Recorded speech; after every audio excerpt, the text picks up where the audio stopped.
What is going on, everyone? Bill here, and welcome to a very special edition of the Level One Podcast.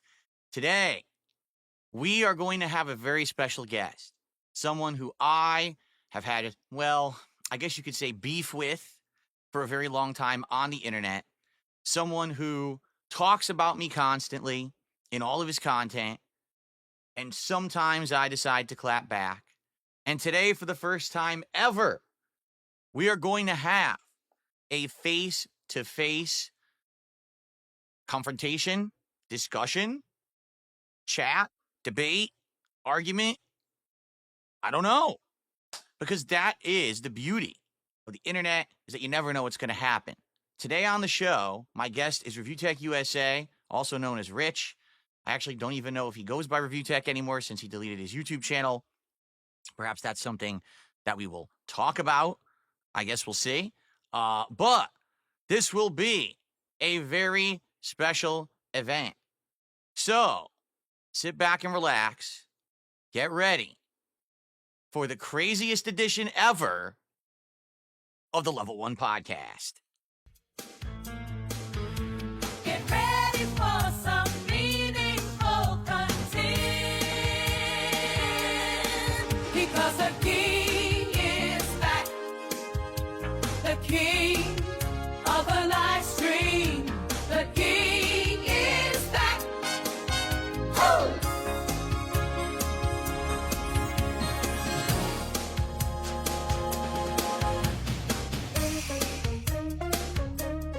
Alrighty, folks. If you're wondering why my mic might sound a little bit low today compared to my usual content, it's very simple. There is something with Discord where I cannot get, when I capture audio from Discord, I can't get it to be loud. So the only way that I can make it so that I'm not like blaringly louder than the person on Discord is to lower my mic. I've tried everything. I can't seem to boost the Discord audio. I don't know how that works. But I've done many calls through Discord before, and they work as long as I do this adjustment.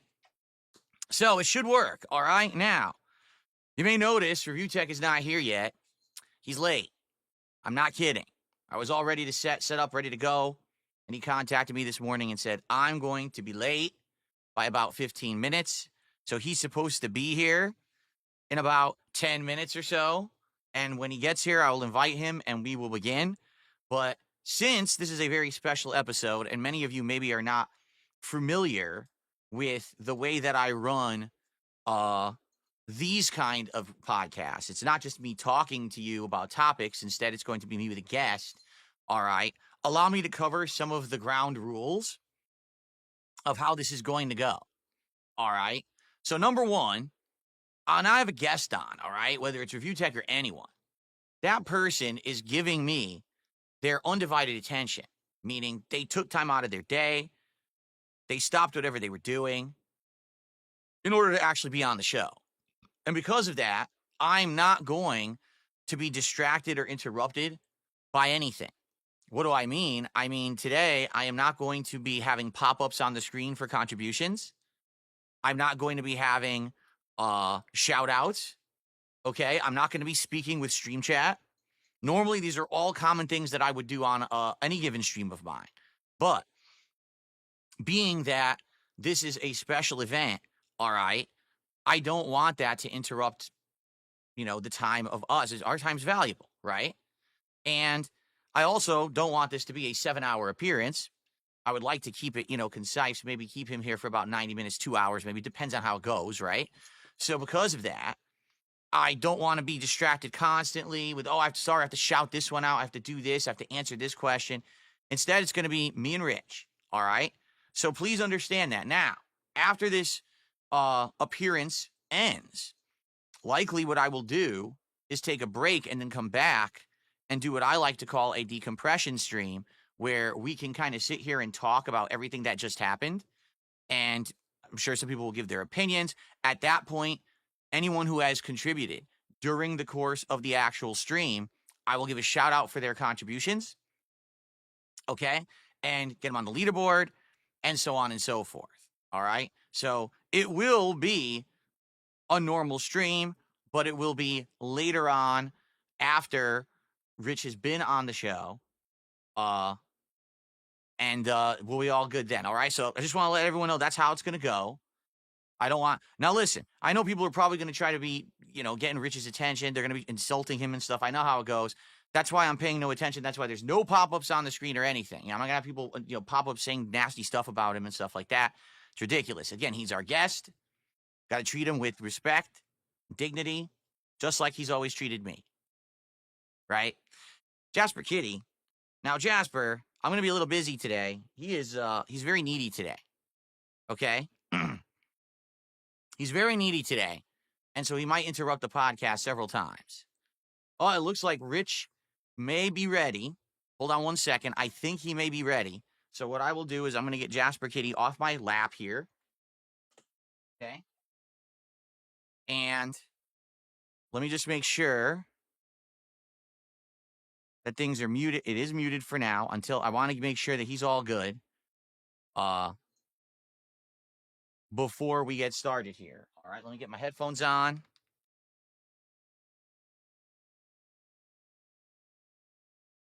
Okay. For one sec.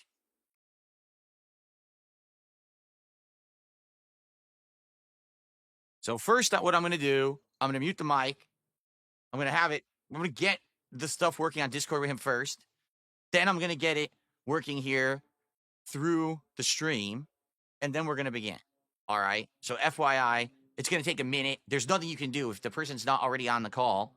You have to do this live. Sorry for those who want, tech immediately. And, whoa, why isn't it live right now?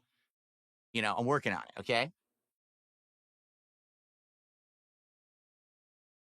All right. We'll mute the mic, and I'll be back in a moment, and we will get stuff going. Fair enough. So let me. Okay. Ready? Get that out of there, and I'll be right back, everybody. Okay, 1 second, everyone. I just got to mute this. Okay.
Folks, Review Tech is having tech issues.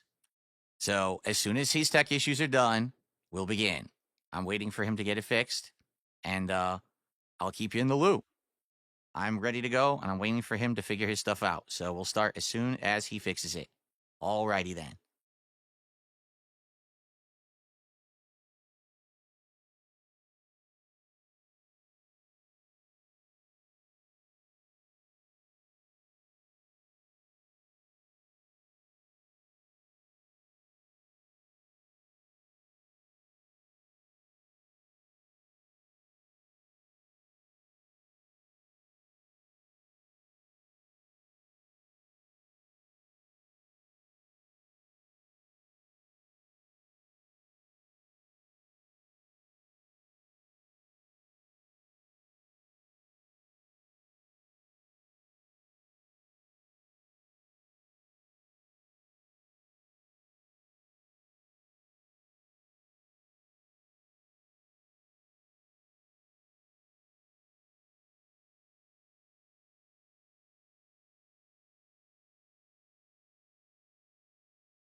All right, everyone on stream, we're going to get the camera set up, but we're still going to be muted for a sec, and then we are going to start. So everyone just be calm.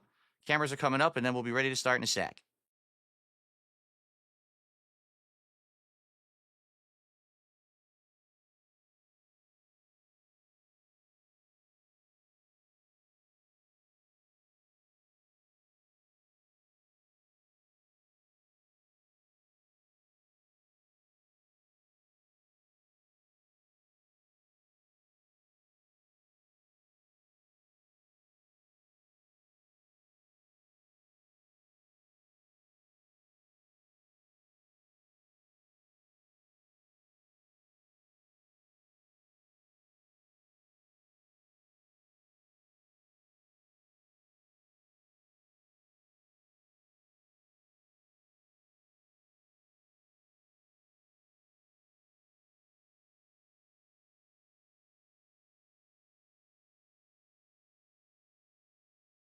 All right, everyone, so you can hear me.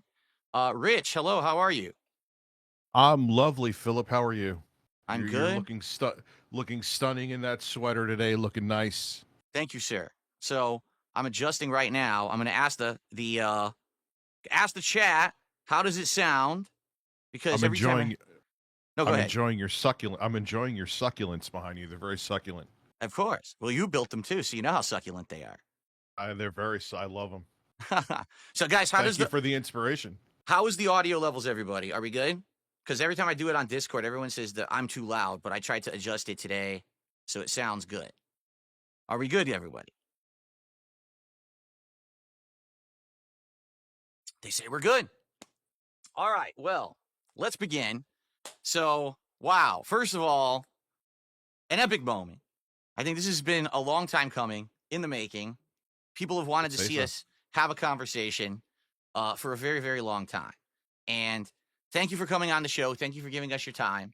I want to say that up front. What interesting. What a coincidence. What are the odds? It's the coincidence of this timing. Just I'm sure it's all just circumstantial, right? Oh, of course. There's absolutely no reason why it would be right now, this week, or anything. No, it just came together that way by complete, dumb luck, right?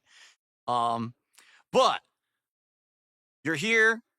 That's respectable. I thank you for your time, and I want to let you know, because I told the audience this before. I know you weren't here. There is absolutely no interruptions. There's no pop-ups on this stream. I'm not going to be reading shout-outs or anything from anyone. The stupid camera is screwing with me right now. But I'm not going to be doing anything to be distracted. It's you and me. I want to respect you because you're giving me your time. It's not about contributions today. I mean, I will shout them out after we're done when you're gone. It has nothing to do with you. I'm not going to be reading out insults or anything like that. That's not what this is, okay? I don't care. I don't care if you did anyway, but that's fine. I know you don't care, but it's just the thing. I mean, you're going to give me your time, dude. I got to give you respect for doing that. You could be doing something better with your time, I'm sure. And I appreciate you coming on. Now, before we begin, I want to clear the air here. You have absolutely no preconceived notions of what this appearance is, right? You don't know. We haven't talked about if it's going to be a topic, if it's going to be anything, right? We haven't planned anything, correct? No, not once. And if you did, I would call you out on it. You didn't. There you go. Say a fucking word to me about anything. Because people have been speculating for the last couple of days. Well, since yesterday, and I guess you had let it drop on your show that you were going to appear a couple of days ago before we had really confirmed it. And then I confirmed it yesterday, and everyone's freaking out. This is an evil plot. They've got all this stuff going on. And, this is not legit. But no, it's not the case. We have nothing planned. All right. Previously, like Rich, and I have not spoken about this beforehand. This is completely a legit appearance here. And I guess, Rich, before I begin saying anything, just before we start, you're going to get shirtless? Are you going to get shirtless? Absolutely not. I'm just curious. Oh, come on. Do you have anything you would like to just say up front as a starter before we get into anything? Is there anything you want to get off your chest? Is there anything you'd like to say? I got plenty of questions, but this is your show, so I will let you begin. Oh, okay. I have plenty. He's got plenty of questions, but it's my show. All right. That's fair enough. That's a good way to start. Okay. All right. So, funny that you bring up, the timing of everything, correct? Because obviously I Mm. tried to get you on this show back in the fall and it fell apart. You did cancel last minute. Then you wanted to come back on it. At that point, I wasn't interested. But we're not here to argue about the specifics of what happened there. But I have tried to have you on, and it didn't work out for whatever reason. So now, this week, I've got you on. All right. And a lot of people are like, this is great. It's the first face-to-face of Rich versus Phil, and they're going to either have it out or maybe this is a plot. They're going to be like buddies now because the casino has turned on Phil. And now Phil's probably looking for allies, right? And he's looking for buddies Which- to team up with against the casino, right? That's what everyone's saying. What do you think about that? Well, I hope to God that you knew from the beginning that was going to happen. I don't think you did, though, because you were essentially in there. You did simp for them for a while, Phil. Mhm. One thing I found funny is that things that I've just said for years, you make it like I'm going to stalk you and dry hump your front door in the middle of the night. But when PPP said those things at the time, now you're different because the fallout and, you know, he was calling your wife fat. But back then, it was with them, it was just razzing. What's the difference between when I said something and when PPP said something, which would be just as bad, if sometimes not worse? Why was there a difference with that? Well, there's two things. Number one, if you have some kind of an arrangement with someone, if you're working business wise with someone, okay, and you know that there's a mutual benefit to being associated and making content, then you give a few inches, right? You'll give a little bit of leeway. You'll let them get a little bit of a rise or get a little bit of a boost or a little bit of whatever it is on your behalf. Because quite frankly, you're also getting a boost on their behalf by being associated or making content with them. All right. But just like everything, there's a limit to that. And what's happened is PPP took it upon himself to keep pushing those boundaries as far as he possibly could, thinking that he was a big shit, basically, and he could get away with whatever. But that was at the 11th hour, though, Phil. I mean, there was actually a video of where like you tiptoed into confronting him about what he said about your wife, and you gave him a pass. Also, too, there's a video that Mighty D has where you were, and this happened multiple times. It wasn't just in his video, where you would be in their kick chat in like the wee hours of the morning, Mhm. text messaging them or messaging them in their chat like a teenage girl. You were gifting subs. You would go Mhm. back and forth. You always say that your time, like that was, what were you doing then? You say your time is valuable. You say you're very busy, Mhm. but then you were sitting there in their chat, essentially just simping, actually, which is funny. We'll talk more about simping later, but that was very strange to me. Sure. Well, I guess we've had a good cold open, right? I guess we'll get into it now, right? We'll actually get into like the format and what this is actually going to be. So Rich, I have to be honest with you. All right. I'm going to be Mhm. very honest with you right now. Okay. Okay. I do have a plan for this appearance, and it's nothing whatsoever what you think it is. Okay. But I want you to calm down. I want you to calm down. There's no guests coming on or anything. It's just you and me. I promise you that. Okay. No special, Okay, no that's fine. shocking twists. No, oh my God. Gotcha. Even if there moments. was a guest, that would be fine. Okay. Good drink. Rich, do you recognize this? Let me look on. He's not looking. Oh, you don't see me? Those are your poker chips, Phil. Yeah. Correct. This is the briefcase that was used as a prop during the co-op react that I did with Kino Casino back in the summer when we watched your documentary from June the King. And basically, it was used as a way to humiliate you over the course of that event, where every time that there was something embarrassing that happened, we would take some chips out, right? And at the end, we were at the very end, you had one chip left. And I said, this is your chip. I'm going to hold on to it. And I had it on my screen back here. And everything, was around this chip in the casino. And you even called it out in your content. And you said, Phil, you fool.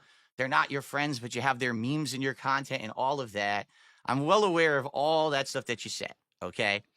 which was true from the beginning. Everyone saw that coming from a mile away. You were a content mill for them, So, okay, as fair, you've seen.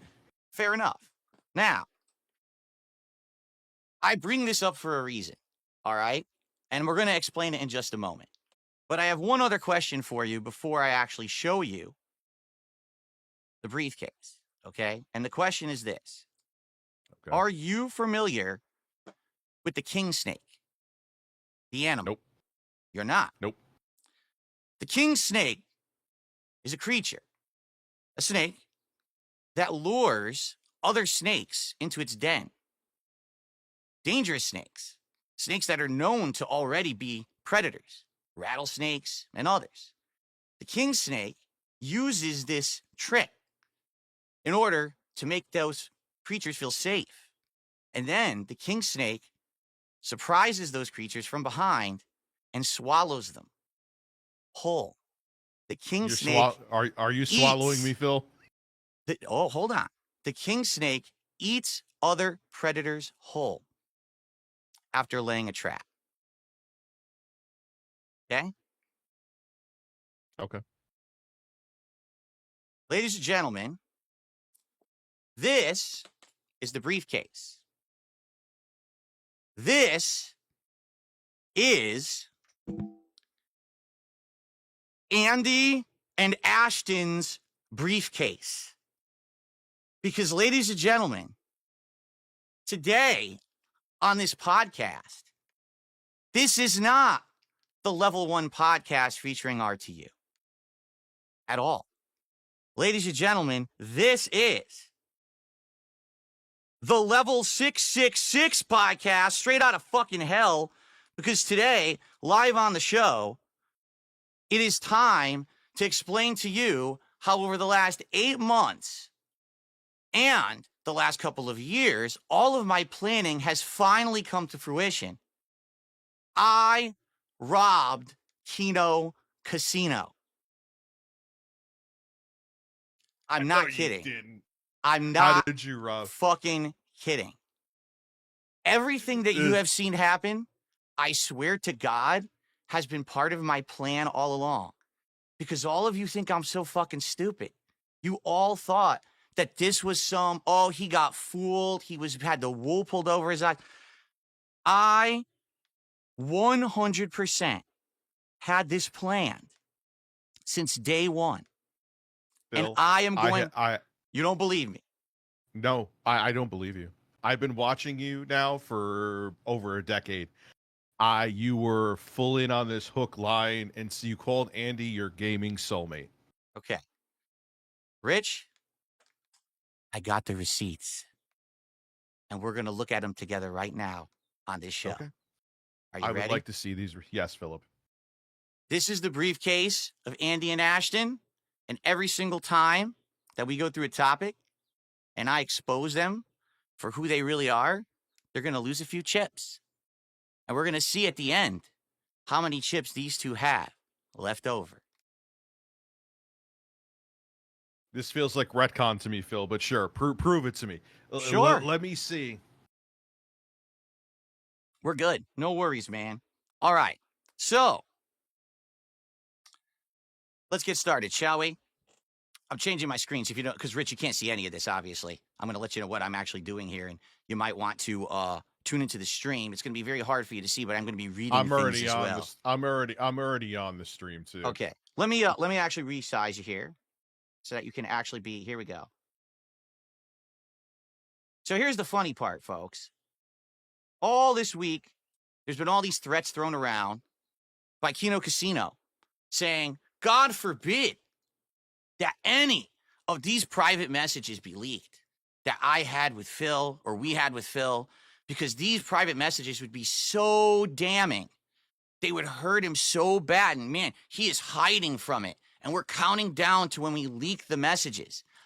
I already put the messages online. And by the end of this show, I'm going to give everyone the links and you can all read them for yourselves in full. I'm not kidding.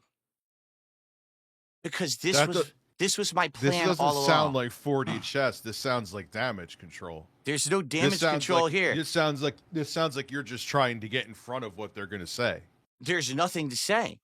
As you're going to see and what we're going to go through, everything that they think they have was already planned ahead of time. Every single thing that I told them was either a lie, a half-truth, or something to buy their confidence. So they would think that over time, they would have something on me. Because the truth is, Rich, I'm tired of being pushed around. I really am. All right? I'm going to be honest with you and the internet right now. Back in 2023, when I did that Side Scrollers interview, and that interview went how it did, and I walked out of there thinking, not a lot of people are going to like me. But at least that interview's out there, and now I don't have to worry about this bullshit anymore. And then the next day, because those interviews make you seem disingenuous, Phil. Like, think about Fair how enough. simple. fair enough. Think about how simple would have been to show, like, hey, just show me that down from, which we know is your account now, which we know you're still using, by the way. Down from the rafters is my WWE Champions account. My Sweaty Man Addiction is there.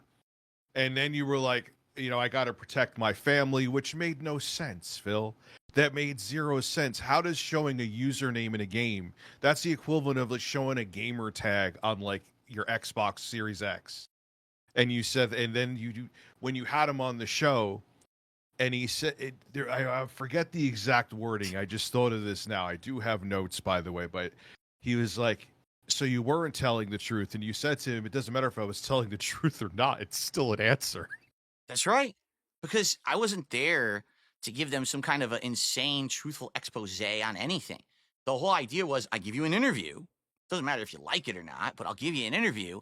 And then we're supposed to actually continue on with content. I was supposed to be a regular guest on their show, which was actually the original premise of being on it, is that I was going to be on there, add my 2 cents towards topics and everything, get some exposure, maybe bring some viewers over to my channel. Some of my viewers go to their channel. They didn't give me that respect because after the interview, they decided to make endless amounts of content for weeks to months about me, crapping on me and making tons of money. And the problem is that negates the whole premise of the interview. An interview is supposed to be you just ask questions, you give answers, and then the audience has to judge for themselves. Not right after the interview ends, the interviewers say, oh, well, that whole thing was bullshit. We don't like that guy and he's an asshole. Don't believe him. You've completely disingenuously conducted that interview if that's how you behave yourself after, in my opinion. So Phil, every radio show or talk show has after shows about the guests that they have on. And you weren't truthful, so their take on you was right. So I'm not really sure where you're coming from with that. Like, fair enough, but that's not even what we're here for today, okay? And I get it. We already argued about the side scrollers thing for ages. They're not even the topic of discussion here. But after the side scrollers thing, I had enough. I said, I've had enough of people on the internet always constantly using me as the butt of their joke, talking about me, using me to make money, and doing everything they possibly can in order to kind of, mess with me and just get over on my behalf. And I realized at that point, the only way that I was going to be able to change things was to actually do something for myself. But there's no way that I could actively do it publicly. Because if I did it publicly, then everyone would just laugh. Because everyone thought I was a big meme and a big joke, right? And to some extent, people still do. I got a little bit more of a boost since, the last 8 months, but not much. But what no one realized is that I decided for myself to do something with initiative. And I said, I want to try to actually get over on one of these people who's one of these content creators who's constantly a misery broker. And I know you've heard me say that before. What I think a misery broker is someone who literally doesn't make content for themselves. All they do is they look at other people's misery, they report on it, they make fun of it, they laugh at it, and then they make a bunch of money. So a day when it's a bad day for someone else is a good day for them. But in reality, if it weren't for other people, they wouldn't be able to ever have any popularity. It's the only reason they get anything. So what you're saying, this whole entire thing for your casino arc was 4D chess that you were playing them to the point that you would hurt your own reputation and career? Rich, not only that, I cased probably 6 or 7 different individuals who I thought I could maybe get in their good graces, figure out how to get in on it and see what would happen. And Sorry. after looking at all of these different people, all right, someone in my chat one day had said, did you hear about Kino Casino? Did you hear that they're also making fun of Review Tech? Just like you are, or just like he's making fun of you and back and forth. And did you hear that they're constantly making fun of him in their content? Okay. And I said, no, I don't know anything about these guys. I didn't. But I went over there and I actually watched their content once. And I knew from the first moment that I started watching their show, this was going to be the one that was going to work if I was going to try to make this happen. Okay. Now, Rich, I'm going to be honest with you again. You have unwittingly been a part of this since day one because you were the reason that I contacted them. You were the reason why I affiliated with them. The whole co-op, react to your Well, documentary. at least that's one thing that Andy said was true. I wasn't as unwitting as you think, but yes. Ashton kept on saying that you went to him. Now I see that is actually accurate. Okay. So you're gonna see it's accurate because I'm gonna show you all of it. I have it all right here, and we're gonna look at it together. But I just need everyone to understand what the premise is and what's going on here. Is that the whole idea was to get in the good graces of the casino, to find a way to collab that was gonna get me over, that was gonna get me some popularity, make me some money, but also at the same time make them think I'm some kind of a fucking idiot, so that they will always think that I'm indebted to them, that I'm always going to do what they say. Because I know how they are. Let's be honest here. We know Ashton. We know Andy. These guys are not squeaky clean. These guys have burned every bridge. They don't have friends. They can't have friends.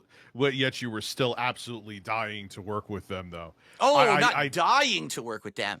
They were a means for me to finally get out of the position that I was in, being the whipping boy of the internet. And that was the intention from day one. Everything that I laid out, every conversation I had with them, every late night bullshit session I had with them when I should have been asleep, every time I was on their streams kissing their butt, throwing them super memberships or whatever, was all part of this. And they think they have something on me. They're insane. How they didn't know. They do. How they didn't know that everything I was saying was fake, I don't know. Because, I'll give you some examples here. I said, my wife was sick and she had found God. And now because of that, I can't do this idea that you came up with. And they bought it. And I said, oh, my rabbit is sick, so I can't do the show today. My mom is sick, so I have to fly. I keep saying sick, like every excuse was someone's sick. Yet they bought it every time. Every fucking time. Or you were just nervous to go do it, so you canceled on it. But the point I'm making here is I basically manipulated them as much as I could to make them do what I wanted. I got what I wanted. And then when I knew they were going to eventually turn on me, because we all knew that from the get-go, right? We knew they were going to turn.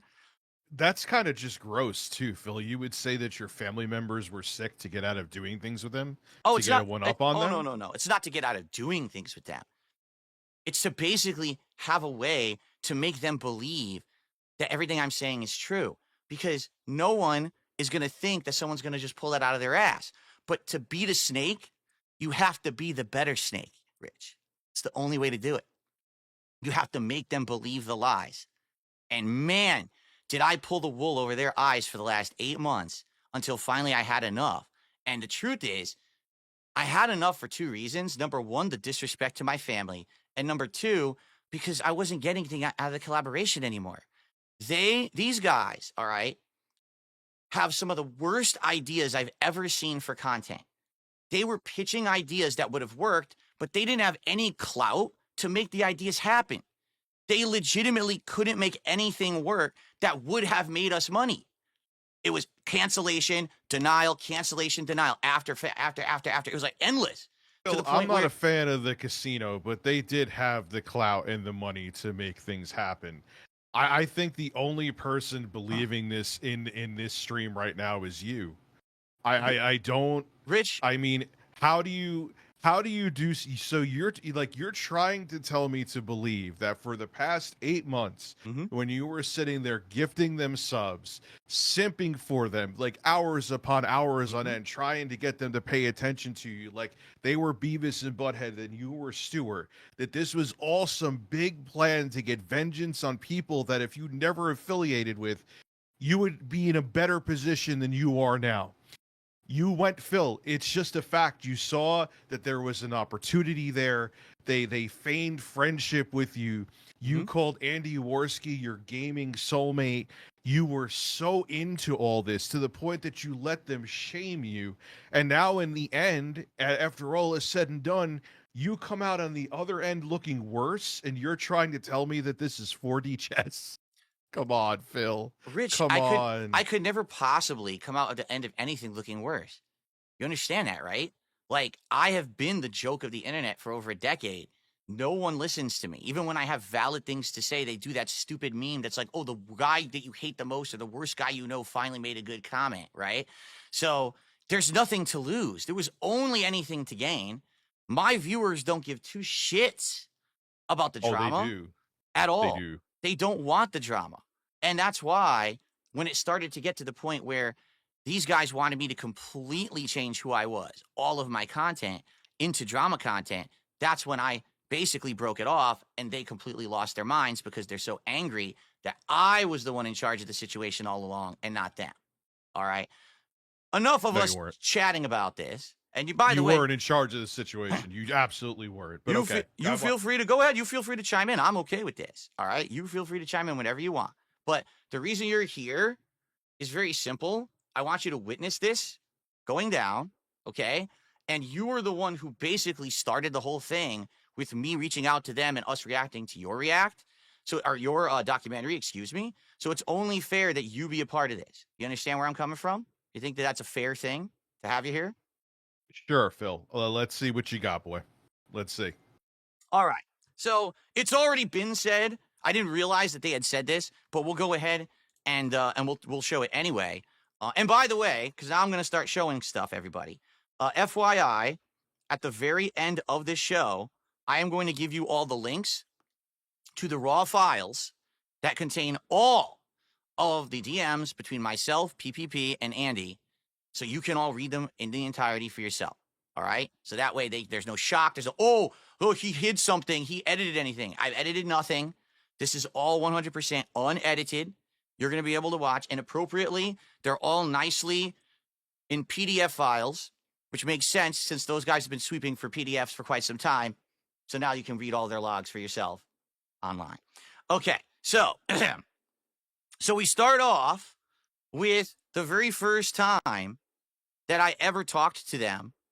And this, I guess they've already admitted to this, that it was me that reached out to them, okay, in a DM, basically saying, hey, you know, is this the host of Kino Casino? I'm trying to find a way to talk to the guys, but I can't find anything official, okay?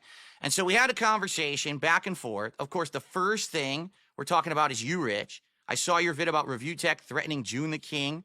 Today I have my take on it on my podcast.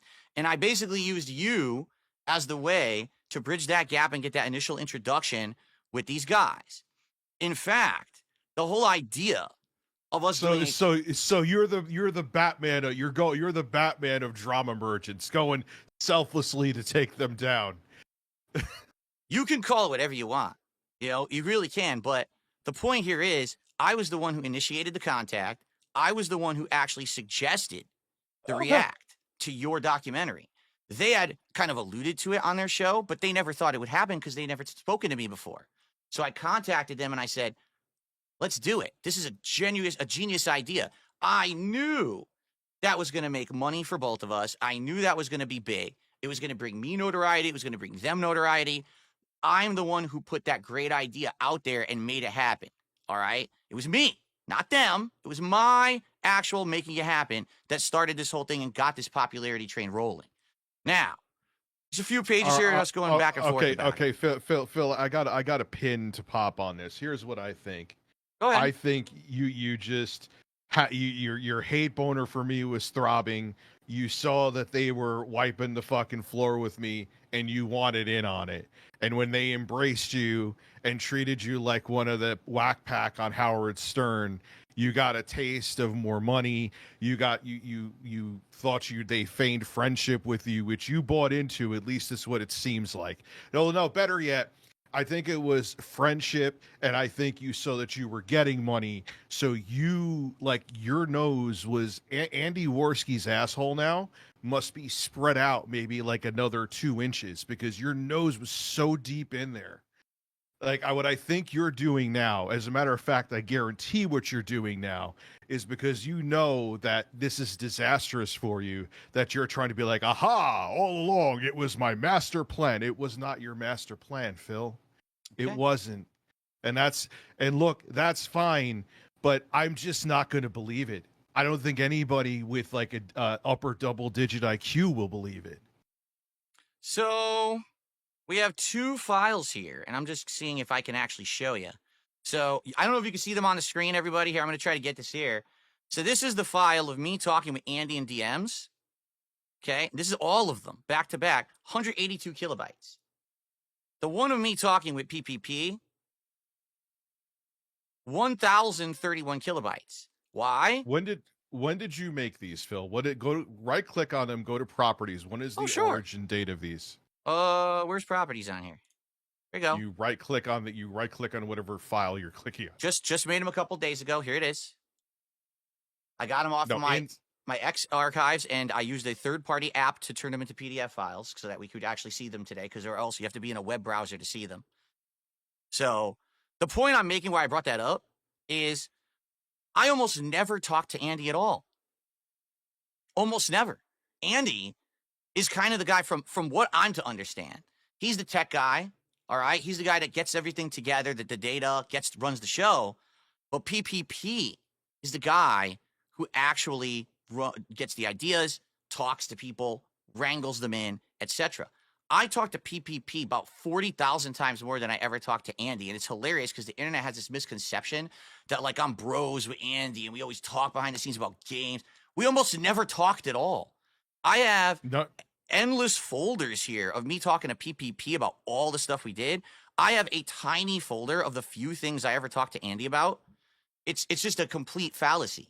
But that's what people want to believe because they want to think that, like, I was his best friend or something. Andy, I'll be honest, I think that PPP is kind of the brains, while Andy is just kind of the operations. You know what I'm saying? Like, never did Andy contact me about an idea. Never was he the go-between. It was always PPP who was the guy who was talking to me about everything the entire time. Okay? So what I'd like to do... It was you... What would you like to do, Phil? You were the ones who were trying to make it like they were your best. So you're saying even when you defended them and went to bat for them with the numerous clips that are out there, and on your own channel, I've seen them because you always say it's always the track when they're like, oh, they're just razzing me. This was so you were humiliating yourself to get like a master plan of vengeance back on them. I 1,000,000% knew they were going to turn on me eventually. There was no way they were never going to because they've done it to everyone. They've burned every bridge. They do whatever they need for personal gain. And everyone knows this. Like you said, you knew it. Everyone else knew it. But everyone apparently thought I was the dumbest motherfucker on the planet. I'm not. I knew exactly what was going on from day one. They seemed to be the only ones who didn't get it. They thought I was that dumb. Or you were desperate. There's a difference between desperation and actually finally taking control of your destiny, which I decided to do for once instead of just being stomped on all day by everybody. The best way to take control of your destiny is to not get yourself involved in that. The best way to take control of your destiny is to do rewards for your audience that isn't you eating pizza.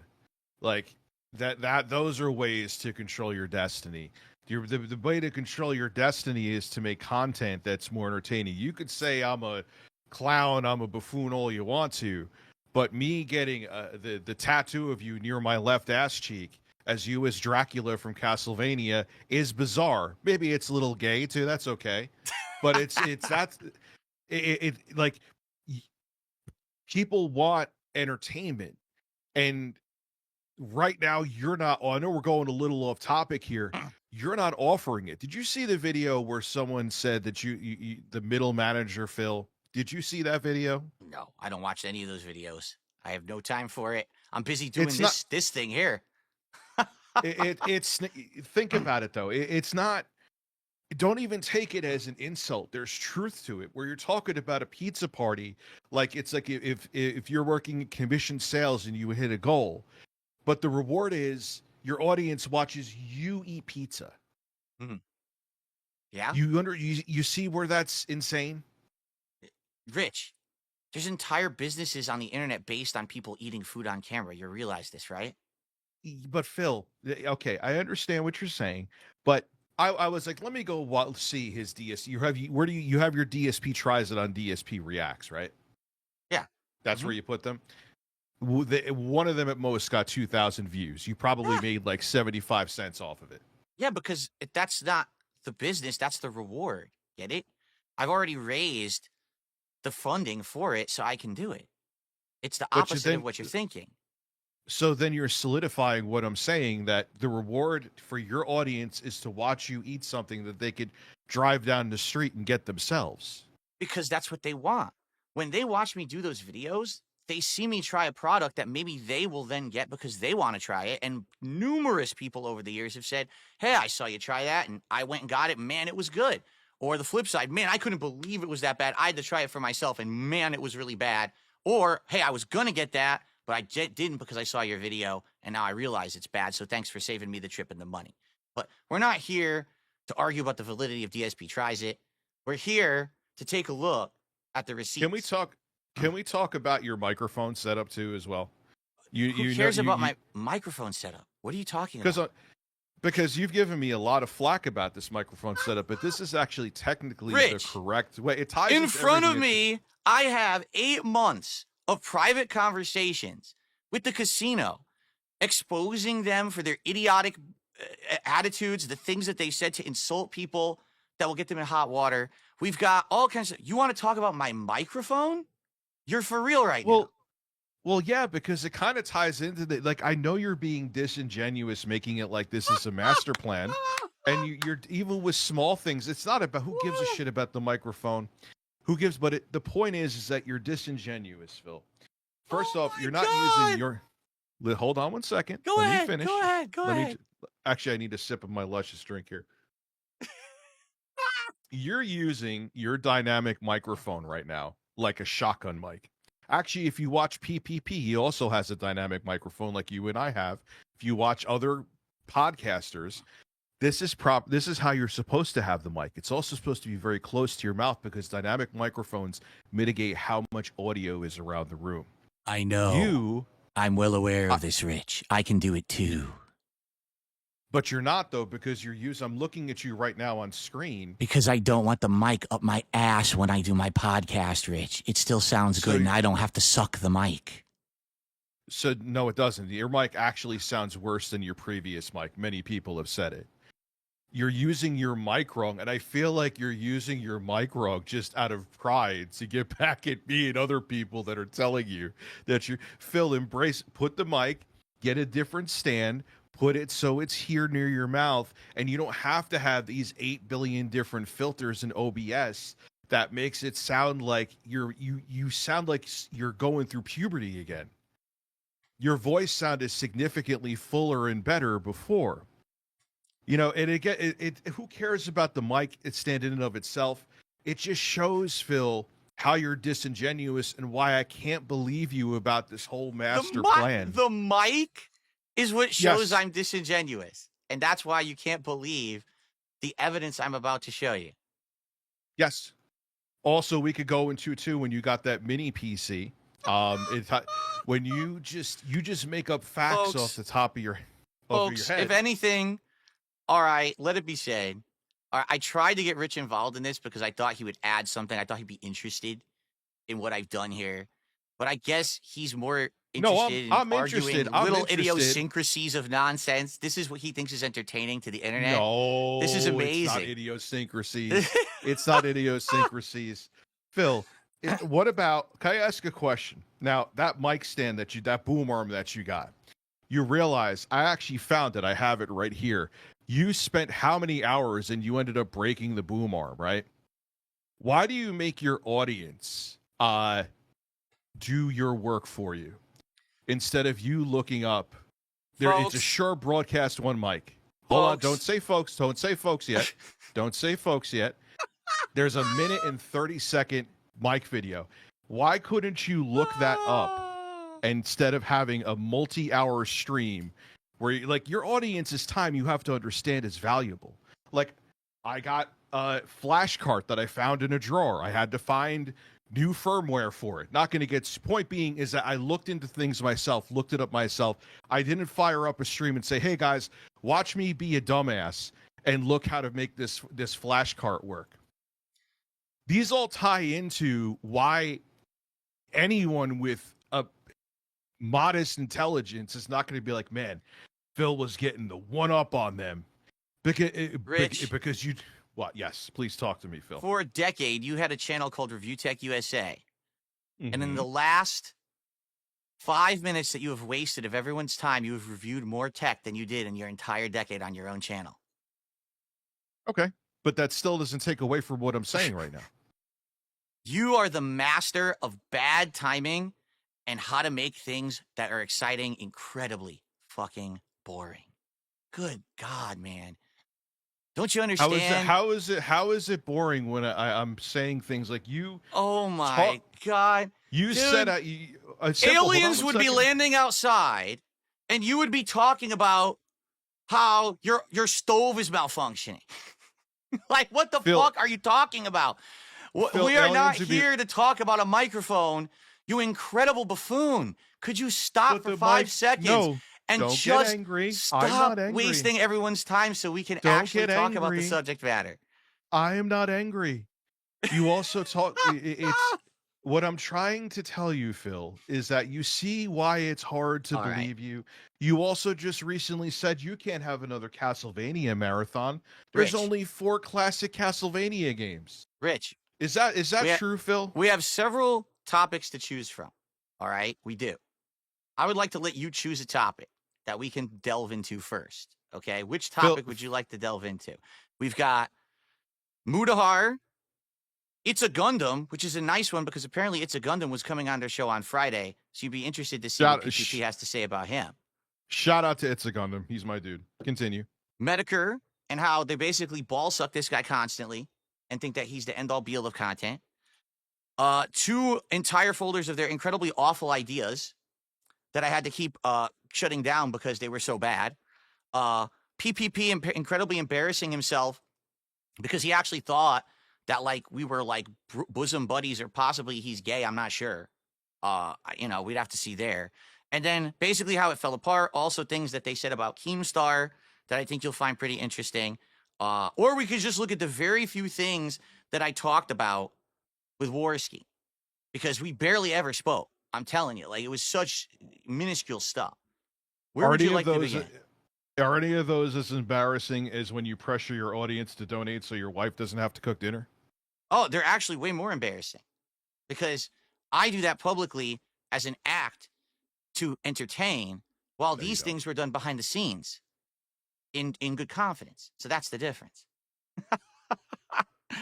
All right, so you know what, Phil? Show me something, man. Show me. I want you to show me why you called Strangely Lex a slut too. When I show more skin as a matter. I show more skin than she. That's does. not in here because that just happened recently. We didn't even talk about that behind the scenes. We only talked about that on the show. So what you've seen there on Smart Guys, There's is what nothing you to get. see. There was nothing behind the scenes to talk about. That was just you being salty, but okay. So what would you like to talk about here, or should I just pick one? By the way, for the record, everyone's telling me to just dump you from the show because you've already derailed it so poorly, and they just want me to do this for myself. But I'm keeping you on here out of good faith. So, what would you like to Phil, do? Phil, you have over 1,300 viewers right now. I'm not seeing. The only one seeing is maybe because a couple people who want Ethan Ralph to come on, but no one's saying to dump me from the show. This is the most viewership. Like you would need to do like 6 streams to get this much viewership. They're not Who here for wants to be you, gone? though, Rich. They're not here for you. I hate to tell you. So you get this much viewership every day? No, it's because I'm doing what I'm doing right now. I mean, you being on this, I'm doing this as a service to you because I did use you as the way to get this entire arc started. So I felt like it would be a respectful thing to do to have you on the show while I go through this. But I mean, if you're not interested, Press 1 if you want me to stay. Press 2 if you want me to go. So I mean, Let's see. if you're not interested, if you just want to talk about mics and shit, we could do that on another show, but that would not be this one. Okay. So what would you like to do? It's Phil. There's mostly ones here, Phil. There's only a handful of twos. Okay. Are you going to pick a topic, or do I pick, or do I dump you from the show? Those are the three options. You pick, I pick, or you get dumped. What would you like to do? You could pick a topic, and then I'll pick the next one. How about that? Let me ask you a question. Oh, no, here's a good one. You keep on saying, even recently, in a video you just made a few weeks ago, that I'm on drugs when I don't even take edibles anymore. I haven't for the past 5 months. Why do you No, keep I believe saying that. I do believe that you're off drugs. Right now, you seem pretty coherent and clear. So, absolutely, that's true. Now, You're definitely not on drugs. You just, right now. this wasn't even a month ago. It was February 24th. You've even said that I drank weed seltzers. Why would you say things that aren't true, that you don't know about? I from what I've seen on your streams, you were drinking weed seltzers in the past. I don't know specifically what you're Phil? referencing, so I can't answer. Phil, I've never had a weed right. seltzer So- in my entire life. So I didn't know that. Do you want me to pick a topic, or are you going to pick one? You could pick it. You didn't know that, but you went with it, though. All okay. right. Continue. So we'll start at the beginning. The whole point here, and this is what I want you guys to understand, is when I started working with the casino, all right, the big idea was the co-op react to Rich's documentary. And that was the gold mine, and we all knew it, right? We knew this was going to be the big one, right? And then after that happened, it's like, well, what are we going to do next? And for me, it's like, well, you guys know what I can do. I play games. I could do that. So anything gaming related, I'm down for.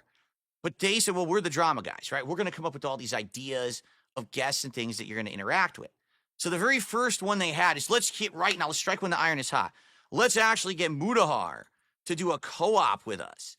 We're going to do Chain Together with Mutahar, who's talked about you over and over the years. And it's going to be epic. It's going to be so awesome that Mutahar is going to be in the content, okay?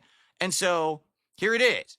We thought that we would do Chain Together, and, they say Mutahar is going to be in it because he's like the biggest guy in their Rolex, okay? I'm just paraphrasing because we don't want to read word for word here. Like I said, I'm going to drop the files at the end of the show so everyone can read them for themselves, word for word. That's why there's dates and everything here, okay?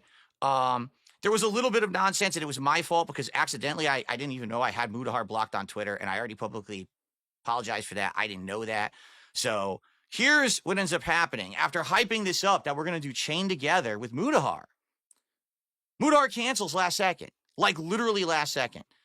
Now, doesn't tell me why Mutahar canceled, but says, well, we'll try to reschedule, but we want to try to rush it before the end of the month. What ends up happening, all right, is Mutahar literally stops talking to these guys entirely. 100%. Won't answer them, won't get back to them. Then, within one Devastating. within one day, Mutahar deletes his entire Twitter account. Now, I had been talking only once. I had a conversation with Mutahar behind the scenes, and he had actually publicly apologized to me and said, hey, FYI, if the only thing that's really bad about you is that you've been begging for contributions on the internet and you were a little dishonest with your viewers, I'm okay with, that's fine. Let's jump on. Let's do this, Chain Together gameplay or whatever with the casino. But then within 24 hours, the guy backs out of it and deletes his entire Twitter account. So immediately, the first idea that I'm going to do and work with these guys supposed That wasn't to be big. the reason. Okay, this is boring. That wasn't Okay. the reason that he deleted the Twitter account. Oh, you know what he said? I know exactly what he said. It was because of all the harassment he got and that people were being so nasty about certain things. I get that. And I'm not saying that's why he deleted his Twitter account. I'm saying this is the first actual thing that happened with these guys after the co-op react to your documentary. This is supposed to be our first big thing, and immediately it falls apart. Like, immediately it just doesn't happen. They can't contact the guy. They can't get him back. For some reason, this is supposed to be the biggest guy in their Rolodex. He's ghosting them now. Okay? So now we'll move on. I think there was like one more here, but these are just me going through with them saying, look, he deleted his Twitter. I hope that had nothing to do with us. And you know what? So Worski says, I think he chickened out because he can't handle the heat. That's what Worski said right here, that Mutahar But can't Phil, handle the heat of doing it. These are all nothing burgers. Where is the damning stuff here? We're going to go. We're going through a lot of stuff. Relax. Relax. And then here, Well, I'm trying to find it. He basically says, I think that, oh, this is Josh Moon. He says that basically the detractors contacted Mutahar en masse, and he thinks that he pussied out because your detractors contacted him. That's what PPP says. Okay? Screen share that link that I sent you. I want you to explain it to me. I'm I not sent you a screen link. sharing any links. We're not doing any bullshit that you want to do. It's not your show. Why Okay. why is you not doing? It's not my show, but you brought me on. All right. So I think Phil, I think you thought this is going to be like some like battered wife. Like, yes, let's go. Like, I don't care about the. I really don't give a shit. I don't care about. Okay. So I guess we'll continue on. Let me go ahead and get rid of this. I tried, everyone. Really, I did. I tried to make it entertaining. That man is not entertaining in any way, shape, or form. I really wanted to give it an honest shake, but he's an idiot. Okay. Wow. I mean, he really did not want to play ball. He did not want to have any fun. That guy is a loser. That's sad because I was trying. I mean, not that I want to be that guy's best friend or anything, but I mean, holy shit, dude. Like, that was pathetically bad.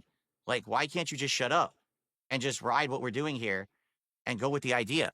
But what else can I say? I mean, that was awful. Okay.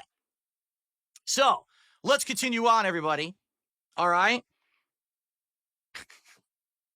So up next, ladies and gentlemen, if you're not aware, one of the big things that's going on right now with the casino is that they're threatening that on Friday, they're going to drop all the logs, which I've already done, and I'm going to give you guys the link in a second, so you're going to have them for yourself.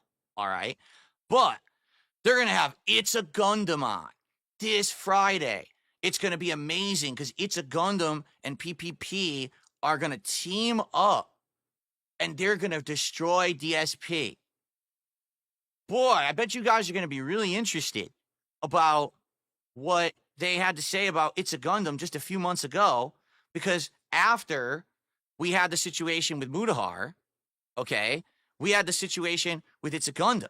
Now, you guys aren't aware of this because they never publicly announced it or even talked about it at all. All right? So let's take a quick look. It's actually better because you guys will be able to see the logs a lot better now.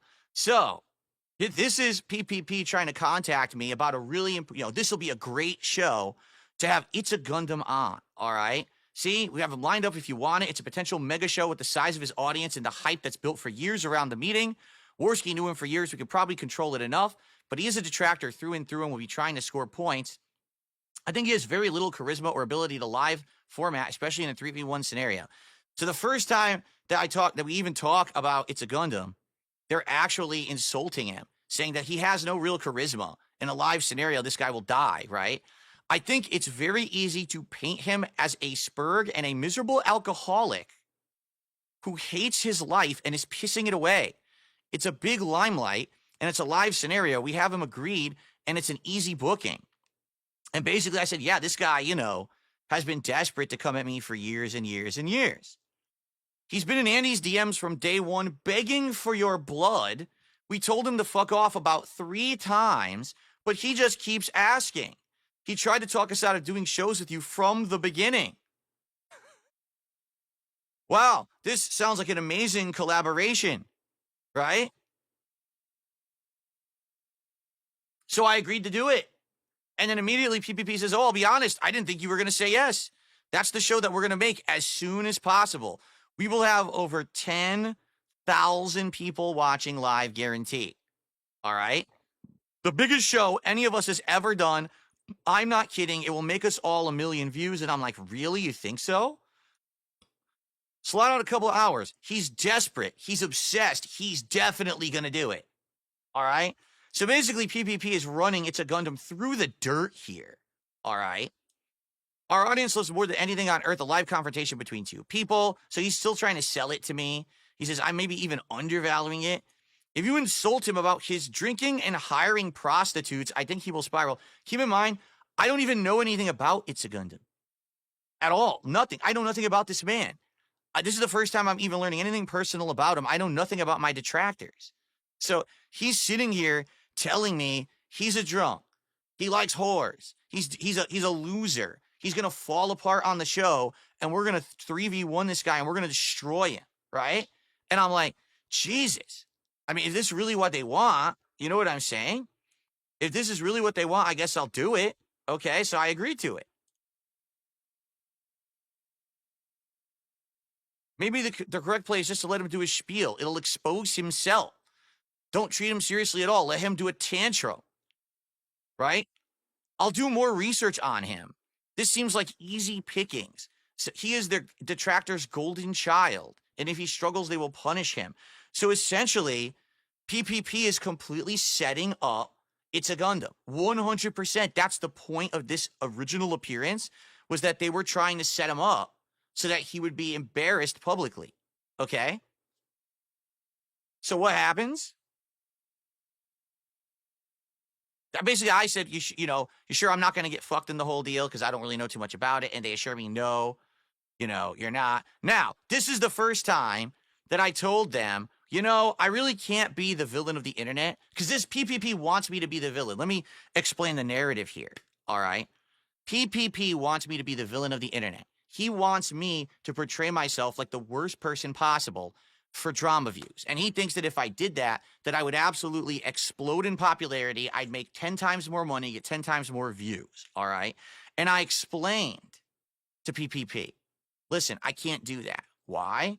Because I got a wife, and she's not been feeling well, and she found religion, and she doesn't want me involved in this kind of drama stuff, okay? Now, you guys already know, because I already told you this, some of that is true. Actually, last year, Kat actually did have some health problems, all right? So you're going to see me talking about some of that in these logs, all right? But in reality, and by the way, I can take off these headphones now, thankfully, okay? Basically, I don't want to change myself to be completely a drama guy. I'll do drama, all right? But these guys are trying to push me to the absolute extreme. They're trying to make it so that I will be hated by everyone on the internet, but it doesn't matter because I'll make big money, all right?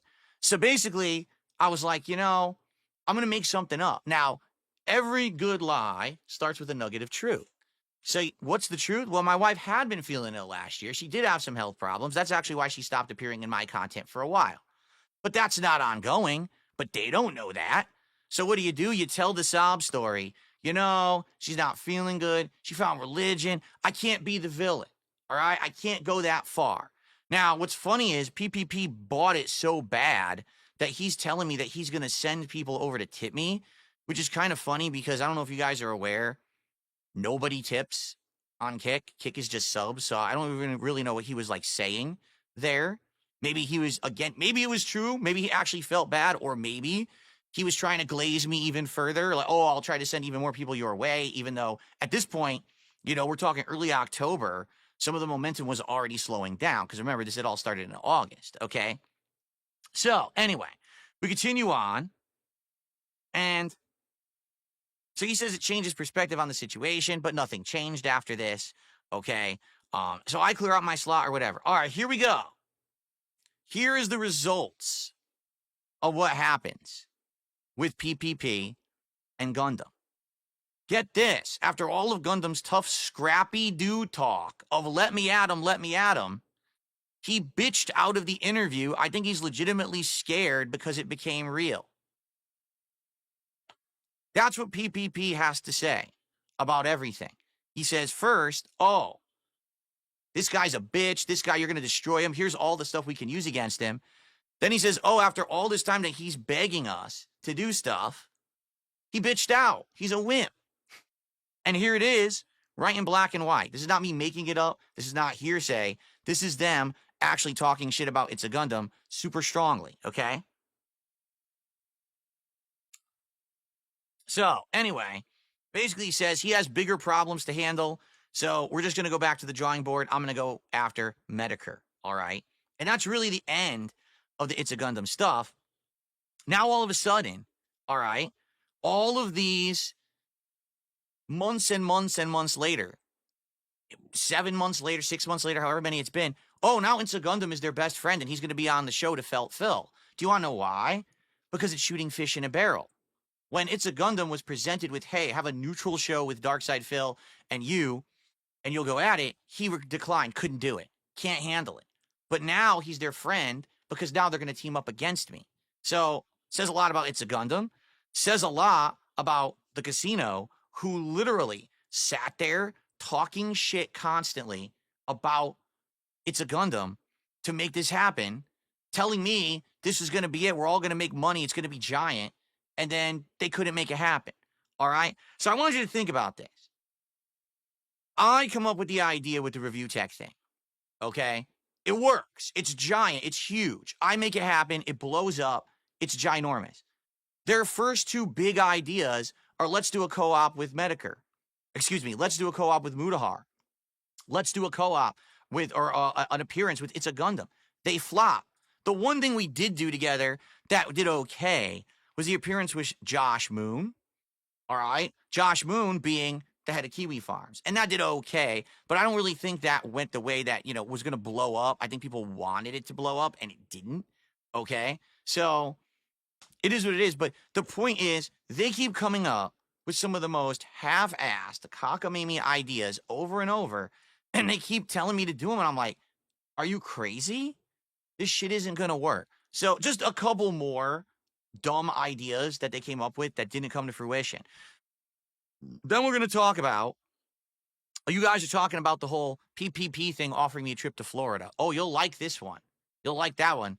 And then, because I'm going to show you the truth about that. We got so much to go through, but the thing is, I don't know if we'll have enough time to go through all of it, but I think you're seeing the point here. But we'll get to the end and you'll understand how this all, actually came to the end as it did. So what's the next big idea? Well, man, we're kind of running out of ideas. Can we get Frank Hassel to come visit you? No. Frank Hassel, the guy who infamously harasses people to get content, who went to Boogie's house, who does all this stuff and basically has no boundaries. Of course, I don't want Frank Hassel to be involved in, because then he's going to start doing all that stuff, right? So obviously this is not a good idea, but this is their harebrained ideas. Frank Hassel. Let's get him to show up, right? And do either content or show up at your house, right? Like, no, I don't. I'm not going to have that happen. Now, just to clarify, because this has happened years ago too, I just got to clarify for the purpose of this video, folks. I live in a private community for a reason. I live on a private road. It's gated, all right? No one is allowed to come into this community without permission from one of the residents, okay? If you come onto this property and you're not actually supposed to be here, we call the police and you get trespassed off the property and removed. I would never, ever let someone harass me or ever at my house. I would just stay inside, call the police, and send people off to jail where they belong. It's that simple, okay? So never was I going to get involved with someone like Frank Hassel regardless. It never was going to happen. But, I mean, this is the harebrained cockamamie scheme that these guys are coming up with. You know what I'm saying? Like, this is your genius plan of what you want me to do next, okay? Now, I'm trying to remember if the next one is... Oh, let's see. This is... Oh, yeah. So... Oh, yeah, and by the way, just for the record, he did say... It's a Hail Mary that would get a lot of eyeballs if you had Hassel, show up. My audience would go apeshit to see him on the show. He says, if you don't open the door and call the cops, it would be a massive win. So basically, what he's saying is he wants to have Hassel show up so I can call the cops and Hassel can go to jail. Why would you do that? Why would you want him to show up and go to jail? So that's what I mean. Like, the stuff he's coming up with is just so ludicrous, right? Why would I want to participate in this stuff? Okay? So anyway, continuing on, he basically wants to, what is this? Some magician he wanted to get on the show or something like that, who I've never even heard. A guy with puppets and magicians. Oh, wait, this is Steven. This is the first time he told me about Stephen Cambion, all right, or Cambion. Now, you want to talk about another bad idea, all right? For those who don't know, Steve Cambion, who is the guy who runs that Truth Seekers show, who they've had on their show a couple of times, does the UFO stuff, all right? he basically tries to expose people who are lying about UFOs and extraterrestrials and stuff like that. So he pitches to me that I should do an interview, but I should interview Steve on my show. All right. And I'm like, I don't think that this is something that would make sense because, why would he be on my show? I'm not even interviewing people anymore, but maybe I would do it anyway. I would do them the favor. The thing is, we kind of got busy with doing like Smart Guys and stuff like that. Okay. And then eventually what ends up happening is PPP contacts me behind the scenes and gets me to do this interview with Steven. Okay. And the interview, as you know, wasn't really an interview. It was just an attack session. All right. Now, the bummer is I can't show you the one little conversation we had about it before because this was actually took place verbally after we had filmed an episode of Smart Guys.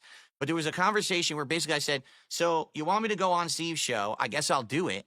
But, what's it going to be? And he said to me, oh, this is just going to be like a softball interview. And when he told me that, I 100% knew that it wasn't going to be a softball interview. I knew that he was kind of starting to snake me. But here's the thing. We had been planning stuff behind the scenes the entire time. That Steven interview, all right, was not legit. I knew going into it that he was going to bring up drama. I knew that he was going to be talking about the drama. Like, it wasn't like he blindsided me and snaked me.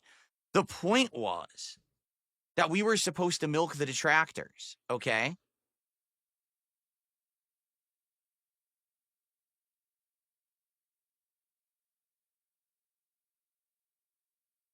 Yeah, see, he's talking shit about Broside Phil, who showed up on that show. And basically says I owned them when I'm like, I know I didn't own them. I came off poorly on that show because it was just the same retreaded shit, right? So here we go. After the show ends, I basically say to PPP, listen, I didn't appreciate the way that show went down, and here's why. If I had known that he was going to go as hard as he did in that True Seekers interview, I would have actually given him more to work with. We actually could have worked together to blow this up bigger. As it is, all that's going to happen now is the same detractors are going to show up to his streams and probably throw him money, similar to what happened with Side Scrollers after they did their interview with me. Okay? Well, here's his response. You made the guy's career, and I really like him. I want him to do well. I appreciate you doing a good favor. I think it's going to bring attention back to the DSP ecosystem and energize your supporters, and there's future business in it. We subverted the detractors. My guy is their new hero, and we can take their money now. So he's outright saying here, yes, the entire thing was orchestrated. We're only doing it to milk the money from the detractors. It's not that Steven actually did research, got anything interesting. They just know that anyone who talks shit about me essentially is going to make money from my detractors. So the whole Steve thing, I was aware of ahead of time. It was complete setup on purpose to milk the detractors, but the detractors are too stupid to figure that out. So they still kept going to Steve's streams to give him money. So literally anyone who comes to Steve's streams to say, have to go through the same shit about me, the same retreads, the same crap. Okay. It's the same stuff, man. And he's only doing it to milk money from you. Just like Stuttering Craig milked the detractors for about a year there. And people kept going back and throwing in money every time he did a stream about me. So it's like I've said, this is not anything new. It's just that my detractors are so fucking brain dead that they don't understand that they're being milked every single time that this is happening. Now, you might wonder, why did I do this, right? Because I wanted to keep the grift going. All right, I did. I wanted to keep it going where I was going to do stuff with the casino from time to time. I was doing Smart Guys, and Smart Guys at least was doing all right. And I was really hoping that we were going to get a situation where we would get another big thing that was going to happen. But once this thing happened with Steve, I'm going to be honest with you guys, this was the beginning of the end for me back in February, because I was like, there's absolutely no way after this that these guys are going to come up with any good ideas. In fact, the next thing that PPP told me that he wanted to do out of this, all right, was so dumb. Basically, They want me to make Steve the villain of the DSP universe. All right? Here. My plan was to perhaps build up a show where you and Steve will debate a random topic each week and play a co-op game doing random challenges against each other, and that you guys would split the money.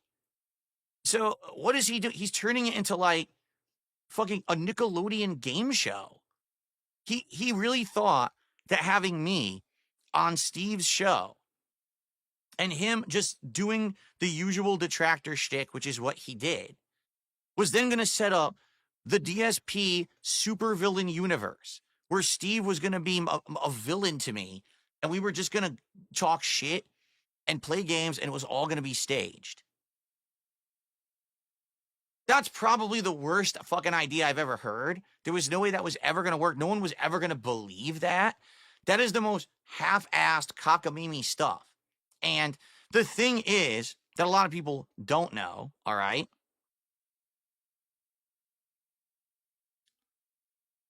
PPP really is jealous of and wishes that he were Keemstar. He wishes that he could set up his own lolcow universe where he could pit this person versus this person, and they could do drama, and they could do all this crap. That's really what he wishes. He wants his own lolcow live, and then another show, and then another show. That's what he's trying to build up. All right? But it's just an awful idea. It's the same as taking a photocopy of something and taking a photocopy of the photocopy and taking a copy of the copy of the copy. Eventually, the copy looks like crap. And this is exactly what he was trying to do, was copy other people's ideas and run with them and see if they would work, but they never would. Now, admittedly, you guys know, all right, I, at one point, had issues with Keemstar. And I don't anymore because I had Keem on my show back in August. And when I did, we hashed shit out, and I feel it went really well. And now we leave each other alone. We are amicable, all right? I actually have no issue with Keem. Now, would I ever do any long-term work with Keem or anything like that? Probably not, right? Everyone says, would you ever go on LOLCAW Live? Would you ever do that? Probably not, because I don't like being indebted to anyone particularly, all right? I don't want to sign a contract and now I'm locked in and I'm stuck, doing something that I don't want to do. And I feel like if I did that with Keem, sadly, I might get stuck in something I don't like and I don't want to do it. And then I'm not going to put my heart into it. All right. But I've said time and time again over the last many months that I feel that Keemstar knows what he's doing with his content, and I now respect him. All right. There's a difference between, I don't like the content that he puts out, but I respect him for being a good businessman and making the content that, is bringing the butts to seats or whatever. All right. But I'll tell you, man, PPP has a major problem with Keemstar.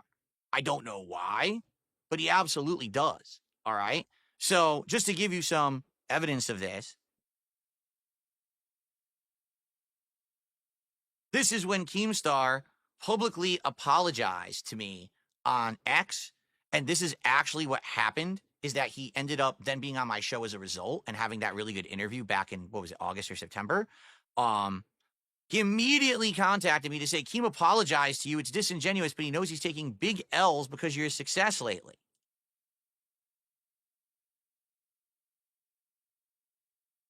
This is the wrong one. Hold on. It went to the wrong one. I'm trying to get them in order here. That's the wrong one. Sorry. So basically, what ended up happening was PPP kept saying bad things about Keem.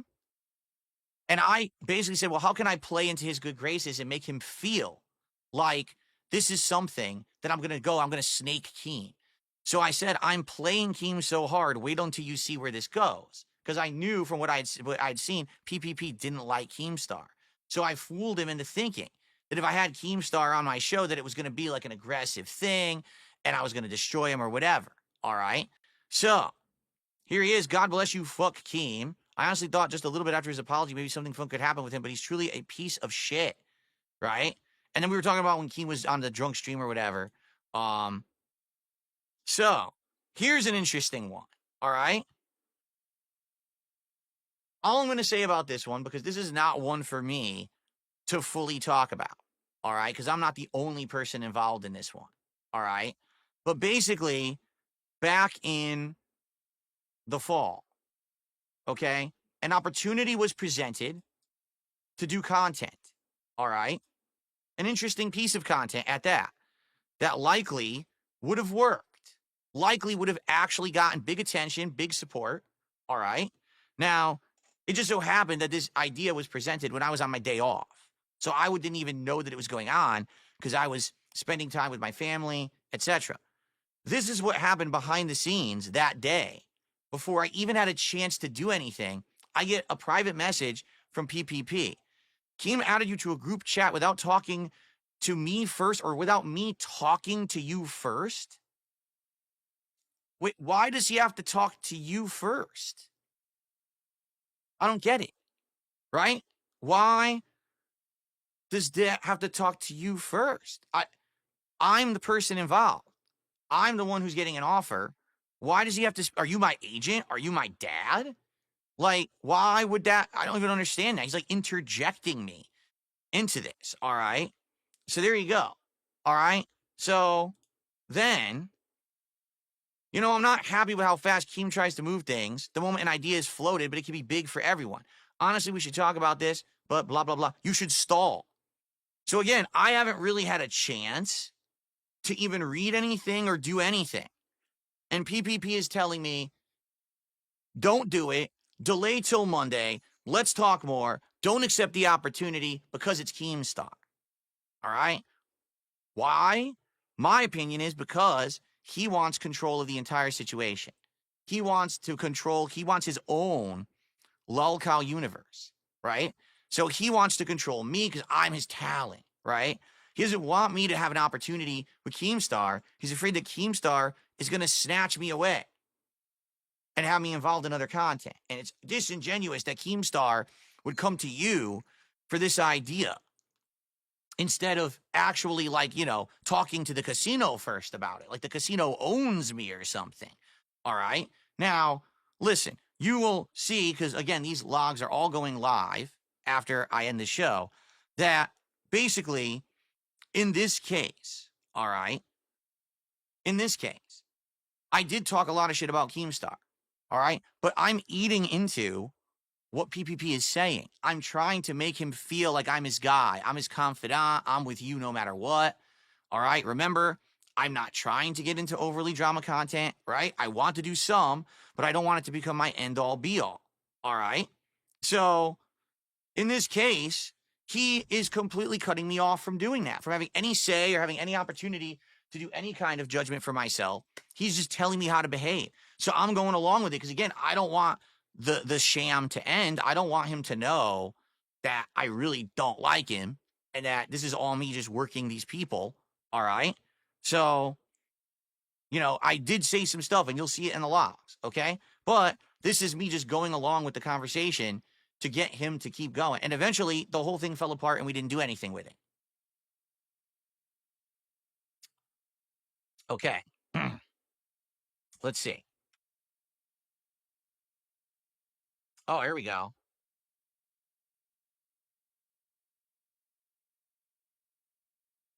I get it. Relax. I hate these fuckers. It turns into Keem making dictates and showing zero respect again. So here I am clapping back to agree with him.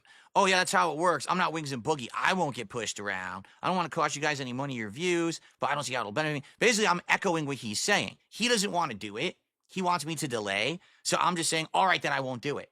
But it's obvious. He's incredibly jealous of Keem. He wants what Keem has, but he doesn't want Keem trying to pull us into his stuff. He wants to do it for himself. All right? Okay. And then once again,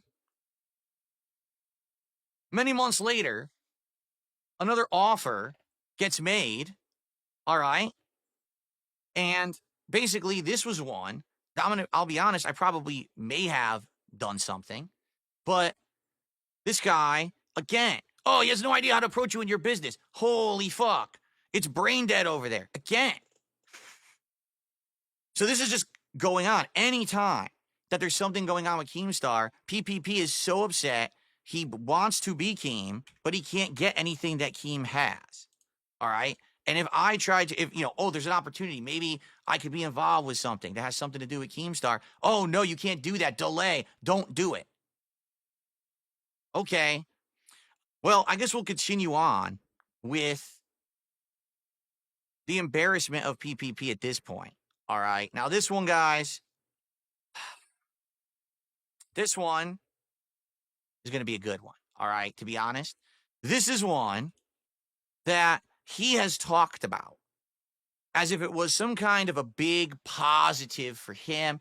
PPP has said, I offered Phil money to fly out to Florida to paid vacation for him and his wife, and he declined. What kind of a guy would decline, and why am I such a, how can you say I'm a bad guy when I offered him this? All right. Here's the truth of what actually happened in the situation. So recently, PPP has been saying, oh, fuck pro wrestling. Pro wrestling's for losers. Pro wrestling sucks. Pro wrestling's awful. Also, I was always the butt of the joke when it came to Hogan, because it was Phil's pulling Hogan's in WWE Champions the mobile game, right? That was always the thing. Well, guess what? This guy is a much bigger mark for wrestling than I ever have been. This guy is a huge mark for Hogan. I mean, in the first episode or second episode of Smart Guys, he shows off that he bought all these collector's belts. He bought the Hogan belt. He bought a Bret Hart belt. He spent all this money on belts. So what the fuck is he talking about? He's the one who loves Hogan and sucks his balls, talks about him all the time. Like, he was a very small part of one episode of Raw, and he just kept bringing him up every fucking week. I was like, dude, why are you doing that? Why? No one cares about Hogan. He's not even part of the show, really, right? Well, it all came to fruition when this happened. Out of the blue. Hey, Phil, when was the last time you got to go on a vacation or a trip? I know this might be beyond your comfort zone, but Hulk Hogan has a bar in Tampa Bay called Hogan's Hangout.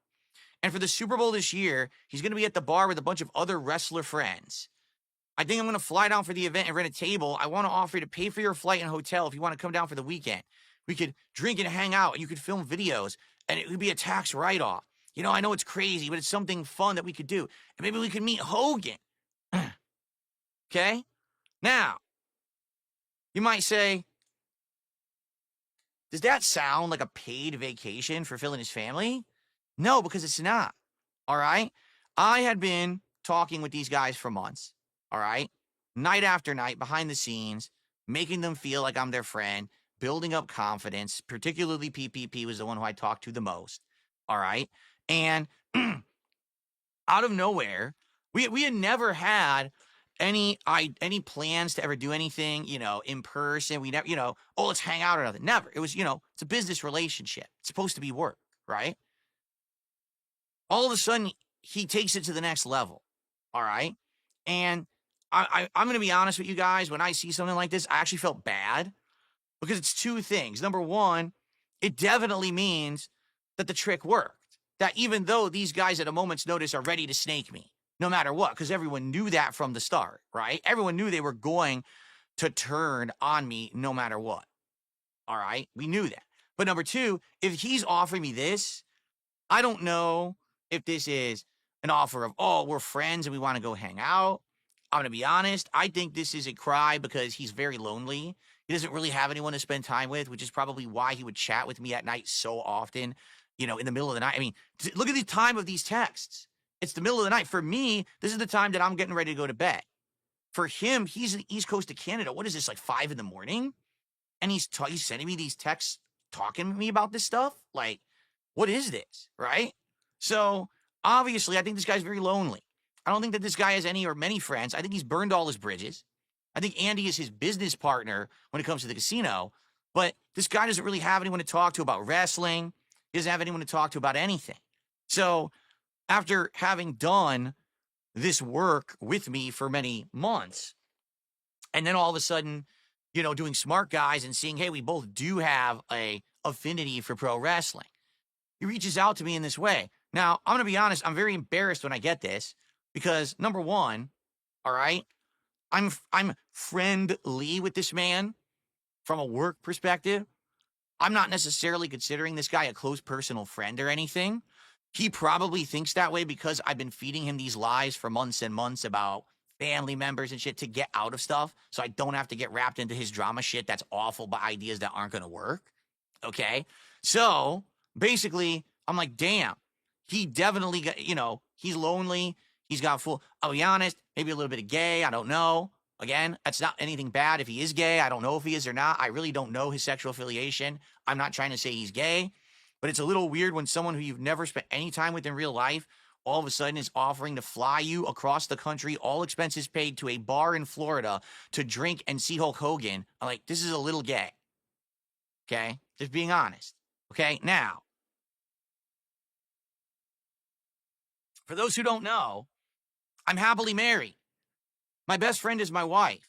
I've said time and time again, if I'm going to spend more time with someone, it's going to be my wife. It's not going to be PPP spending time at Hogan's Bar in Florida, brother.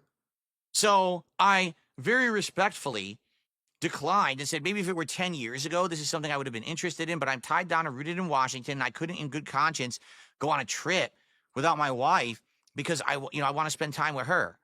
So what he says is, I would pay for her to come too, and we'll set up Jasper with a sitter. No pressure. I know it's a lot of, again, the health issues, with my wife that we had mentioned and stuff like that. And then he says, oh, I want to get you guys out of the house and something that the detractors can suck cock forever.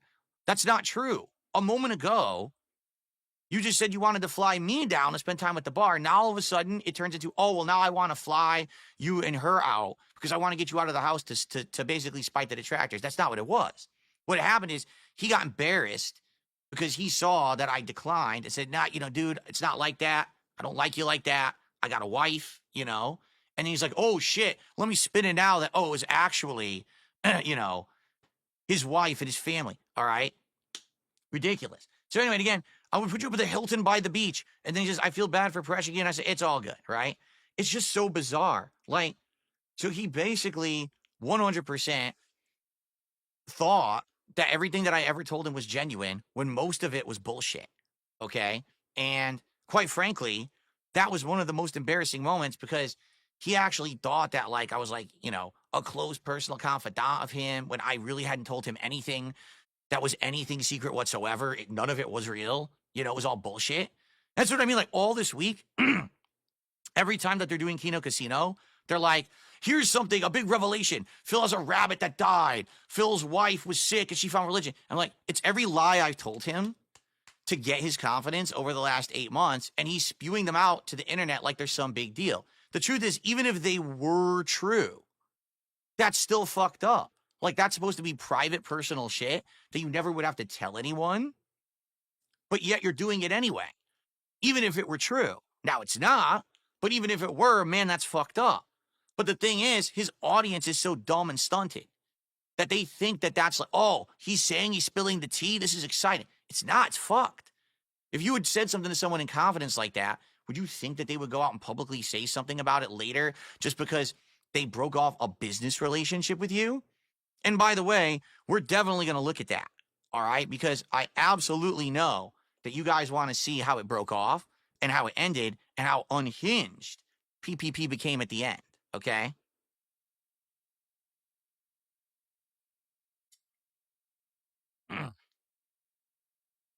Let's continue because we've got more, all right? You know what? We really haven't done anything with Andy. We haven't. So I feel like we should do a little bit. To be honest, I know Andy apparently doesn't like me, but I've barely talked with the guy, so I just don't know him that well. And I don't know if everything he's ever said is a sham or a ruse. I don't know if he just goes with everything that PPP tells him. All right. Very well, it could be that he just goes with every single thing that PPP tells him. He's a pushover. All right. I don't know. But, we're in a situation here where I barely ever spoke with the man. And so it's very odd to me that we had people saying stuff like he's your gaming soulmate and shit like that.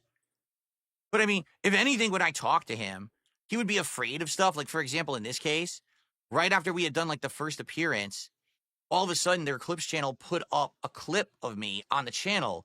And Andy was legit terrified that I was going to see that and think that they were snaking me already. And he didn't want this initial relationship to end. And he kind of reached out to me apologizing profusely for that. Oh, sorry, that was a mistake. Right. And then we were talking about gaming collabs. This is another thing. We keep talking about every once in a while games and gaming collabs and things like that, but they never happen. And again, I don't know if that was just a case where they thought that gaming collabs would not work on their channel. I think the Chain Together collab worked well. I think the only reason that the Black Ops Zombies collab that we did on Halloween didn't work so well is because that game doesn't really allow you to interact that well because you got to kill zillions of zombies. And also, I was drinking and we were all tired I was doing a marathon, so it's not going to work as well. If you did a different kind of game, there's tons of games out there that we could have done, but it was always, we're going to do it. We're going to do it. We're going to do it. We never did it. Instead, it was, can we do this drama, this piece of shit drama? And none of them ever worked. So that's why stuff fell apart.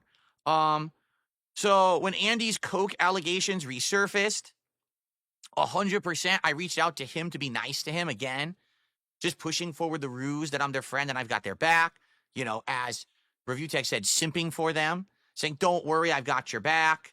I got my own detractors, stuff like that. Okay. Then there was the pedo arc where apparently it was leaked that these guys had gone on a vacation to Vegas, and in that vacation to Vegas, the person who had financed the entire vacation was one of their followers, and he was a pedophile, and he had been outed. So now it's like, dude, you just took $100,000 from a pedophile to go to Vegas or whatever.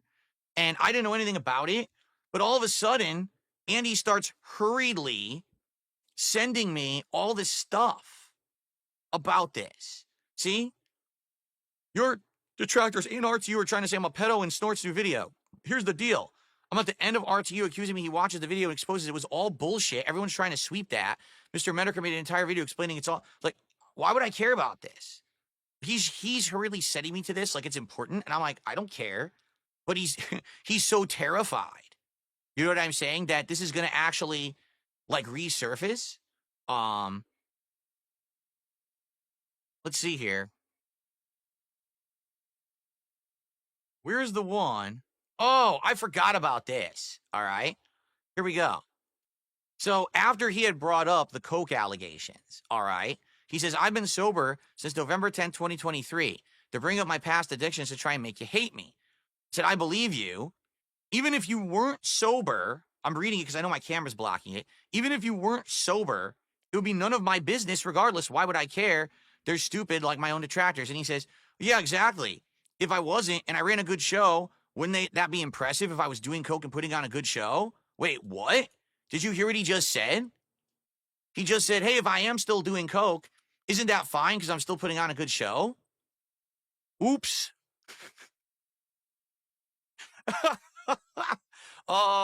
You probably shouldn't have said that. But, then, of course, he did say, I will be fair here. But I'm not, so thanks, man. But, I mean, that's pretty crazy that he just said that. Oh, if I'm doing coke and I'm running a good show, it's fine anyway. Oh, but I'm not on coke, by the way. Anyway. So the last thing, I mean, there's tons here to go into, but I know I only have probably about an hour left that I want to really bother with this shit. So, basically, the one final thing that I'll say about Andy. All right. This, I don't understand. I'm completely confused. I have no idea what this is in relation to, but this one threw me for a loop to the point where I was shaking my head and scratching my head. All right. It's Valentine's Day. Okay. It's literally the middle of the afternoon on Valentine's Day. Keep in mind, again, I don't talk to this guy a lot. The logs that I have with him are 100 kilobytes. The logs I have with PPP are over a megabyte. So it's 10 times more I talk to PPP than him. Okay? Well, yo, why'd you unfollow me? I hope you're well anyways, dude. Keep well, brother. Huh? And I responded later on in the day when I just happened to open this. What, you mean here on X? I didn't unfollow you, Andy. I don't think I ever followed you here, laughing out loud. I do follow your Casino Clips channel to get caught up from time to time. I've been busy, but I don't watch your show. I've been, haven't watched it in ages. Oh, okay, based. Huh?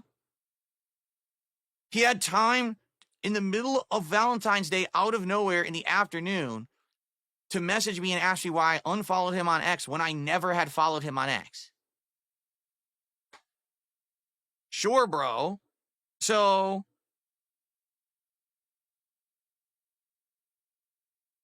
pretty weird. No, I don't know. We got PPP offering to fly me out to Florida to go to Hogan's Bar and have drinks with him. Kind of gay. Kind of weird. All we have is a business relationship. Why are you bringing this shit up? Why would you? It doesn't make sense. Then he tries to backtrack and cover it up. I say, oh, I'll fly your wife out there too. Like, no, we're not doing that. All right. And we got Worski coming out of here on Valentine's Day asking me why I've unfollowed him on X when I never followed him on X. Why is he checking to see who's following him on X? What prompted him to do this? I have no idea. It's very fucking weird.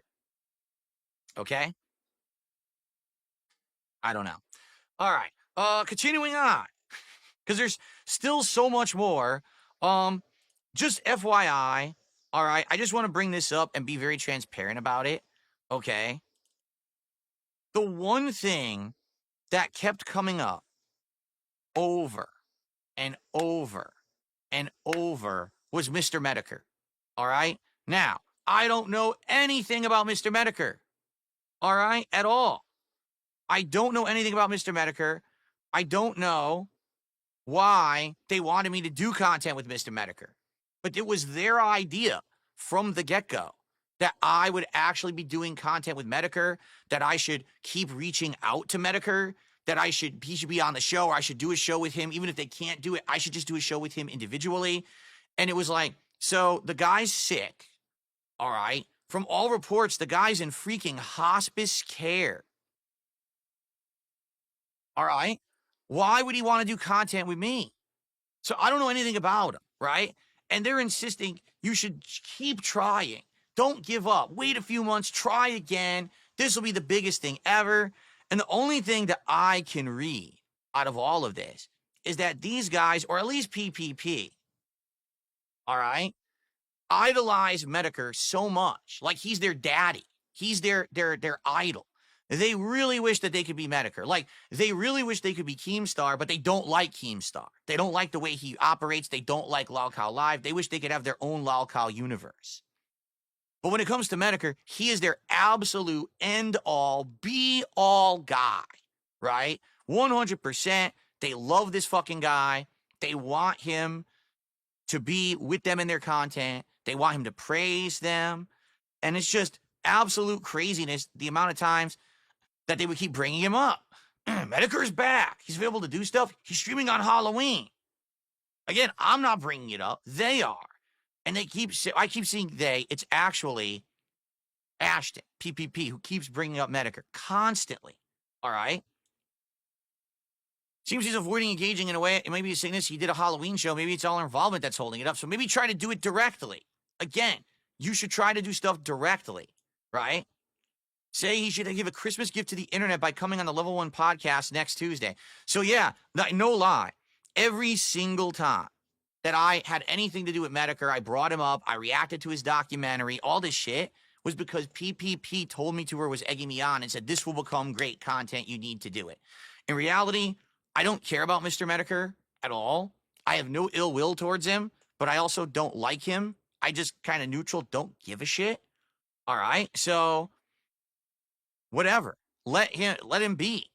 Right? Let him be. But they kept bringing him. I say they. PPP kept bringing him up constantly.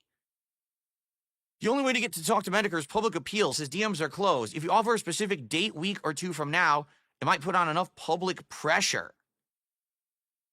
I think he wants control over the situation. This is a big dream crossover. I would like it to happen.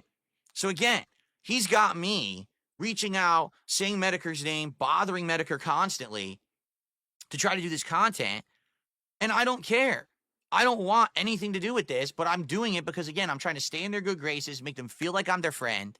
All right. And I feel bad. I legit feel bad that, sadly, Medicare might have actually gotten bothered by this if he really is sick, and he's having all these issues. All right. So I just don't want anything to do. You know what I'm saying? I don't. Okay. All right.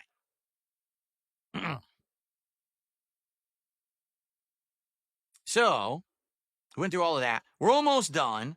Basically, what I think I want to do to end, all right, is to explain how it finally fell apart and all of that. Okay. So, oh, by the way, FYI, should I give you guys the links now? Or, you know what? No, I'll do my final segment and then I'll give you guys the links and then you can feel free to go through all of this. No, guys, I know people are saying Bregon, Ethan, Ralph. I'm almost done with this. All right. I'm going to be basically going for like another half an hour. I just want to explain the end of this and why I ended it. And I want to show you how PPP has behaved since, because he's become completely unhinged, which is why he's doing what he's doing and why I'm doing this. Okay. So this is it. This will be the end, right? Like this last segment. And then I'm going to give you guys the links and you can feel free to go through them yourself and you can enjoy, because again, this is all something that I had orchestrated since the beginning and they bought it hook, line, and sinker. All right. Which, by the way, you guys don't even realize something, but I'm going to bring it up in a second. All right. Which is actually the culmination of all of it that just happened to happen today. Okay. So, lastly, why did it all fall apart? All right. Why did this all start happening? Okay. So basically, after I did that show with Steve Cambion, all right, and the fact that this show was meant to set me up, it's obvious. Up to then, these guys had kind of been transparent about everything, and I kind of felt like here's the deal. If you really look over the whole history of what I did with these guys, the initial meeting where I did the first show with them, the react to the Review Tech USA documentary, right? And, of course, me going and doing that Josh Moon interview, I would say were all gold, and that was a month of good stuff, right? That was amazing. But after that, literally everything these guys came up with canceled because they have no fucking clout. Mudahar cancels and ghosts them and doesn't talk to them anymore. It's a Gundam, which they claim is going to be the slam fucking dunk of content. Cancels, won't do it, bitches out, and then they destroy him behind the scenes, calling him a pussy, saying that he, big talker, but he won't do any content. He'll only do content when it's shooting fish in a barrel. He'll never do an honest show with anyone, okay? Medicare, Medicare will be the best, the big one, the big win. Can't get him, can't get him, can't get him. All right, you try by yourself. That doesn't work.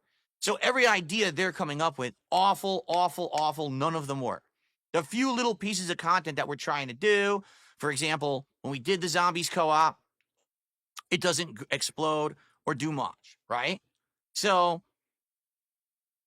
what am I left to do? Actually, to be honest, at the beginning of this year, I was probably going to cut off contact with them at that point because I didn't feel like I was getting anything out of it anymore. But I was trying to figure out the way out. Or I wanted to do it in a way that made sense. And basically, we were starting up Smart Guys, and I was like, you know what? Let's figure this out together. Let's do Smart Guys and see how it goes. And if the show does well, all right, then we'll keep going for a while and I'll play it by ear. But if the show tanks and doesn't do well, then instead I'll cut off with these guys and we'll be done. All right. So this long con started off great. I get a giant surge of views and support and it dies out within just a few months. And I'm like, these guys, I thought that they were big shit. They're not. These guys are pretenders. They get hyped because they shit on others, but they don't actually have the clout or connections to really make the content that they think they do. They want to be Keemstar, but they're not. They hate Keemstar because they can't be Keemstar. All right? It's just ridiculous. So maybe I did get into bed with the wrong snakes. Here, I thought I was the king snake and I was going to eat them up, but these guys aren't doing anything for me at this point. Like nothing's working anymore, right? So what the hell? What a waste of time. Okay? So, after the Steve interview, when essentially that went so poorly. And it went poorly for everyone. Steve looked like an asshole because he kept yelling over me. It wasn't a good interview. Nothing new was actually revealed during the interview at all. It was just the same detractor shit. And all that happened is the detractors threw money over at Steve. All right? Which is exactly what happened with Side Scroller. It's the same as the Side Scroller shtick. So there's nothing surprising here. It's just exactly what we all expected. Correct? Okay. So all of a sudden, I start noticing that PPP is now starting to insult me and saying like snide remarks and comments. Now, he'd been doing it all along on his show, but it seems like it's starting to escalate. All right? It starts like it's starting to escalate badly. Like on the show, the Grill Phil segments, which used to be like 20 minutes, are now becoming an hour. And it's not even interesting. It's not even paying off. The Grill Phil, which is, again, this is Ashton's idea. Let's grill Phil on Smart Guys for a whole hour. It's not getting us views. It's not getting us support. It's not getting us anything. All it's doing is wasting all of our time and killing our momentum because in reality, people are coming to Smart Guys to watch wrestling commentary, not see me get grilled. He thinks they are, but they never did. They never came there and supported because of that at all. Okay? So, this is basically where things start to fall apart. All right? And basically, and again, you're going to see when you read through the logs, which all of you will, me saying things, about my family members and stuff. He wants, we're talking about flying places. I say, I can't fly because I don't have a real ID. My mom is sick and all this stuff. But again, it's the same shtick, the same spiel, just trying to continue on to get out of doing the shit I don't want to do because it's dumb shit that he keeps bringing up. Okay. So basically I said to PPP, all right,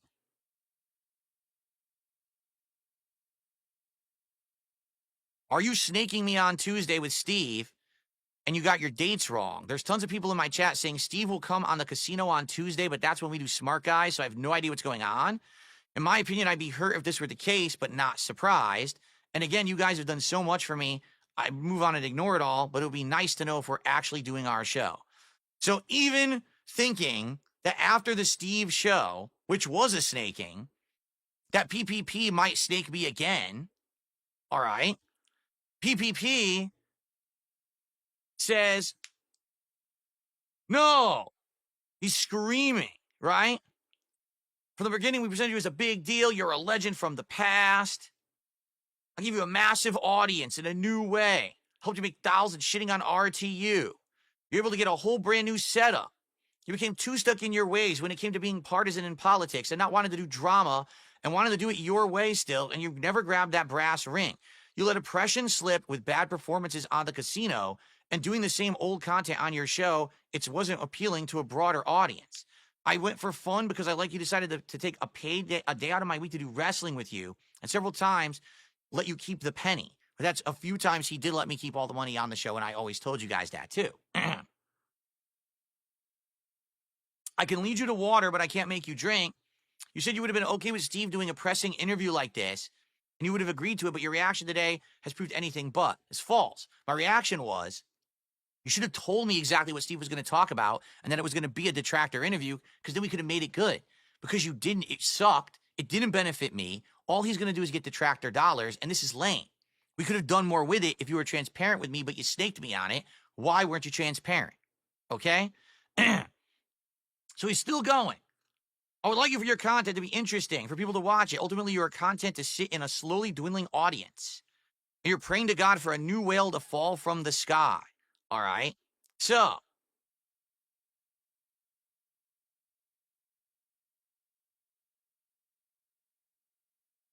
now because you did a favor for the other guy on my team that doesn't impact you in any real way other than you provide your spiral and lash out. That's disappointing. Go ahead, be a victim and make us out to be whatever you want. But I did try. And then I apologized and said, all right, I don't think you're going to snake me. Okay? And then he didn't. All right? But the truth is, let me find it now. I already told you, the idea was that he wanted to build up Steve as some kind of a supervillain character, that we were going to play games and go back and forth and insulting each other. Super boring. Who the hell was going to care and who was going to believe that? No one. No one was going to believe that. That was so unbelievably dumb. Like he was going to be like evil Neo. And I was supposed to be the hero facing off against evil Neo, but all the detractors throw him money because he's felting me on his show or whatever. It's awful. All right? It really is. It's like grade school level shit. It's something you would see on Nickelodeon. It's not something that you would expect for content on the internet that's going to be popular. Everyone would have cringed. So at this point, I'm like, dude, I gotta find a way to get out of here. Really, like I have to get out of this situation at this point. Okay? So I said, so here we go. Opinions on the last Smart Guys are split. Of course, it's doing incredibly well. Once we find the proper balance, it'll work. But we need to shorten the show. I need to know the topics of Grill Phil earlier so I can prepare, and the show will go better. And here we go. You laughing at the joke of my wife looking like Piper Niven was not cool, even if it wasn't intentional. I'm not trying to cause problems, but next time I'm going to say something and it's going to be uncomfortable, I have more than enough shit going on and you know that. All right?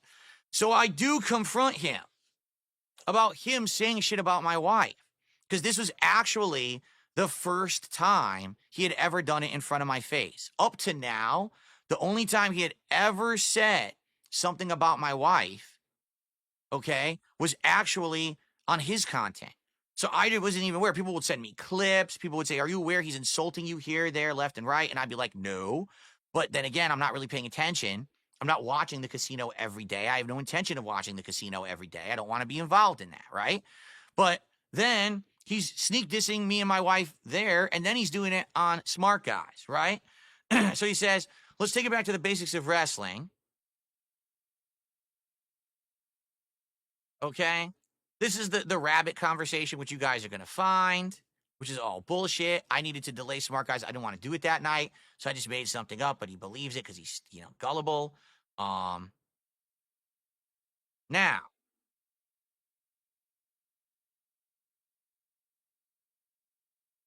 here we go. This is last week, and this is when the crap all hit the fan. All right? FYI, trolls went crazy hard on my stream today, bombarding me with messages saying that you called me a lazy POS on a casino last night. You called my wife fat and more. I ignored it, but that's apparently their narrative now. Then he says, oh, I'm sorry. I was doing that routine. I honestly think you should take a few days to recuperate and have some stiff drinks and watch shows with your wife. Everyone can see you're having a great, tough time right now. I feel badly to be affecting you in any way. I'm going to lay off with the smart ass stuff. Try to rest up. Things will get better. I'm worried about you, so take care of yourself. Have some weed. And I'm only partly kidding. All right? And I said it right here. I accept your answer, but I told you I had issue with you making fun of Kat on Smart Guys, so why are you doing this on your show? I'm trying to understand it. I have both friend and foe alike now telling me to sever ties with you because you're not my friend and you're using me. And what does he say? It makes sense if I find something funny to say, I'm going to say it. I find what is taboo, boundary pushing to be funny and shocking in a way. All right? So I feel bad that, you're going through any hard times. I like to push buttons anyway. I went too far this week. I wasn't treating you like a person, more like content, and I'm very sorry for that. So again, he's apologizing. But what's the point of apologizing if you do it anyway? When you're apologizing for something, but then you're doing it anyway, it doesn't matter. You've already done it again and again. Your apology is invalid if you keep doing the bad thing. So at this point, I know that his apologies don't mean anything either. So what does he say? I want to make it clear, if you do want to cut ties, I completely understand. And I think that you'll do well no matter what. It was at that moment that I decided I'm going to cut ties with this guy. All right? He's apologizing, saying he's sorry for what he did, but basically he cannot control himself. Okay? So you can cut ties and we're all good. All right? So I said, that's pretty much what I thought you were going to say. I have thick skin. I get it. Now people are 100% thinking that you're using me. I don't know what we're going to do moving forward, basically. We need boundaries, And he says, I happen to like that there's different ways to interpret what's going on, and there's not very straightforward. I think people get invested. I see that you're crashing out. Now, this was the next day's podcast. This was the podcast I did last week where I said I have 3 options. Option 1 is being a sellout. Option 2 is being a massive drama queen villain for the internet like PPP wants me to be. Or number 3 is to go the third route and go straight down the middle. All right. He thinks that's crashing out because I don't want to do path 2. Little does he know that all along, this whole thing has been a setup. I've lied to him for 8 straight months about all this shit.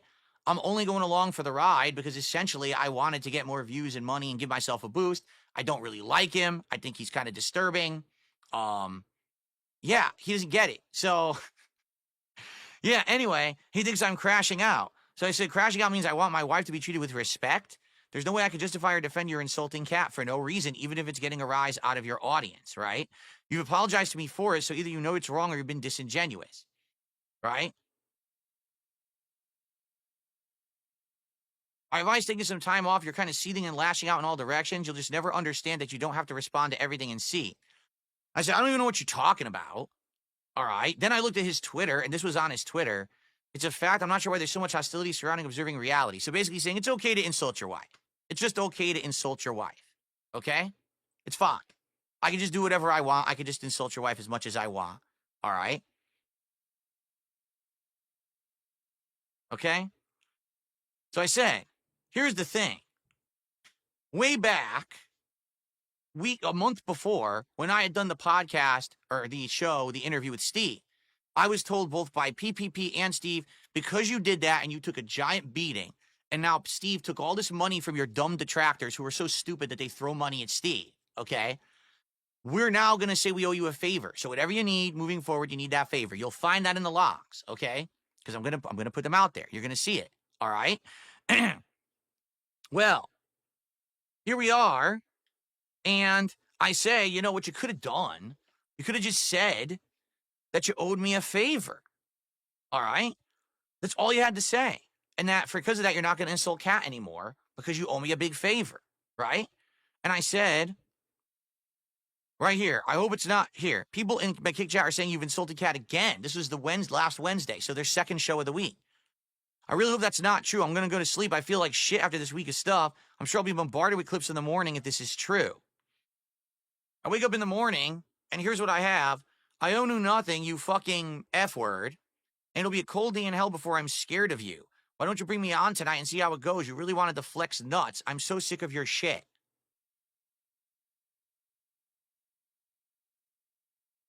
You threw everything I did in my face yesterday with the third path lazy bullshit. You have no gratitude for anything. The whole big dog routine, and you're thinking you're going to break me and run the yard? I will fucking show you whose yard it is. You escalated this, and I want a scorched earth drama campaign. I can give you that in spades. Okay? I have no idea what he's talking about. Literally, I did one podcast where I talked about I have 3 paths. And the next podcast, I said, if this guy insults my wife again, I'm breaking ties and I'm not making content with him anymore because I don't have to continue to do smart guys if this guy's going to insult my wife. I said it's all right if he goes ahead and insults me, but he's not allowed to insult my wife. That's all I said. All of a sudden, I'm the big dog who's thinking he's going to break him and run the yard.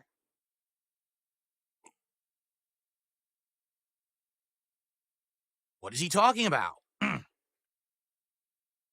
So I said, there's no drama. If you scorch the earth, you're just doing it to make yourself feel better. You're talking to yourself because you have nothing. I have nothing to say in response. As you said before, it's all the same shit over and over. The same detractor shit is all they're going to say. Okay? I have nothing else to say. On my end, it's done. This is 100% your doing, not mine. All you had to do was be reasonable and have respect, but you couldn't do it. I think that's sad. Smart Guys was great. What we did together was great, but you can't control yourself. All right? And this is it. This is where I was going to cut it off. This was literally going to be the last time I ever had any interaction with them. I was just going to go on and do absolutely nothing to do with them whatsoever. I wasn't going to snake them publicly. I wasn't going to do this show today at all. The whole idea of this show was that I have to respond because these guys are literally just going to keep doing stuff no matter what. So I have to at least do something. And if anything, if the one thing is that I drop the logs, so therefore they can't make shit up and spin the logs in a way that they're not, or say, hey, look, here's an edited log to protect us, but here's the part that makes Phil look bad or whatever. So right now I'm about to dump them so you guys can read them in their entirety, all right, unedited. You can see them, all right? But here's his responses. His completely unhinged, insane, over the top, crazy responses. Get a fucking grip, Phil. This isn't about your wife or my comments. It's about you being a stubborn, lazy, stuck in your ways, word I can't say, who doesn't like getting confronted about your bullshit. You cry victim and throw pity parties to get out of being held accountable, even making the slightest effort out of your own comfort zone to do anything else because you're using this shit to try and have an out, and you can pretend that you're everyone else, blah, blah, blah, blah, blah, blah. And he keeps going. You have no respect. You flush every opportunity. You show me in my efforts zero respect. Just trying to extend my respect to you. You know my tweets are right. By the way, why don't you respond to them? You're a coward. You have been your entire life. You can hide in your hug box, but one day there won't be anyone. He's talking to himself. I'm not reading it. I'm not paying any attention. This is like your ex-girlfriend says it's okay to break up with her if you're not okay with her abusing you. And you're like, all right, I break up with you. And then she freaks out and goes crazy and is stalking you and is going to all your friends and relatives and the public talking shit about you and saying awful things. I'm going to reveal this personal thing about you and this personal thing. How dare you break up with me? How could you break up with me? You can't break up with me. I break up with you and I'm not done with you yet. So how could you? That's exactly what it is. So now it makes sense. Him offering to fly me to Florida and then acting like this when I said, I just don't want to do any more content with you, okay? And he gave me permission to break it off. Just a few logs ago, he said, I understand if this is your decision that you don't want to do content with me anymore, go ahead. So I said, okay, I made my decision. How dare you? How could you break up with me? I can't believe it. Oh, and he's still going. Look, he's still going. We're not done yet. You know my tweets are right. I didn't read his tweets. I'm not sitting on his Twitter reading his tweets. I don't give a fuck what he tweets, right? He's still going. Here's what I'll say to you in the end, because this is later. This is days later. I don't want to have to do what I'm doing, because this is after the first show on Friday where he had talked shit and exposed secrets about my life. It doesn't feel good to dump all this on you, but you've endlessly escalated the situation. When did I endlessly escalate the situation? All I did was say, you're insulting my wife. I don't want to do combat with or content with you anymore. We're done. That was it. You've been incredibly petty and disrespectful. Never happened. I genuinely want you to apologize for wasting my efforts and let everyone know that it's the case. So let me get this straight. And he says, if you do that, I will drop the entire thing and move on. This is the guy who literally apologized for insulting me and my wife, but then did it again anyway. I called him out on it and he said, I can't really control myself, but I understand if you don't want to do content anymore. It's okay.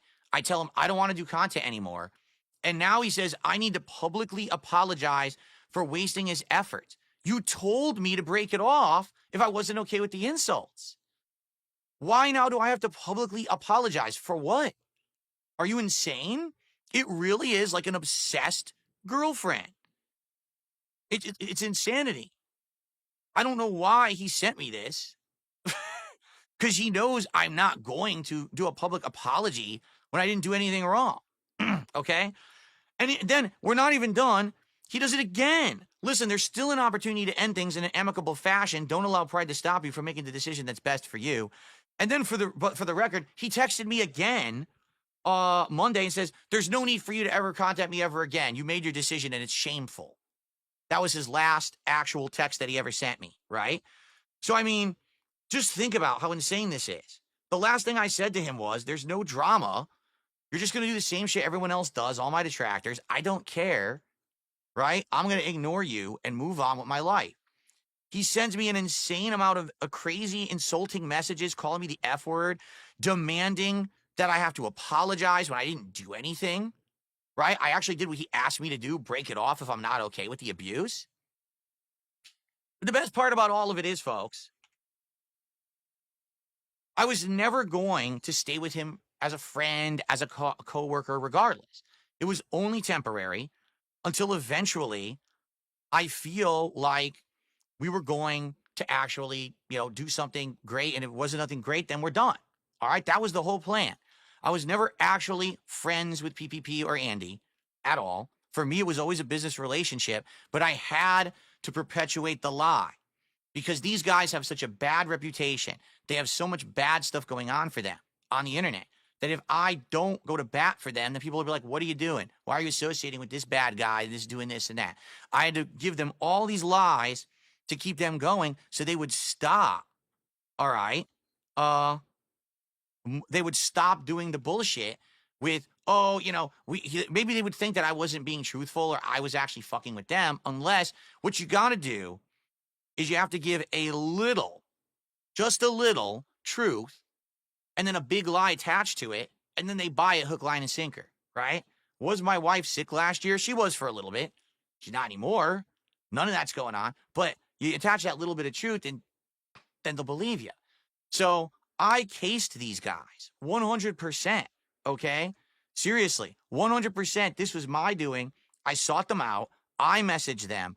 I'm the one who had the idea for the Review Tech React and made it happen, not them. And then after that, it was continuous failure after failure on their behalf. They couldn't get Mutahar. They couldn't get It's a Gundam. They couldn't get Medicare. They couldn't do anything.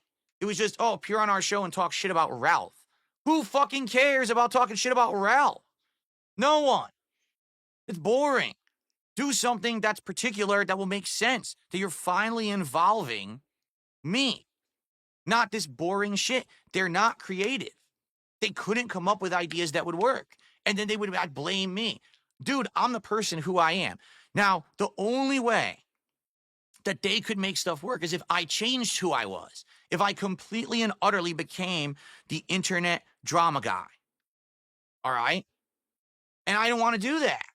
I don't want to be the internet drama guy. I don't want to waste my time. I don't want to change who I am. I want to play games. I want to hang out with my audience. But I realize that I'm already in this with these guys, and I got to find a way out. So I bide my time. I wait. We're doing smart guys. I'm going to find a way out eventually, and they don't have anything on me. Literally, they have a bunch of fucking lies that I fed them for 8 months. Big deal if they throw it out on the internet. All it does is make them look like shit for sharing my private stuff, which isn't even fucking true. So who cares, right? So you saw what happened at the end there. That's PPP. He's unhinged. He's obsessed with me. He's in love with me. He thinks that I'm his fucking boyfriend or girlfriend. He's treating me like I jolted him at the altar, even though he said it was okay to break it off if I don't want to be disrespected. He's freaking out. He's sending crazy texts to me, threatening me. He wants a public apology. He's insane. He's nuts. He's lonely as fuck. He has no friends, no one who will spend time with him, no one who will do wrestling with him. He wants me to fly to Hogan's Bar to have some drinks. That's pretty fucking gay.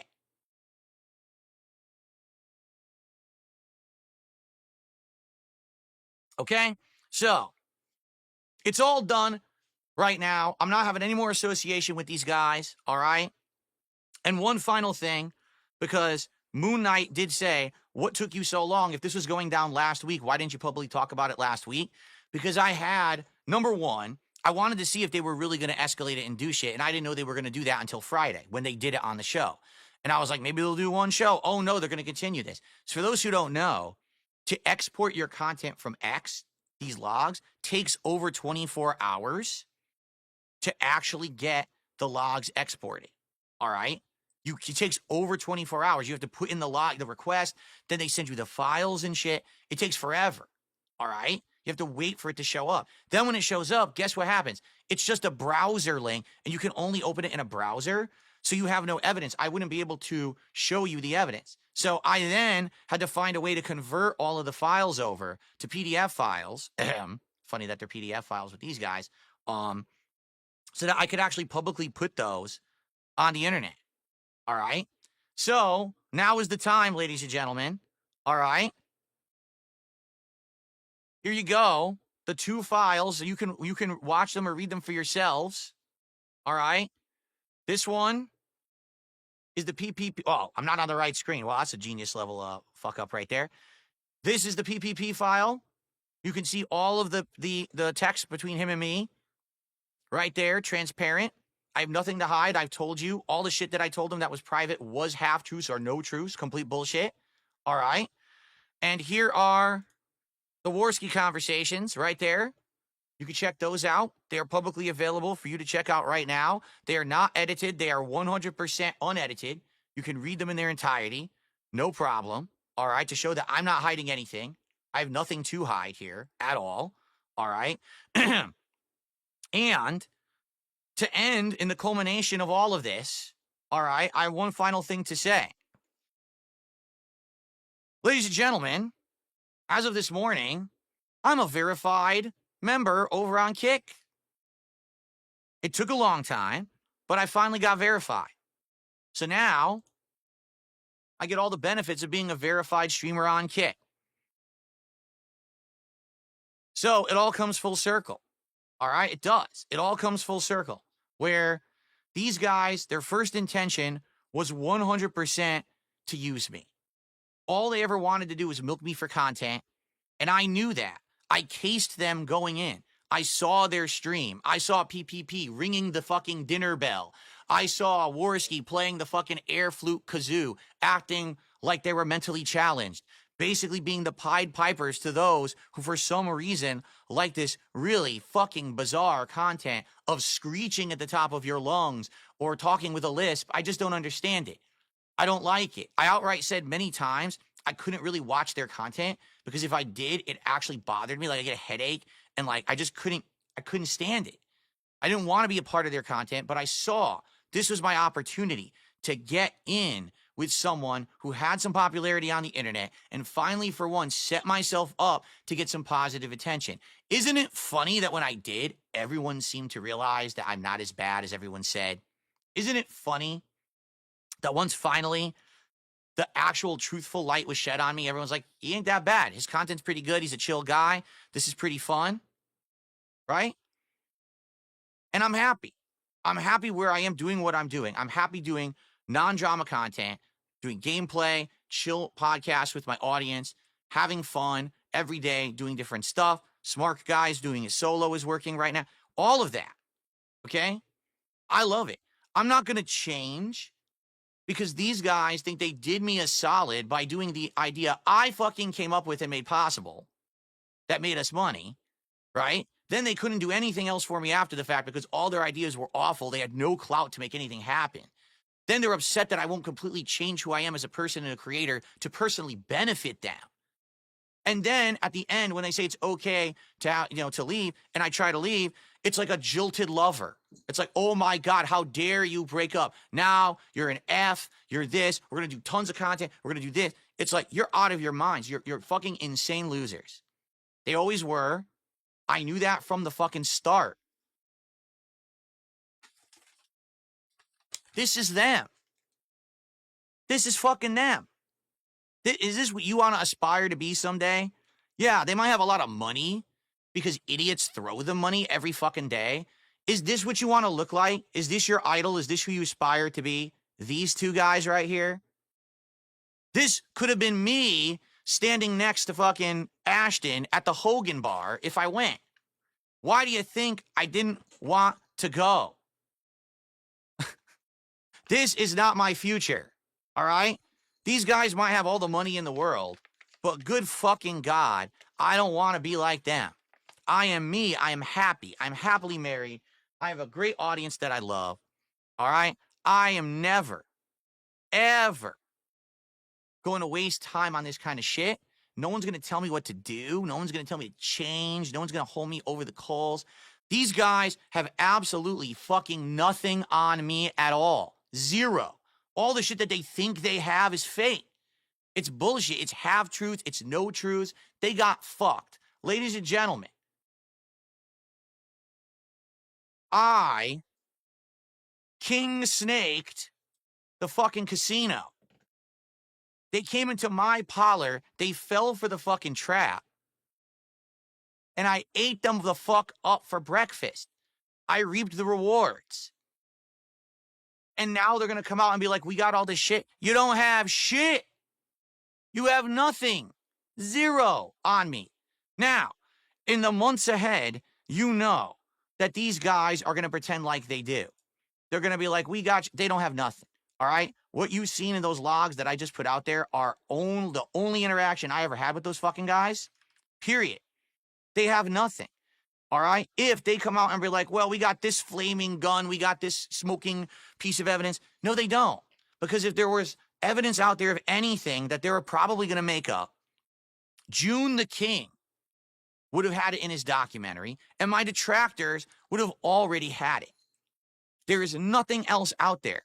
All right? There's no secrets of the past. I abused women, and I did this and that. None of it exists. Unlike all these other creators where all this shit constantly gets publicly exposed over the years, I don't have skeletons in the closet. My skeletons have been exposed over the years over and over and over. So these fucking guys can talk about me as much as they want. I can't stop them. Okay? But I can be past that. All right? So I'm done with it. I'm past it. I have nothing to do with them. I am now washing my hands of them. All right? The king snaked the casino. I got what I wanted. I got the temporary boost. It helped me. I got verified on Kick. All right? They can go crazy just proving how awful people they are, because that's what was happening to begin with. They were awful people. They always intended to be awful to me. They always were going to snake me. That was always the plan, is that in the end, they were going to turn on me. Why do you think they always had the little snide remark here, the joke here, the over-the-top glazing? That's what it was. No one got fooled except them, because they actually thought that I was buying into that shit when I never was.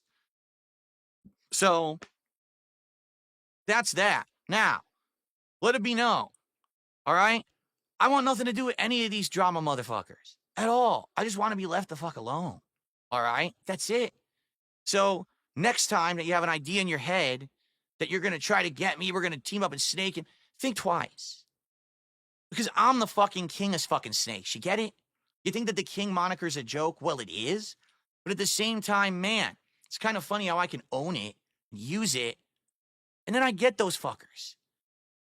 You're not going to be able to snake me because I'm never going to give you enough to snake. You'd have to be a moron, all right? So I'm done with this shit 100%. And that's where I'm going to leave it, all right? Sad Review Tech couldn't be here because I actually wanted to do a whole big shtick where we were taking the chips away from the casino, and then eventually I was gonna, like, maybe at the end, if he went along with it, I was gonna maybe say, hey, we're cool, and give him his chip back. But he wanted to talk about my microphone. He thought that that was funny. You want to talk about ruining an event, right? Like, holy shit, how can you ruin an event any possibly worse than that?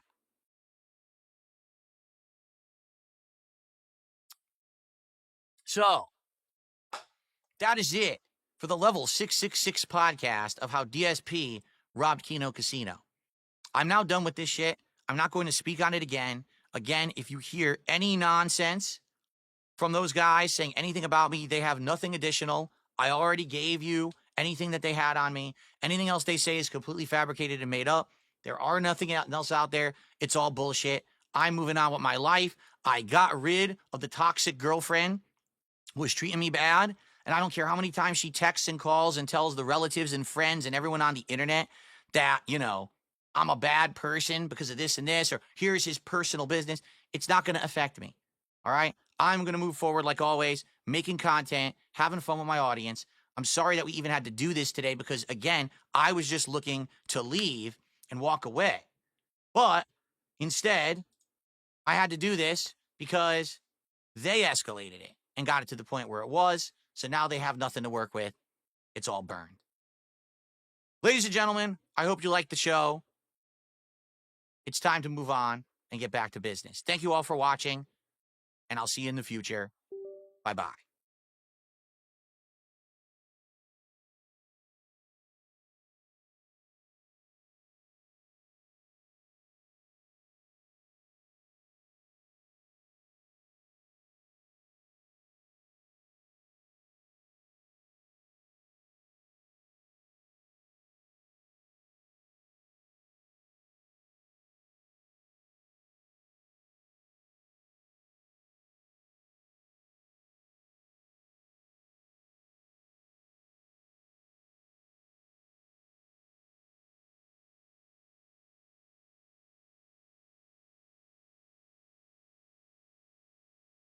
Am I not muted now? Okay. So guys, thank you for watching. Sorry about the drama. I didn't want to have to do that, but I had to do it. All right. What we're going to do now is we're going to do a decompression, like I said I would. But my wife is due home any moment from work, and I'm going to take a break when she arrives home. So likely what I'm going to do is now I'm going to try to reset up the stream to be a normal stream. Okay. Let's see, because I turned everything off.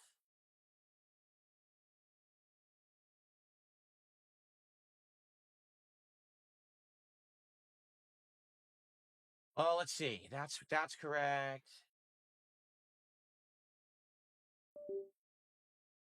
That's good. So I think this screen is all working now. Hold on, because I want to set up all the screens to actually be working. I need to get my box that fell there. I hit it with the freaking I hit it with the case. It's such a shame that Review Tech is such a dunce that he didn't want to buy in and do something fun. I mean, he really is the ultimate stick in the mud. I mean, he literally can't do anything fun at all. The whole point was, all right, if we did this and it worked out, maybe I would have had him on again and we could have done like a show together. That would have been fun and interesting. You know, if he wanted to razz me and I could go back at him, we could give each other shit. But that wasn't the point of today's show. I think he came in with this notion of what it was going to be, and it never was going to be that. So now he's like, oh, well, let me just start rattling off dumb questions about his microphone. What was he talking about? A fucking SSD card or something?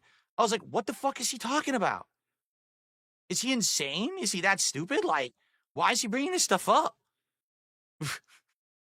Of all the times you're on my show, we have over 1,000 viewers, right? Things are exciting. Let's do something fun together. No, says Review Tech. Let me be the most boring schlub as possible. I mean, unreal. And he was late as well. That's correct, too. He was literally late as well. So it's just like on top of everything, he fucked that up, too. Ah, look at this. The camera's wrong. Let me fix this. There we go. I'm trying to fix everything now.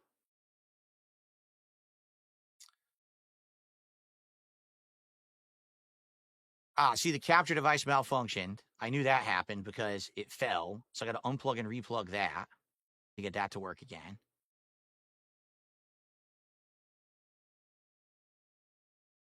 Whoa, what happened to, oh, there we go. Okay. Well, we're probably just going to do this screen regardless. What a shame. Anyway, I gave the links out. All you got to do is rewind the stream. I gave the links out. They were right on the screen in the browser. All you got to do is go to those links, okay? No, guys, you have to understand. People are like, why didn't you bring Ralph on? Yeah, that would have been cool, but the setup, I don't have the setup set up to do it. To bring someone up on Discord like that, you have to have it all set up. And I had it set up for Rich, and then I closed it all. I would have had to, like, open it fresh and start. It would have been a text stream. Do you want a fucking text stream? Of course not. And I had a lot to go. I wanted to finish by 2. You want the links again? You didn't get them? All right, hold on. I have to fix. Wait, is it on the screen here? Hold on. No. Oh, there's one. I think that's just the Warski, though, right? That right there. Do you see it? Right there in the browser. That's the Warski one.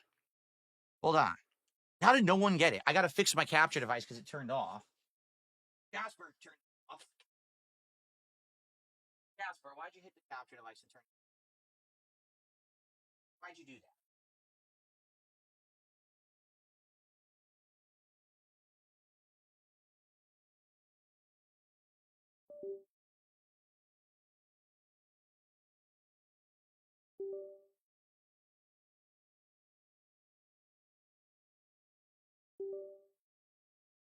All right.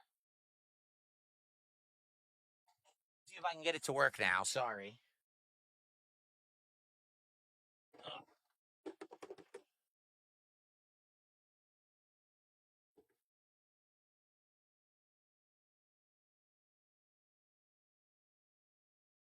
Okay.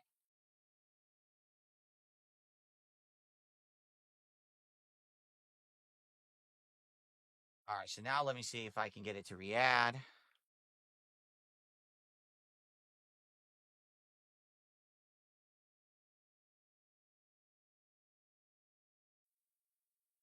There we go. Okay. So if you want the links, all right, this is the Warski link right there. Okay. and that's the PPP link. And that's completely unedited, exported from X, every message, all right? Again, the private shit in there is not true for me. Some of it is half-truths, but a lot of it is completely falsified to protect myself and to fool these guys, because I knew that if I gave them anything real, that they were just going to try to use it against me, which is exactly what they did, right? The moment that I said, I'm out because you guys are toxic and insulting and being disrespectful, I don't want to have anything to do with you. What's the first thing they did? They fucking went crazy and started exposing all this dumb shit. Okay? So there you go.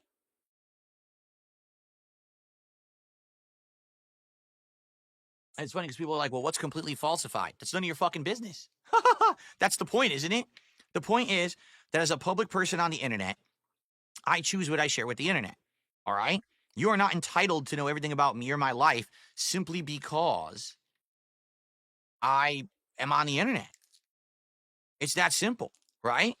There's nothing to do, you are not entitled to any information. You don't need to know what's real and what's not. What you need to know is what's going on a stream. If you like the content, if you do, support it. That's it.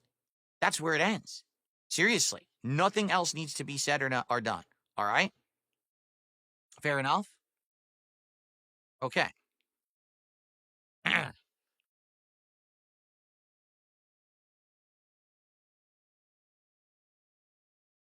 What link is that? Who was able to put the link up for me? Someone put up one of the links. There's 2 links, but someone put up the one.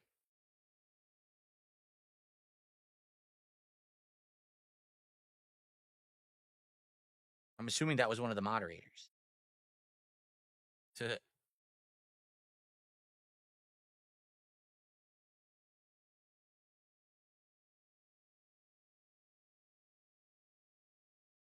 All right.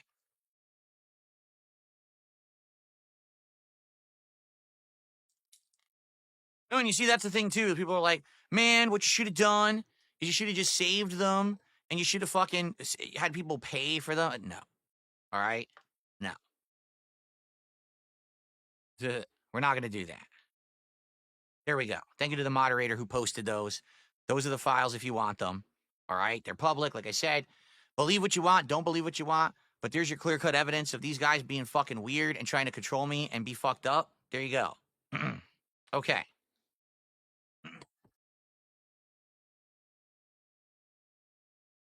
Hold on.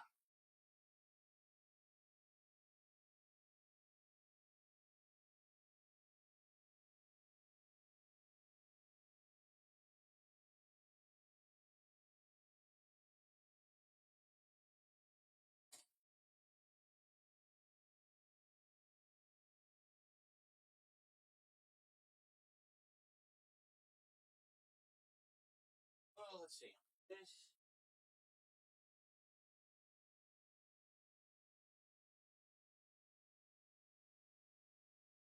And to my actual positive viewers, I'm very sorry for all of this. Really, I am. I'm sorry for all of it. All right. I know that after what we went through with the side scroller shit, right? That this is, stupid shit. But the thing was, these idiots were going to keep dragging us through the mud endlessly until something was done. All right. So now at least this bullshit is over. And we can just move on and do, like I said, do my own content as I've always wanted to do. And people can try to stop involving me in their fucking nonsense. Their constant bullshit. I'm so tired of it. Stop involving me in your crap. I want nothing to do with you. Okay? All right. So, let's see here. So, my wife's going to be home any minute. What we're going to do is we're going to do a decompression. I do have a lot of things to shout out. Obviously, you guys did a ton of super chats, which I'm going to shout out. And there are some tips that came in. I'm going to shout all those out. If you guys want to contribute now, I think the pop-up should be working. I think. All right. And I'm verified on Kick as of this morning. And I swear to you, that was not timed. It just happened out of nowhere. Boom. I was like, holy shit, seriously? Out of nowhere? That happened. And yeah, it did. So that's cool. What does it mean? It means I get the check mark next to my name. It means I get a few more features. And I actually believe it means that I get paid more often too, which is really cool. So there you go. The only thing we didn't get, I don't think we got any subs, which I'm not shocked because, as you know, the heavy casino contingent is on Kick. I would hope that for those of you who watch on Kick and enjoy would still support the channel in some way, but I don't blame if I lose a whole bunch of viewers now over this. If that happens, there's not much I can do about it. But it wasn't my decision. My hand was forced. My whole intention was to get out when the getting was good before I got dragged into horrible shit that I didn't want to do and ruin my entire, my whole content creation. I mean, I'm 17 years into doing this. I'm not going to ruin everything that I've done to do drama content for these guys when it sucks. If the ideas were good, like I said, let's do stuff with Mutahar. Let's do the It's a Gundam thing. Let's do Medicare. If we could have made that happen, I would have done it. They couldn't make it happen. So why the hell was I even with them? Right? What was the fucking point?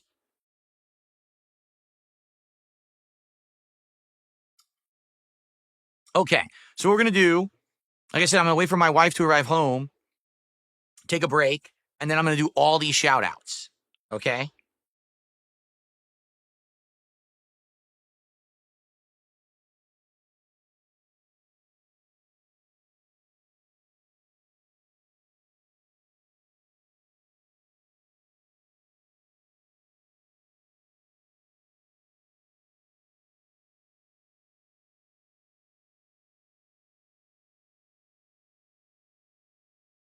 Yeah, Ralph wanted to come on, but again, I wasn't set up to do it. Like, I'm just looking now, and I opened up Discord, and he's there talking. He's interested in possibly being on. It's like, yeah, if I was equipped to do it, I probably would have thrown him in there. But at least now I got through it. I got through it in the time frame I had. We're done now. All right. Okay. Do a clapback stream with Ralph. I mean, again, I want to be done with this. I want to move on. I just want to do my content. That's it. That's all I care about. My gameplay, chill podcasting, wrestling commentary, a Lego build night, this fun stuff. That's what I want to do. I don't want to become some ridiculous super villain of the internet.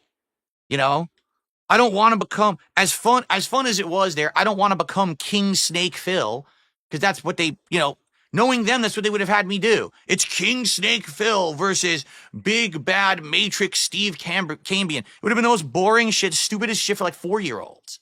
What are you talking about? That's what you want me to do? That's the content you want? Are you stupid? Like, what on earth? Why would you want me to do that content? Like, it's just ridiculous. No, you see, again, I'm not like that. To them, the big payday is let's keep it going. To me, it's like, I'm done. I'm exhausted. I want nothing to do with it. I'm glad I'm now officially done with them. The logs are out. There's nothing bad there. Everything's fine. They could go ahead and try whatever they want. It's all bullshit. I'm done with them. I'm ignoring them. That's it. I'm done with it. Like, official. I really don't want anything else to do with this fucking nonsense. I just want to do my own shit and be left the fuck alone. And that's that. I just find it hilarious. I'm just going to say this. If It's a Gundam is on their show on Friday, he is the biggest motherfucking bitch on the planet. Because did you see how they talked about that guy? They outright said, we want to destroy him. He's an alcoholic. He sleeps with hookers. He's going to spiral. He's going to do all this thing. They wrecked him. They fucking wrecked him. And the intention was for us to wreck him publicly so that we could benefit and reap from the detractor community. That was 100% what we were going to do. And then he backed out. And now, here it is months later, they outright admitted the only reason he does content is because it's fish in a barrel content. That he wouldn't actually go up against anyone, that he can't handle it. He'll crumble. That instead, that's why he does his own kind of content offline. But now, all of a sudden, they're not fun with me anymore. They're not friendly with me anymore. So now we're going to attack Phil. Like, wow. Dude, they literally ragged on your ass and said you were a loser and you were scrappy do. And they were annoyed how much you were contacting them to get on the show or say not to work with me like 1,000,000 times. And if you fucking just let that go, you got absolutely no self-respect and no pride, and all you care about is the money. Seriously. Oh, I turned down Hogan's bar. What willpower, right? Oh, what willpower that I turned down Hulk Hogan's fucking bar Right. Oh, by the way, all the pop-ups are off the screen. There's YouTube. Oh, no, they're not. I don't know why they moved. I'm going to do a test to make sure that they're working. That's not real. I just wanted to test. Okay, it is working. Cool. Sweet. So I can do it. So all I'm doing is I'm waiting. My wife's going to be home any moment. And when she comes home, I want to spend a little bit of time with her, before. And then for the rest of the stream, like the next 90 minutes or so, we'll hang out and decompress. I have a lot of shout outs to do for the super chats and tips that have come in. If you want to support the stream, you can start now. You'll get a pop-up on screen. And hopefully we'll hit the goal. Being that I had to do a drama stream. I wouldn't be shocked if we don't hit the goal. You want to know why? Because people don't come here for drama and support drama when I do it. Do you get it? That's what these dunderheads, PPP particularly, couldn't get through their heads. No one cares about DSP doing drama. All right? The one time it worked was the Review Tech idea. That was the golden opportunity because that was the guy I actually had beef with. And then when that was done, that's it. I'm done. I don't have anything else to do. I don't have drama. I don't even know who the fuck It's a Gundam really is. I have no clue who the fuck that guy is. I don't care. All these idiots who've ragged on me over the years.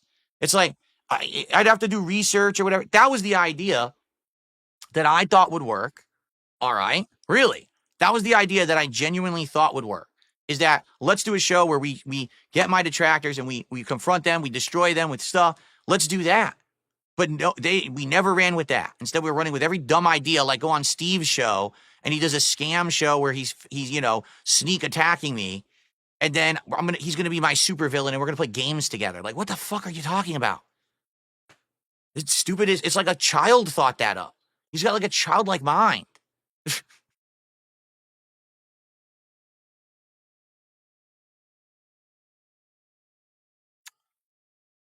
And by the way, I know that Ethan Ralph is probably watching. No offense whatsoever. I wasn't, me not putting you on the show today had nothing to do with, I don't want him on my show. It was because I couldn't even do it logistically. I had all that shit to get through and I wanted it to be done in time so that I could actually say hello to my wife, spend some time with her, and then do a decompress. So I couldn't, if I put you on, it would have been text stream and then everyone would have complained it's a text stream. Okay. So. Exactly, Jade. You're here to see me play games, to have fun and chat. It's all it is. I know. My viewers are not here for this crap. I don't want to do this crap, right? I got what I wanted out of the casino. All right, I did. We got the collab. It did well. I didn't experiment. I said, if I play ball with these people for once ever, will it work? If I play ball with Kino Casino, will we make great content that will continue to work? And the answer was no. The answer was they didn't have good ideas. The best idea was fucking mine. Smart guys, which is the only other thing that we were doing that was working. Guess whose idea it is? Mine. My show. So if I want to do the shit, I'll do the shit myself. Or I'll involve people I want involved. You know what I'm saying? Why do I need them? And then they're going to try to drag me through the mud. And you must change. You must do as we say. I don't have to do shit. The fuck are you talking about? Who do you think you're speaking to? You're not my fucking betters. You're two guys who sit there on Kick screaming like banshees at a bunch of drama lol cows. Ooh, ring-a-ding-ding-ding-ding. Ooh. It's like a fucking clown show. It is a clown show. The first time I saw Kino Casino, do you want to know what I thought? This is a joke. I was like, this is a special show where they're acting out for their audience. Like, this isn't their normal stuff. And I continued to watch. I was like, wait, that's actually their content? Like, this is what they do? Acting like two crazy, like baboons, freaking out on the stream. But one of them, obviously, he's calling everyone fat. He's insulting everyone, but he's fatter than them all. And he screams. He's like a carnival barker at the top of his lungs, constantly screaming, ringing a bell. The other guy can barely talk. He has a lisp. They don't understand that for an outsider to go to their show and start listening for 5 seconds, they're like, the fuck is this shit? This is bizarre. This is fucking this weirdo shit.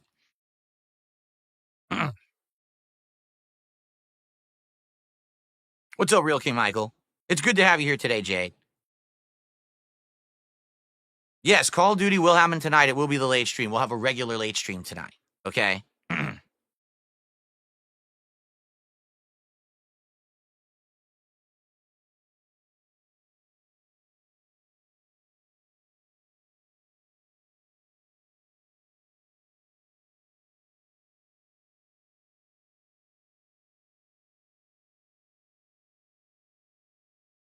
I don't even care. Super Bonchan, that's not what this is about. He goes, on a scale of 1 to 10, how felt it is the casino?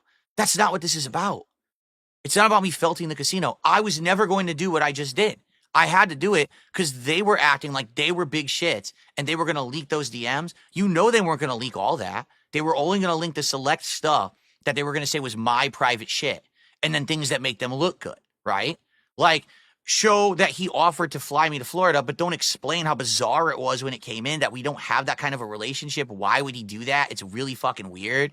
He knows I'm married. Why? You know, it's just weird, bizarre, scary, you know, but they'll spin it in their usual way where they're just, everything's gray.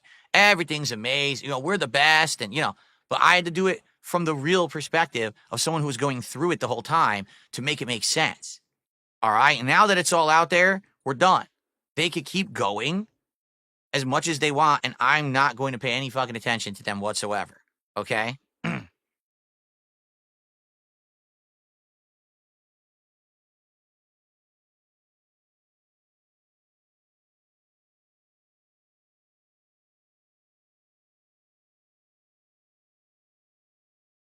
Ugh.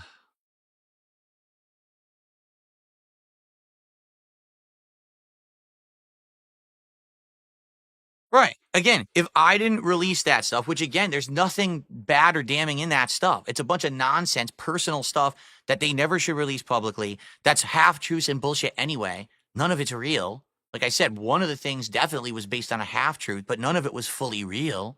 Okay. There's nothing in there that's bad. It's shit that you would expect me to say if I was a yes man for them, because I was being a yes man for them to get stuff out of them.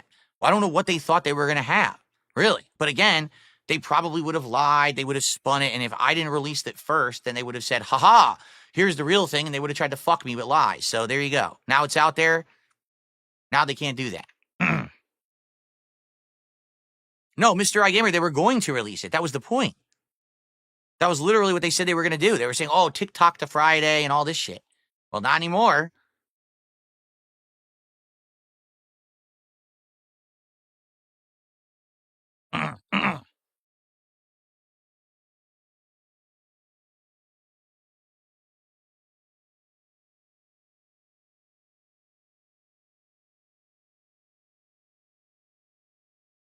My only regret is Review Tech sucked. I thought he would play ball. I didn't, again, you can tell, obviously, I did not actually tell him what was going on, right? I wanted him to come on and be like, oh, this is happening. This is interesting.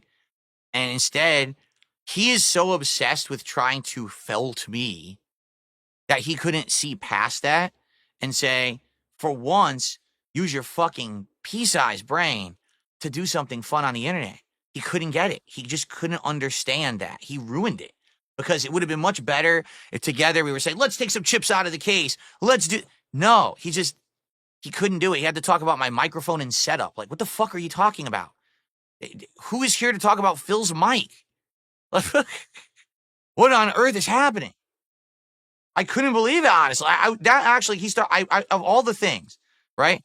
I couldn't believe he started talking about his mic. And I'm like, wow. Jets fan says that's not what it is. He didn't believe you. It's hard to buy into something when you don't believe it. Yes, but do you understand that you cannot buy into something but still have fun with it? That you can roll with something? Even if he detests me and he doesn't believe anything I said whatsoever, you could still say, hey, this is a fun opportunity to just have a good time. Let's do it. And worry about that other stuff down the line. Because now, I ain't fucking talking to that bum again. He ruined his opportunity.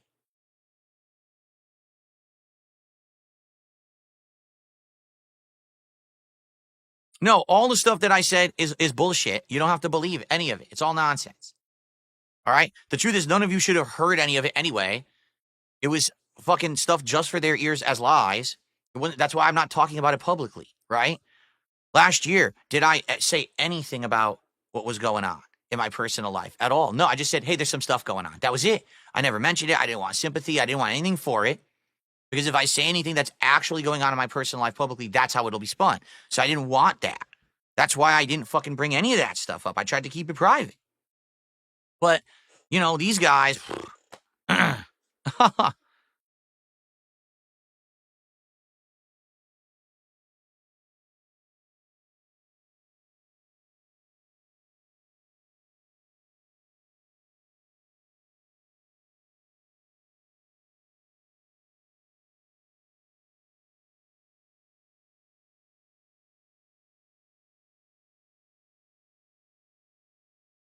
yes, we're going to move past it. Like I said, I was waiting for my wife to get home. We're going to take a little break, and then we're going to relax, and we're going to unwind, and I'm going to do shout outs because a lot of contributions that came in during that part.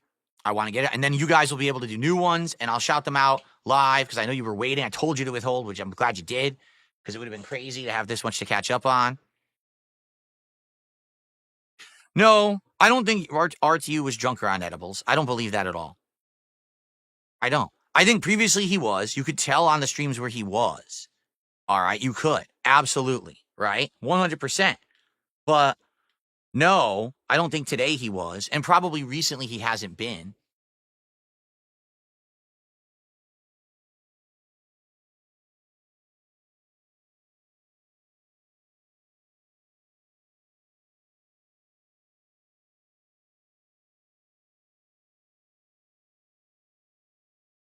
That was the most coherent you ever seen RTU. Oh, wow. I don't watch him that often. Every once in a while, I'll just do it's just the, whatchamacallit. It's just like every once in a while, I'll see a clip or whatever. But that's it. Galaxy Gas. I've heard about that. It's the one that you get high by drinking it, right? Or us breathing it, right?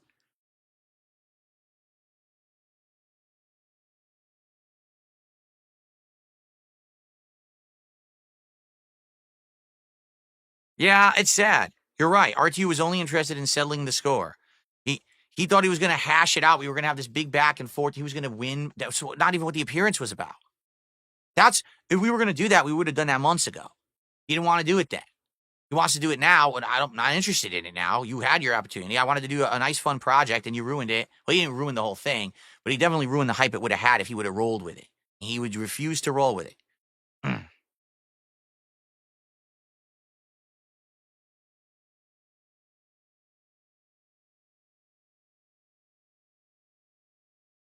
I'm not reading the support because my wife just got home. We're going to do it when like I said, I'm going to take like a 5-10 minute break.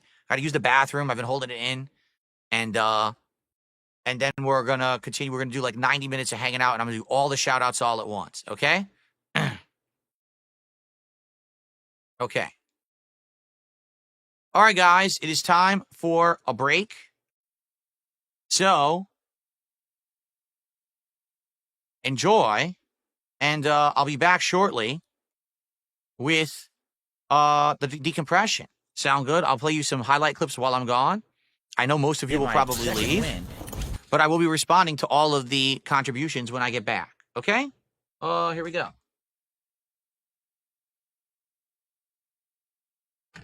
All right, I shall return. I'm going for that tonight. What the hell? What the? You son of a... Well, that was a bad start.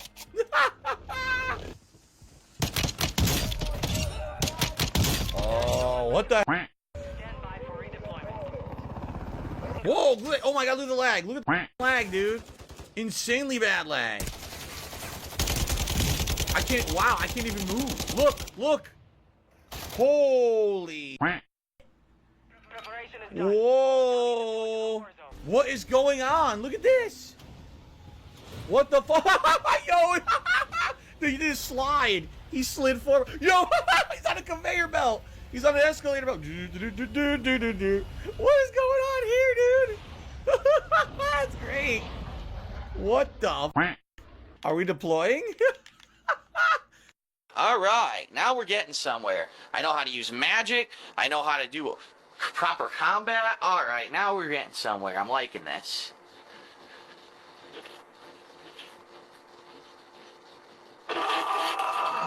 Son of a bitch.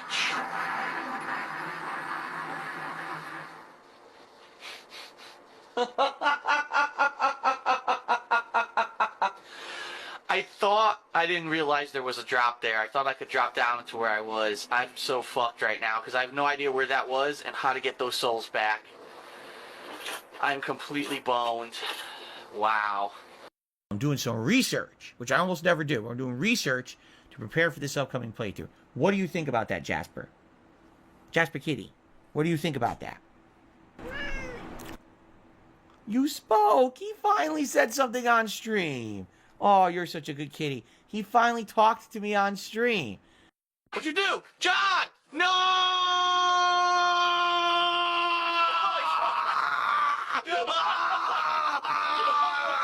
What the fuck? John, you drove us off the cliff, dude. What the fuck? How do you go forward? Like this? Yes, okay.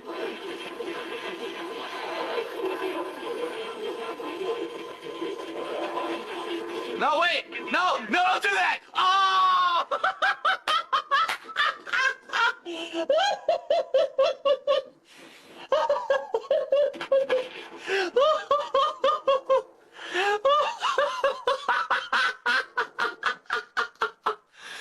Oh my god. Yeah. Oh, there's gonna be a learning curve on this game. I received 0 contributions.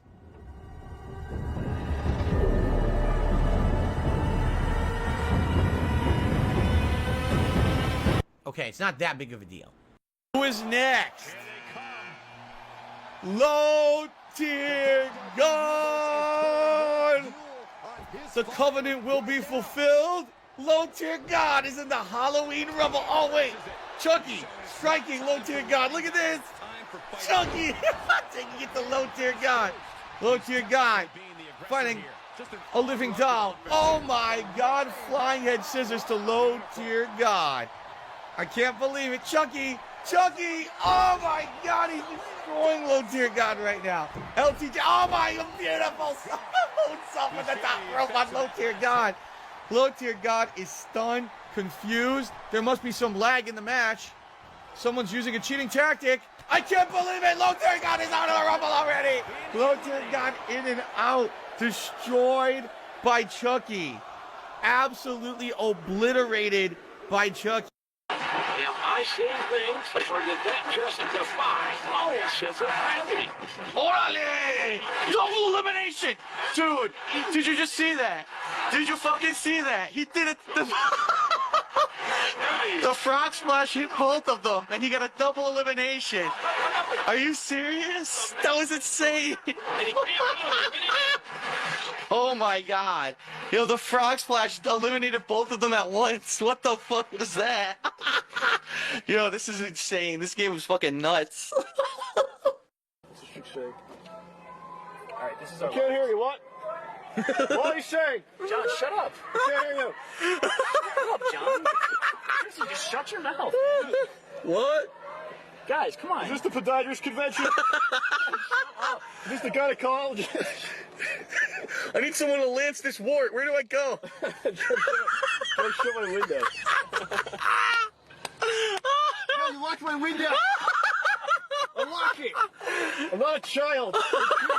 Sometimes you act like one. If you treat me like a child, I'm gonna act like one. You're already acting like one. I have nothing That's to it. Start pissing and shitting all over the Yeah, seat. this is chicken. This is where the Comic-Con is.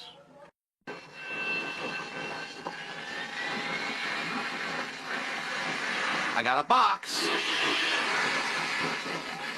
Here, hold this. Oh! Fucking shit! I didn't know he would shoot me if I threw a box at him. What a dickhead. What an asshole. Stay out back. Holy shit! Holy fucking shit, did you see that? Oh my god! Oh. What was that? That was wild. Can I do that again? Oh my god, look at this game bug. You fall off the fucking rooftop of the house. Oh my god. Yo, everyone has to try this. Go to this neighbor's house if you have this game and just run up the fucking side. That shit is funny. Help Wardell rise up the ranks of Jericho's gang. Did you see what I just saw? What's going on? Look at this. Spell or something. Wardell on a job. The Phantom Wheel. Find a- He's Yeah. he's drifting the wheel. What is happening here? Look at this.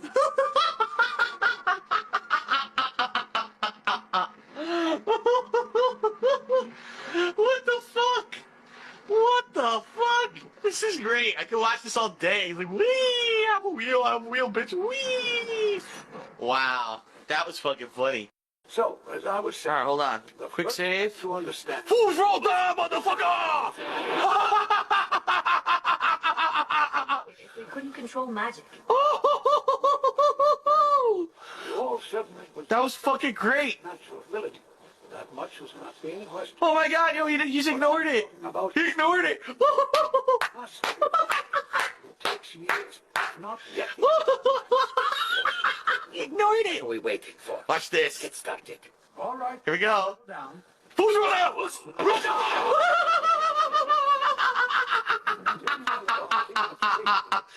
Yeah, the theme of safety. Arcano, who loves the Milano and listens to Milano. Oh shit! That was like a fucking strike. He went flying into them. That was awesome, actually. Now Arcano's pissed. He won't come near me. Look. Yo, he won't move. He totally won't move now. He's like, dude, you fucking pissed me off. Look at him. Damn. Does Ogre want to fight me? Probably.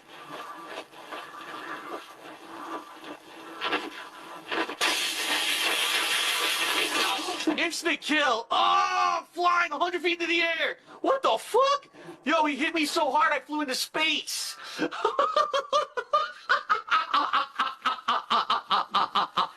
Yo, he hit me so fucking hard I flew into outer space. That was a little exaggerated, I think, but that was fucking funny. Here he is. It's boss mode Santa. Kick him in the balls, kick him in the balls, kick him in the balls.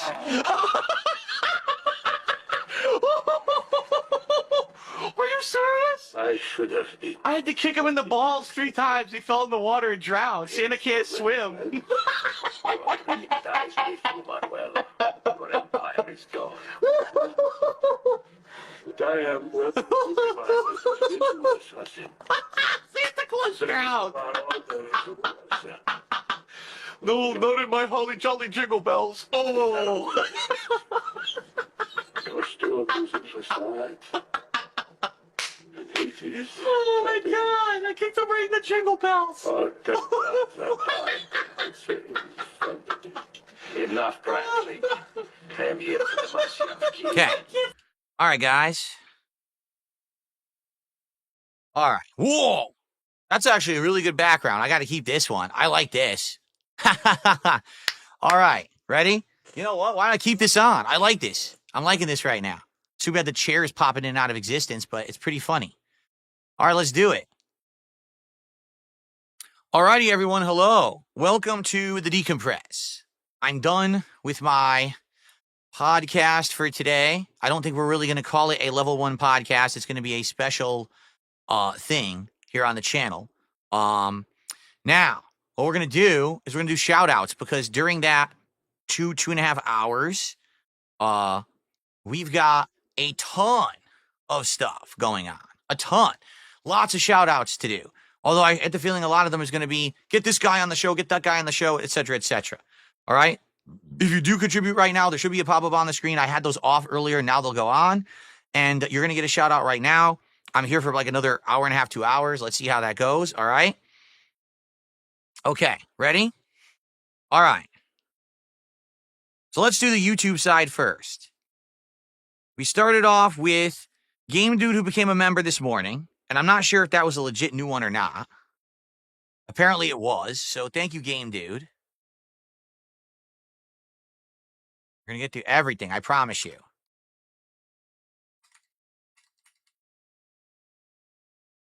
Let's go. Let's see if we hit the goal today. It would be great to hit it. All right? Okay. Oh, let's see here. Gamer Grader, $5 super chat says, mention the tattoo. Well, as you saw, that wasn't actually the purpose of the appearance. I absolutely could have, because he brought it up, which is hilarious that he actually brought it up himself. He doesn't realize how unhinged he is.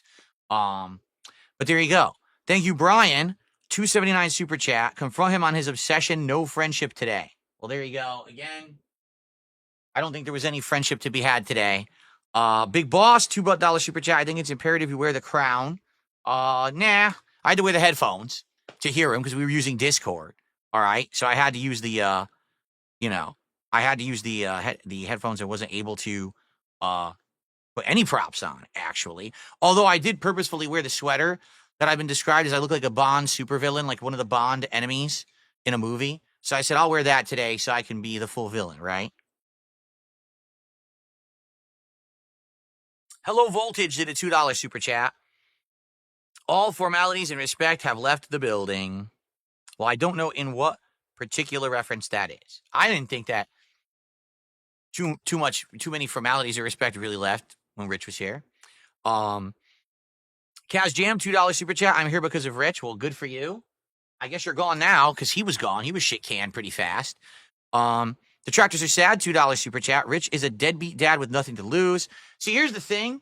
Rich wasn't here long enough because he's a dunce. I didn't even get to tell him that I did want to apologize to him that during the react that I did the casino last year to his documentary, that his personal stuff about his family and stuff should never have been brought up.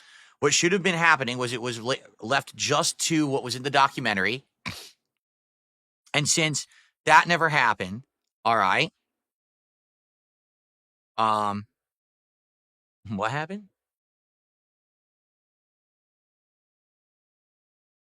Oh, there you go. Anyway, no, I was going to apologize to him and say, listen, if you can be made fun of for the stuff that happens on your streams, the things you say and do, the way you behave, right? And I would say, at least in regards to him and his content, I don't think he's bringing up his family often. Every once in a while, it gets brought up by someone, like a super chat will bring up drama. He's not, once there was the time when sadly something happened live and it got caught live on stream and he absolutely should have muted his mic and he didn't. But I don't think that's a reason. Like, if it wasn't brought up in the June the King documentary, right, to any significant extent, then why would it be anything that people have to, like, drag through the mud? I don't agree with that. I don't, Okay. So, let's continue.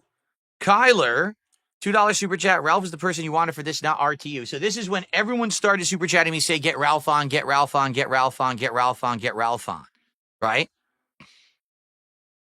Okay. Let's see here. Swagmaster Skeet, $2 super chat. We want to hear from the Ralph Mail. A lot of Ralph fans showed up today.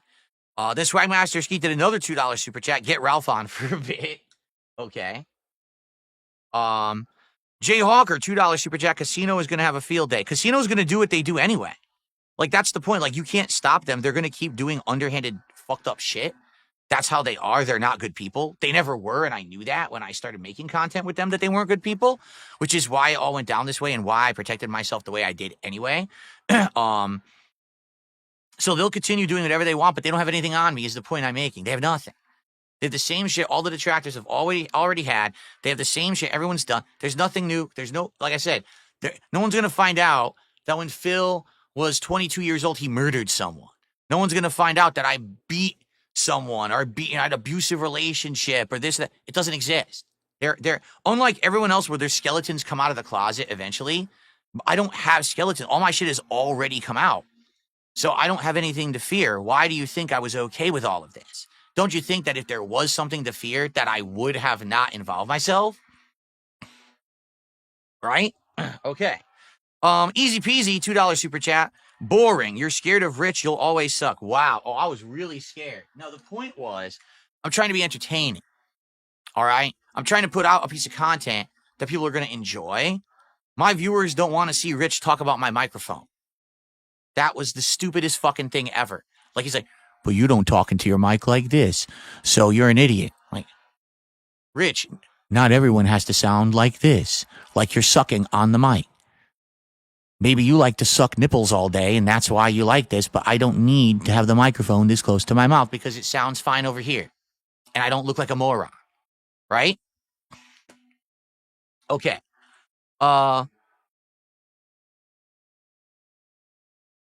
Big Mac had re-upped his membership, said bring back the other guy. You didn't even know who he was. You didn't even know that was Review Tech. Bring back the other guy. Let's see here. A name I can't read that a $5 super chat. Brother, you need to get Ralph on. Everyone, really, people wanted Ralph. If I had known that was going to go that way, I would have actually had Ralph lined up. I would have, and I would have had everything ready to go, but I didn't, So maybe I should have expected that Rich was going to, completely botch it like he did, but I guess I'm ignorant and stupid. I actually gave him the benefit of the doubt that he could act entertaining, but I fucked up. Man, I fucked up, right? Okay. Then I got a $10 super chat from the name that I can't say. Ralph wants on. We all know. We're aware. Thanks for all these super chats. So I can't even, this person, I can't even put them on the leaderboard. It's a name I can't read. It's like kanji or something. I'm going to say his name is, I can't read. Can't read it. Did a $10 super chat. Thank you. Can't read it for the $10 super chat. I wish I could read your name, but I can't. Okay. Let's see here. $2 from someone saying that they're gay 3 times, saying this is damage control on Nothing Burger. Okay, good for you. Angie did a $5 Canadian super chat. Having beer with friends is not gay. It's totally normal. No, but that's the point I'm making, Angie. We weren't close friends or anything. This wasn't like we knew each other in real life. We worked together 5 times a week. We were buddies sitting next to each other at a cubicle. We hang out and talk, and we're like, hey, let's go get a beer together. This was him offering me an all expenses paid trip to Florida. All right? That's insane. He wanted to pay my way just to drink? Doesn't that sound a little weird to you? And then he's like, oh, we can film some content that you can do a tax write-off. What? Like, what is he speaking of? This is so bizarre. Again, that's odd. That is just really odd. I don't get it. Anytime that we talked, it was about business. It was about detractors. It was about content and wrestling, smart guys. It was never like, hey, we're going to massively just keep talking about other stuff. You'll see those logs are 99% talking about work and stuff. There is some little bit of small talk in between, but it's not like, that's what I said. I think the guy's just lonely. I think the guy's lonely. He doesn't have any real life friends. He just has people online, and that's sad. It's really sad. I hope that he finds, I'm happily married. My best friend is my wife. I want to spend as much time with her as possible. I don't have time or means to go fly out with other people and hang out. I have no desire to go spend time with other people. I want to be with my wife. You get it? I guess some people don't get that. Everyone wants me everywhere doing shit. All I want to do is spend time with my wife. That's it. Okay? Okay. Did I add that one, Angie's? I think I did, right? Steven Side 12, $2 super chat. Lying about your wife is disgusting. Number one, like I said, everything's it's a half truth, a means to an end to get these guys off of me. You know what I'm saying? So that they'll stop. And they won't try to get me to change who I am or ruin my content and do all this messed up stuff. I know that they're looking to snake me at any moment's notice. You can have your opinions on whatever you want. I don't care. The point is, I wasn't doing that publicly to the people who I actually care about. I was doing it to people who I knew I was in a relationship with that were going to turn on me regardless, and it wasn't intended to be something serious to anyone else, right? I never came out on stream and said, hey, this is happening. Now I need your help and support or sympathy. I never said that at all. In fact, I completely kept it secret, right? Well, I told you. So,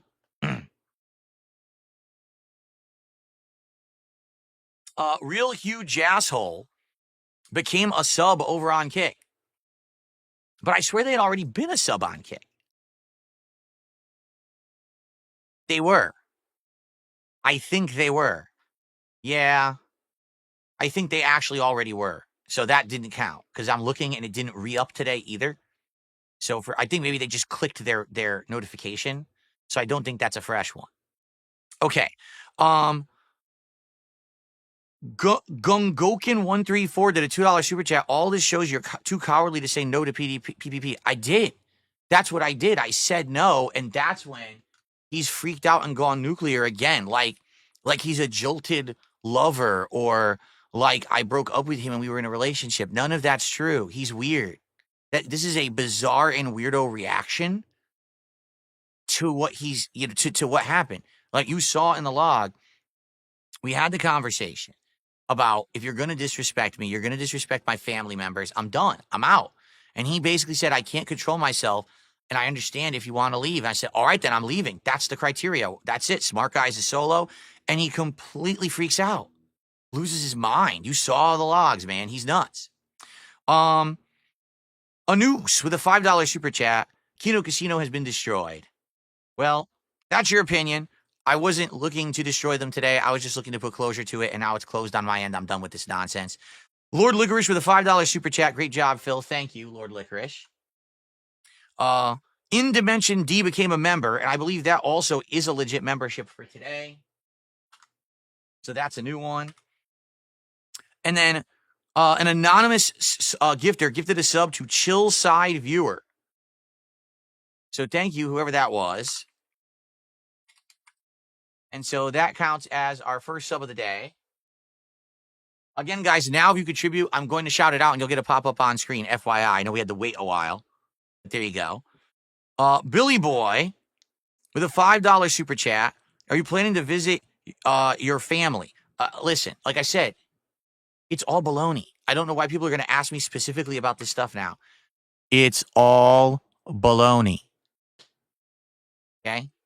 I don't know. You don't have to ask me about every single individual thing. You don't. Here's the truth. It's all baloney. All right? Are we clear now? I don't know how more clear I can be than that. Okay. So now we got a bunch of tips to shout out. I think we're going to, when we're done shouting out these tips, we may be close to the goal, but I don't think we've hit the goal yet, FYI. All right, let's see.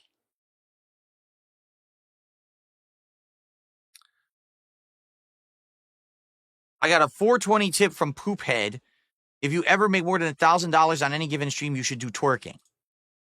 I'll think about it. How about that? Thanks, Poophead, for the first tip of the day.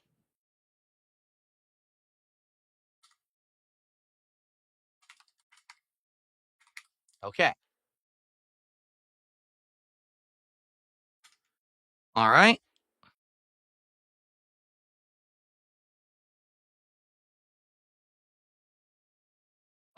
Okay, I got a $20 tip. So this is a big one. I think that's the biggest tip I got here. Please let Ethan Ralvan. He's a casino lore master. This would be perfect. Well, again, I'm not saying no to anything at this point like that. It's a possibility. He's already contacted me. He wants to possibly be a co-host for Smart Guys, but I'm not going to do that this week. Maybe next week. We'll see if I start doing co-host stuff. I think today I got more people contacting me saying they're interested. So we'll see. All right. But I just wasn't equipped to do it today. Again, it wasn't like me disrespecting and me saying, no, I didn't want to do it. I wasn't ready to do it. I was already late because Review Tech screwed up and then it wasn't on time anyway. And then on top of that, I didn't want it to be a tech stream. So I hope you understand. I had a lot to get to. Let's see here. I got a $1.34 tip. Huh? Quitting, this isn't even English. Listen to this. Quitting RTU out of your podcast was the second biggest L after me sending you a $1.30 WTF. What? So you're saying you're taking the bigger L by sending the tip? I don't even understand. I wish there was a way to send back a tip and be like, can you rephrase and then resend? Because I have no idea what you're saying. It's just nonsense. Like mouth, word salad gibberish. What the fuck does that mean? I got a $1.50 tip.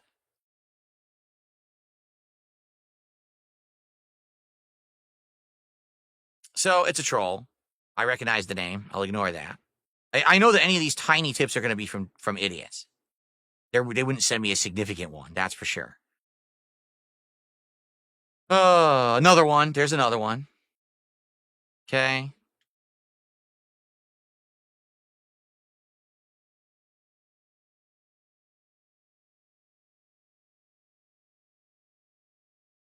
I had a $2 tip from Sylvester Stallone. Listen to this. Everything between you and Rich going at each other and provoking each other, which was entertaining as hell, by the way, and at the same time, you're both getting the worst from everyone else. You're the most siege dudes out there, but are still standing. Be it a brawl or a bromance, it'll still be entertaining. I really wish he could have, like, played ball and maybe got some redemption today, but he didn't want to. I really tried. Like, I felt this could be a good way for him to get over, but nope, he wasn't willing. It is what it is. A $2 tip. Do you think Duty's buddy RTU was going to co-op with you on the stream and not recite what Duty told him to say? I don't know anything about that. I pay no attention. You understand? I really don't. I don't pay any attention to any of this stuff. I do my own stuff and I stay in my own lane and I don't bother anyone. I don't want to bother anyone. This is all nonsense to me. You know, it's just bullshit. It's so dumb. It's ridiculously dumb stuff. And then I got a $2 tip. Again, I'm just going to say this. It's all bullshit. As I say, it was all bullshit. It always was. All right? All the morons bringing stuff up, memeing. It's this simple. If you bring detractor memes to the chat, you're going to get banned anyway. It always has been that way. If you're going to derail my content with detractor memes and the like, then you're going to be treated like a detractor. Like, what did you think I was going to do? Like, be happy that you're bringing a detractor meme to my stream? Of course not. Right? So expect to be treated badly if you're going to act badly. Like, it's common sense. Okay? All right. Now. All right. So, guys, we got caught up. We're at, what, a 101? So we're 2/3 to the goal. Like I said, I knew with the fact that everything was off, it wasn't about making money today or anything. All right. I knew that it wasn't going to be a big deal. Now we got an hour left to hang out and decompress. And I'm sure that you guys got questions or things you want to talk about. So let's see what you want to talk about now that we got through those shout outs. Okay. Let's see here.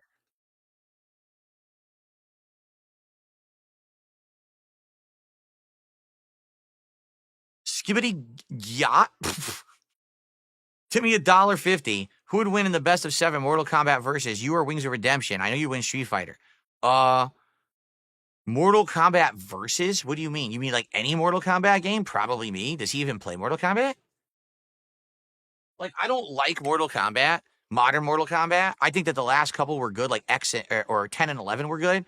I don't like 1. I think 1 is awful, but I have a basic knowledge of fighting games that I could use to basically beat anyone who doesn't know fighting games. You know that, right? Like, I could literally play a fighting game I've never played right now and still beat someone who's not good at fighting games because I have fundamentals. I understand fundamentals. See?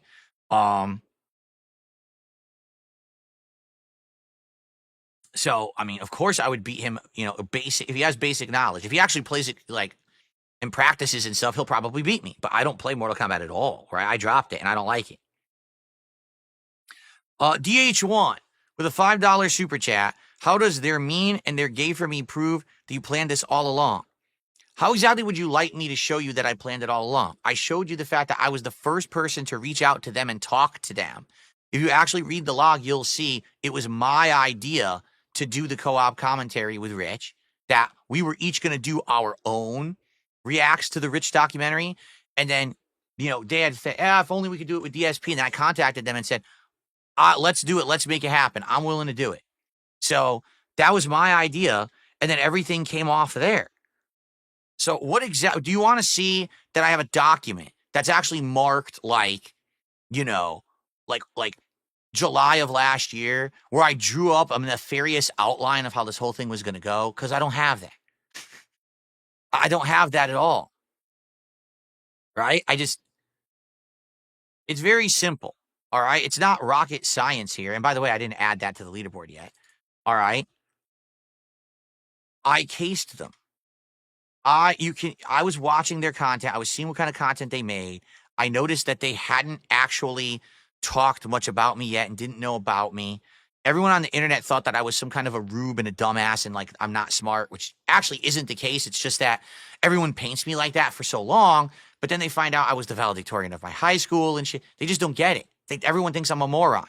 And that's the most deadly thing, is when someone who actually isn't dumb is considered as such, because then you never see it coming. You get it? And so I got into their good graces. I did everything right. I got a boost. It helped me out. It helped out my family, you know? And again, I always knew they were going to turn on me. Even though they said, oh, you can break this off at any time, it's fine. I knew they were lying. And then the moment I broke it off, they turned on me, which is exactly what they said they wouldn't do in the DMs, as you can see. They lie. They're just scumbags. That's what they were always out for, personal gain. They didn't care. As soon as basically the money train stopped rolling in of having me in their content, they stopped. And even then, you know what I'm saying? Like, oh, let's keep doing this, that. Let's turn smart guys into a ginormous drama show to make money. But that's not what it is. It's supposed to be a wrestling commentary show. That's why I started it. That's why I wanted to resume it. You said that's what we were going to do. Why are you changing my show? Well, because I want money. Yeah, because you're greedy. We know that. Everyone knows that. But stop fucking with me. And then I gave him the boot, which he deserved, which he said was okay. And then he freaked out. So, again, if you think there's never going to be evidence, you can't prove anything. That's ridiculous. No one drew a nefarious outline. Here's my nefarious plan. Step A, step B, let's do it, you know? But I'm still here. I survived it. I'm good.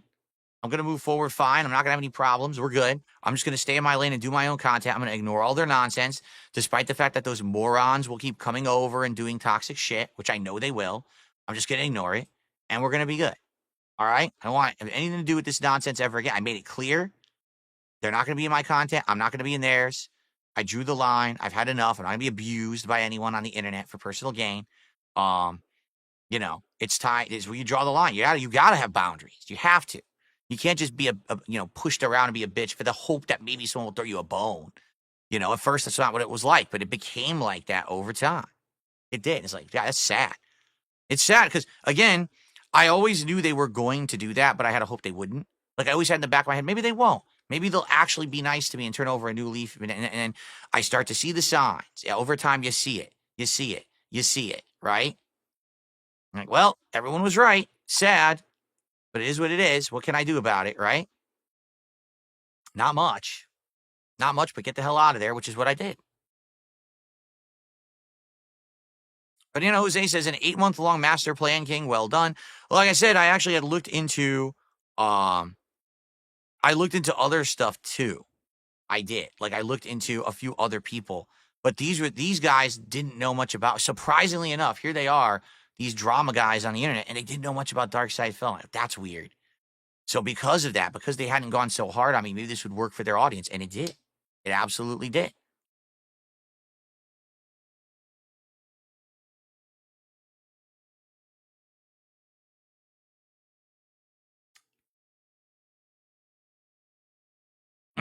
Okay. Someone just said, well, if you're revealing that you snaked someone, why would anyone want to be on your podcast now? Why would I want someone on my podcast?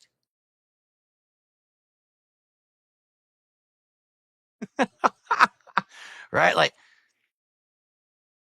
don't you get it? Like, I was doing the podcast for how long? And it was fine. You know?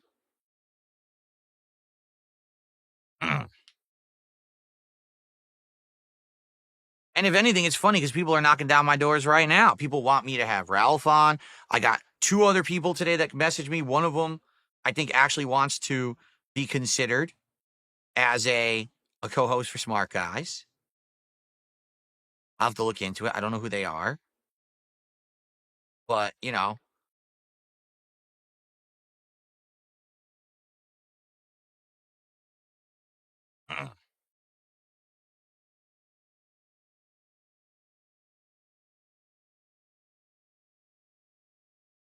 Okay.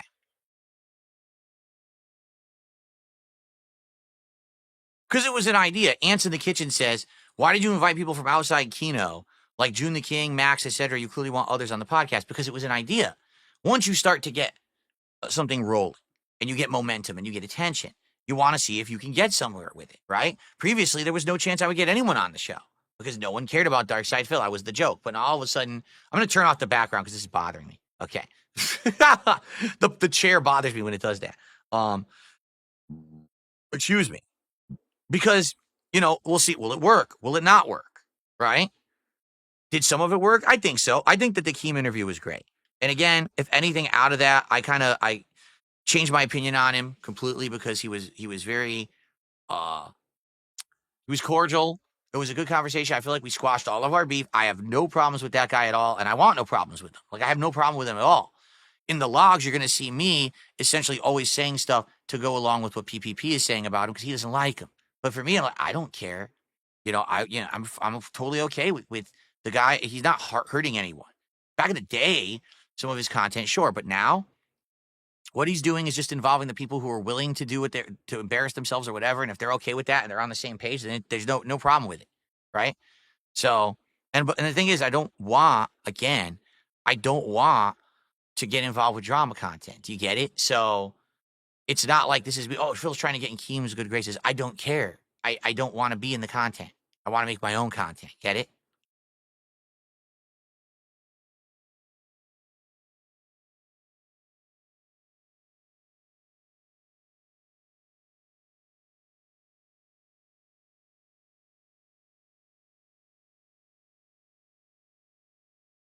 I don't know if I'll do collabs or not. It depends. Like I said, right now, it seems like everyone wants to be on Smart Guys, but I'm not doing that this week. I just want to do it tomorrow for myself. A nice, relaxing, chill night stream of Smart Guys. No drama. Just me doing wrestling commentary. I'm going to watch Raw, and I already watched SmackDown. I'm going to have it all lined up, and we're going to be good with that. It's going to be a good show. I got the cards. The new cards showed up for tomorrow's show. Okay.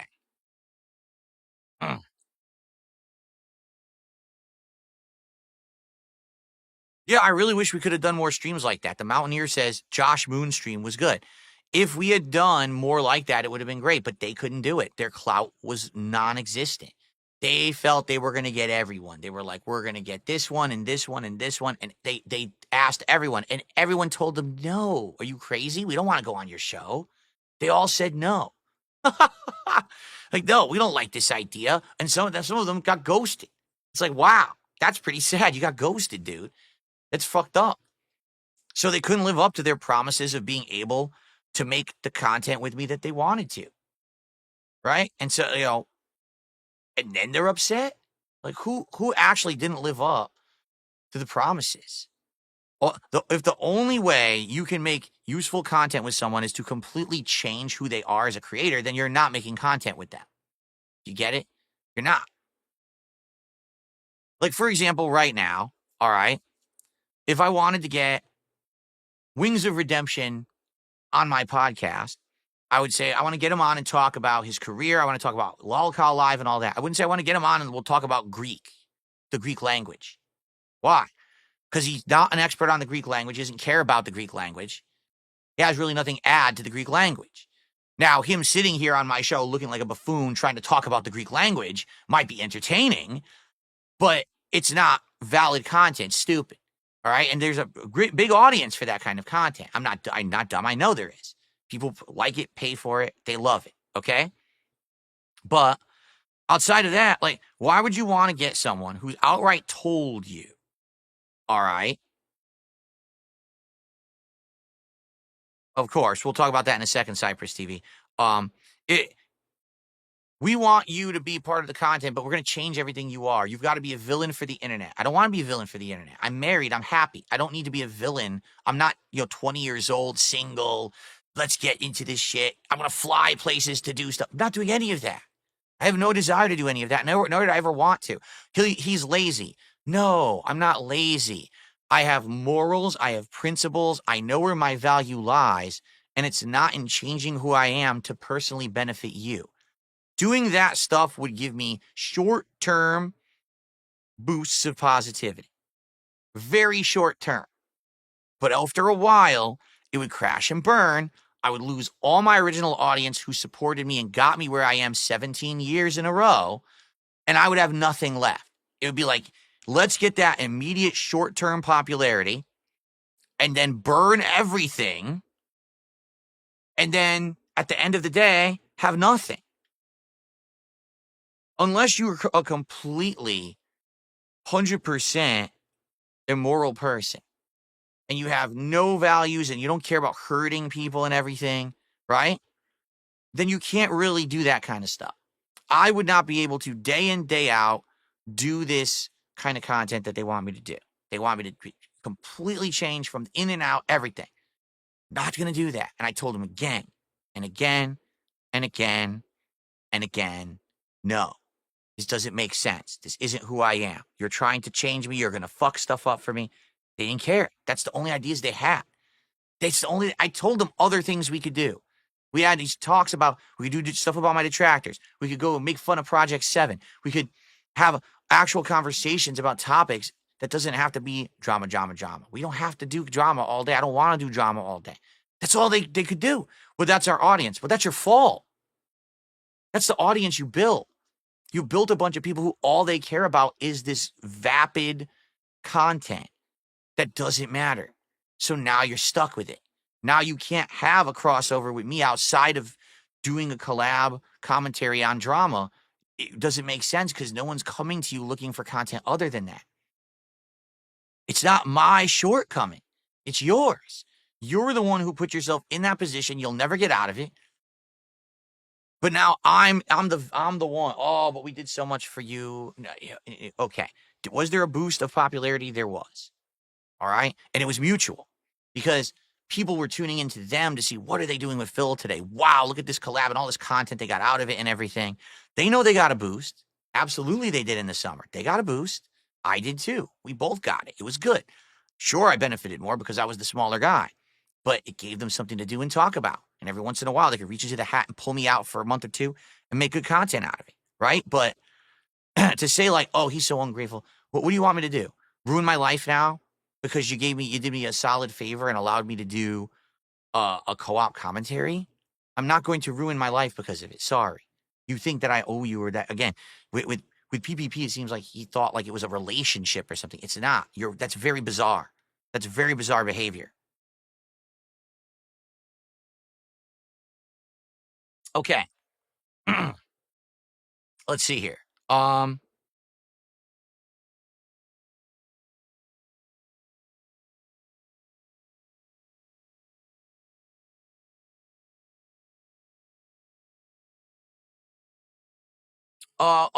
Cypress TV with the $10 super chat. Sorry, I got distracted. I was trying to read the different chats there. Let's see what he says. Let's get it on the leaderboard though. What are we at? 119 now? Guys, we're right there at the goal. Let's hit the goal. By the way, we're at 68 goals. I know I haven't mentioned this all day. Obviously distracted by stuff. We're at 68 goals. We hit the goal. We're at 69. We hit a goal tonight. We're at 70. Tomorrow's DSP tries it. We'll do this British food, try out the meat pies and other stuff. I'm very excited for that. I am. I want to try it. I want to do this nice taste test with all of you. Maybe you can help me to figure out what to order and stuff. So let's go ahead and hit the goal. We're close, right? Now, Cypress TV, $10 super chat. He says, when you showed up in the casino chat, even detractors agreed it was weird. They said you did it for gain and they'll snake you. Now you're agreeing, but because it's you, they can't believe it. Right. This is literally, I said it all along. Don't you think I have better things to do? Again, I said over time and again, I don't like their content. I just don't like drama content. I don't find it entertaining. You know what I don't watch? I don't watch the Kardashians. I don't watch The Real World. I don't watch Jackass. I don't watch any of that. The only content like that I would even entertain is wrestling because there's a athletic element to it. And I grew up kind of watching it, but I don't like reality TV. Literally, their content is covering that kind of stuff. Like, that's their content. I don't like it. Never did. So, that's what I mean. Like, so now, yes, he's in their chat and he's talking and he gifted some subs tonight and all that. Yeah, because it continues the narrative, right? Don't you remember the night Worski was playing Silent Hill 2 Remake? He got lost. He couldn't figure out this puzzle. And I had to look it up to save him because I just done that puzzle like the day before or the night before. So I looked at my own video and I saved his butt because he was stuck. He was legit hard stuck. Didn't know what to do. He couldn't figure it out. And he was like breaking down. I'm like, dude, I need help. And then I helped him out. I'm like, here you go. You can't figure it out yourself. Here you are, trying to push that and, make them think that everything's cool. Which, at that point, like I said, I always felt like it was going to be a turning. There was going to be a snaking, as they say, right? I didn't know when or how it was going to happen, but I always kind of felt like it was going to happen. I just didn't know when it would arise. And so be nice to people while they're being nice to you, but always know in the back of your head that this is all fleeting and it's, it's going to pass, right? Cyber Elk, a member for 3 months. I'm with you. Keep doing what you're doing, man. Yeah, and that's what I want to do. I keep telling people, and they don't get it. I'm happy. I'm happy making gameplay content mixed with podcasting, commentary, doing fun chill nights like indie games or the Lego builds. This is fun. We're going to do more. Don't get me wrong. There will be more coming in the future. There'll be more variety and there'll be more good stuff. Okay? There will be. But I don't want to do other kinds of content that would change who I am and jeopardize my ability to do stuff. These people who are drama content creators are constantly in and out of trouble. They're getting suspended. They're getting banned. They're getting into, risky territory. I don't want to do that. No, sir. Not at all. I just want to make my content and have a good time with all of you guys every day. All right? And that's the whole idea here. So let's continue on positively and just ignore this bullshit that is going to continue because you know that they're not going to move on or grow up. They're going to keep it up. I don't care. I'm done with their nonsense. They're going to threaten. They're going to insult. They're going to say this and that. They're going to make a million things up. I don't give two shits. I'm done. Okay.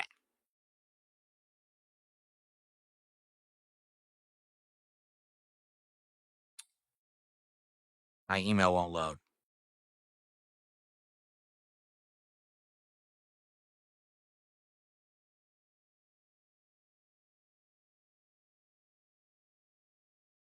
Yeah, well, I know that when that was happening, you'll see that again in the DMs. That was one of the things that we talked about. Someone tipped $2. It's crazy how they got you to ban a certain chatter for being a certain thing. I think we all know what's being referenced there. Okay. But then it turns around, they have to sweep for one of their fans who was a big donator. Yeah. I mean, again, I pay no attention. To be honest, I didn't really pay attention to it when it happened. But, giving me the ultimate crap just to find out that one of their biggest contributors is the same thing of the person that they gave me shit for, supposedly, because it is alleged. I don't think it's proven. But, isn't it funny? But I was the villain in that situation. But that was fine for that to happen, right? But that's also why you got to be very careful. That's why you got to be very, very careful about who you get into bed with, because, for example, there have been people over the years, I'm not kidding, they've contacted me and said, could I get you something like really extravagant, but you got to do this for me? Or if I pay for it, will you specifically play this entire game on stream and this and that?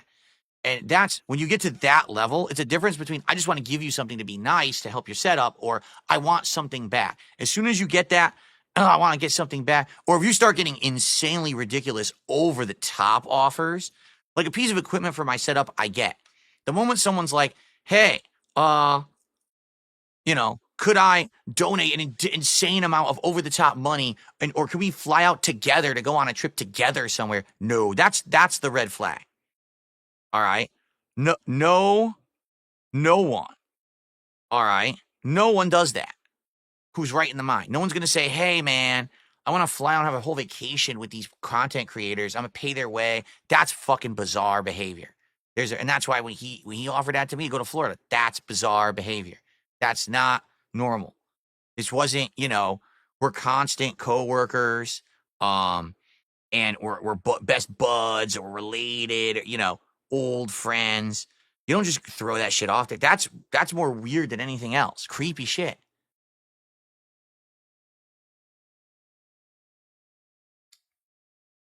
No, Soap and Clay, he was offering not only to fly me out, but to pay for the hotel and everything. It's weird. To go drink at a bar, Hogan's Bar. What? I don't understand it, how he thought that was normal. And the thing is, he knew it wasn't normal, because I went to sleep, I didn't respond, and then he responded in the morning, oh, sorry for pressuring you, He knew it was weird.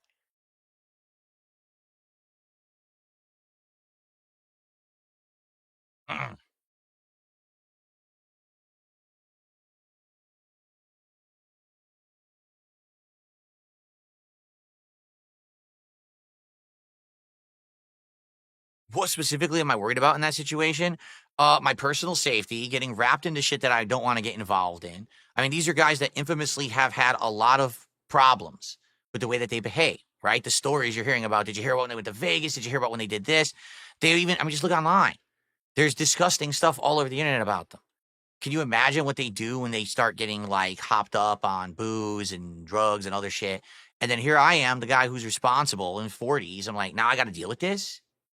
Do I have to fucking chaperone the trip? Like, no, I'm not going to chaperone the trip.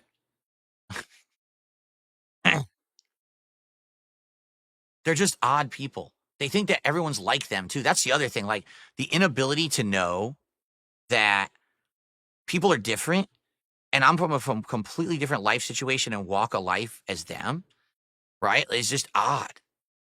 It's like, dude, I am happily married. I have a good place I'm living. I'm safe. I'm stable. I'm good. I don't need to be doing crazy shit. I'm not having a midlife crisis where I need to go fly out and do some crazy thing in Florida. You know, like, what are you talking about? I keep telling you I'm happy. I just want to spend more time with my wife is what I want to do, not you. Like, what is happening here?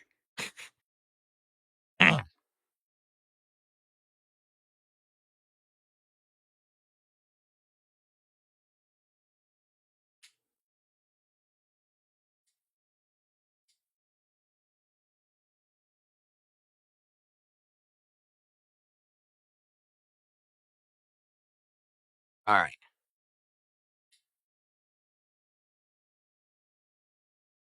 Yeah, Soap and Clay, all I said, again, all those leaks that kept happening to them, there was the Vegas thing, there was the Worski relapse thing and all that. All I said to them was, listen, you guys are being nice to me. I'll be nice to you. I don't care about any of that stuff. That's all I said. That was it. Like, I never really got into it. I kind of ignored it, you know, rather than question it, rather than push it. Because, again, this whole thing was, you know, I don't care. I'm not going to be lifelong friends with these dudes. That was never the intention, right?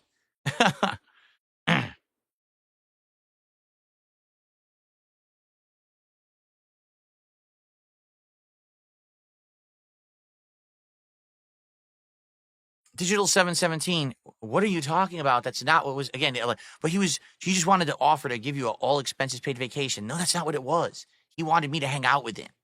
He wanted to spend time with me because he was lonely. You get it? He wanted to go to this bar, Hogan Bar. Why the fuck would I even want to go to the Hogan Bar? I'm not a huge fan of Hulk Hogan. He thinks I am because of the memes. I'm not. I haven't cared about Hulk Hogan since I was a kid. I don't give a fuck about Hulk Hogan and meeting him at a bar or any of this shit. Like, this is weird behavior. This is what he wants to do.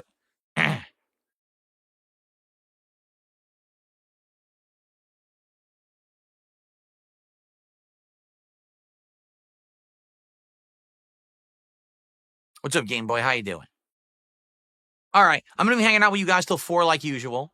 And then after that, tonight, we're actually just getting back to normalcy. Tonight will be Call of Duty, late stream, fun, Ninja Turtle stuff. I think I just got the smoke grenade, so I'm going to be doing Splinter stuff with the Bow Staff and whatever else is going on. Try to do more of the Patty's Day stuff that started Monday.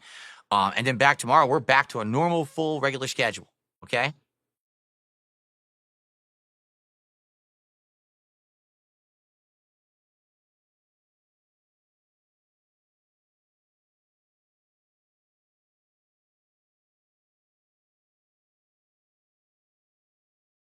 What's up, No Sleep Real Vibes?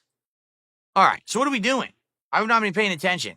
We're at, I don't even know what we're at. I wasn't paying attention. Weird day. 121, guys, we're 29 bucks away from hitting our goal, getting to 69, and continuing now with our goals hit and getting to our reward. So let's hit it. Cyber Elk, $2 super chat. Hype for AC Shadow tomorrow. Looks all right. Yeah, and weird announcement because this one was not expected. Okay. So someone contacted me and said, so basically, you haven't played anything on your PS5 Pro in like ages. And I was thinking about it. I was like, you're right. I haven't actually played anything on PS5 Pro since Bloodborne, right? We were doing Veilguard, but it wasn't good, so we dropped it. So we haven't done anything on there in 100 years. They said, would you like to play Assassin's Creed Shadows on there? And I said, well, to be honest, I just don't want to have to buy it. And right now, the way to get it would be Ubisoft Plus. And if I'm going to do that, I might as well play it on PC. And they said, well, what do we offer to buy it for you? I was like, what? Really? You see, yeah. We this way you'll play something on PS5 Pro. And I was like, well, if you really want to, but But I told them up front, I said, listen, you got to understand something. This is a situation where there's a probability I'm not going to actually finish it. There's an actual probability, all right, that I will not be at all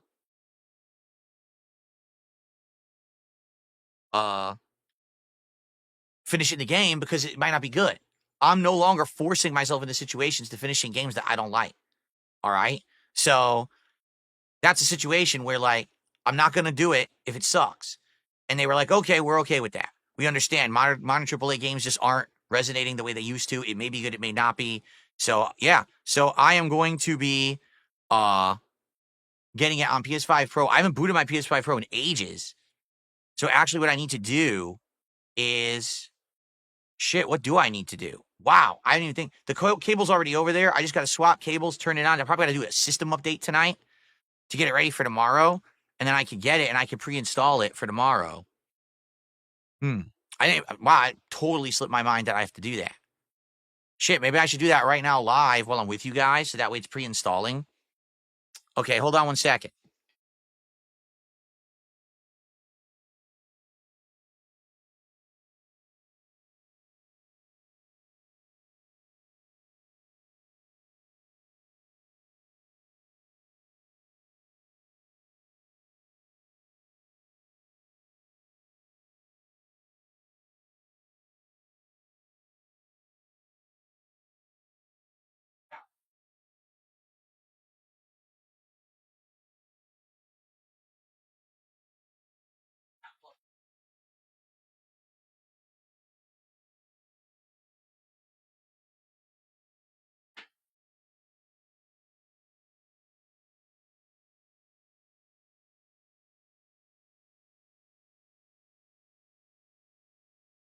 Oh, my capture device fell.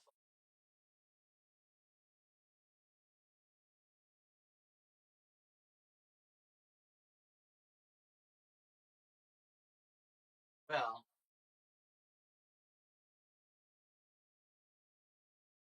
my capture device malfunctioned because Jasper Kitty went back there and I think he hit the cable. So now I got to see if I got to like unplug and replug it and get it to work.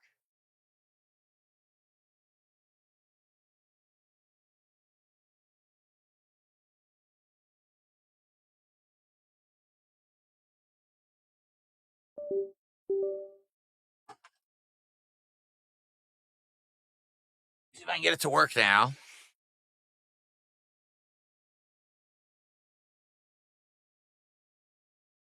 I think the PS5 is on. But the capture device isn't working? I don't think so. Now it's still showing the desktop. I don't know if I plugged it into the right port, though. I might have plugged it into the wrong port. Shit.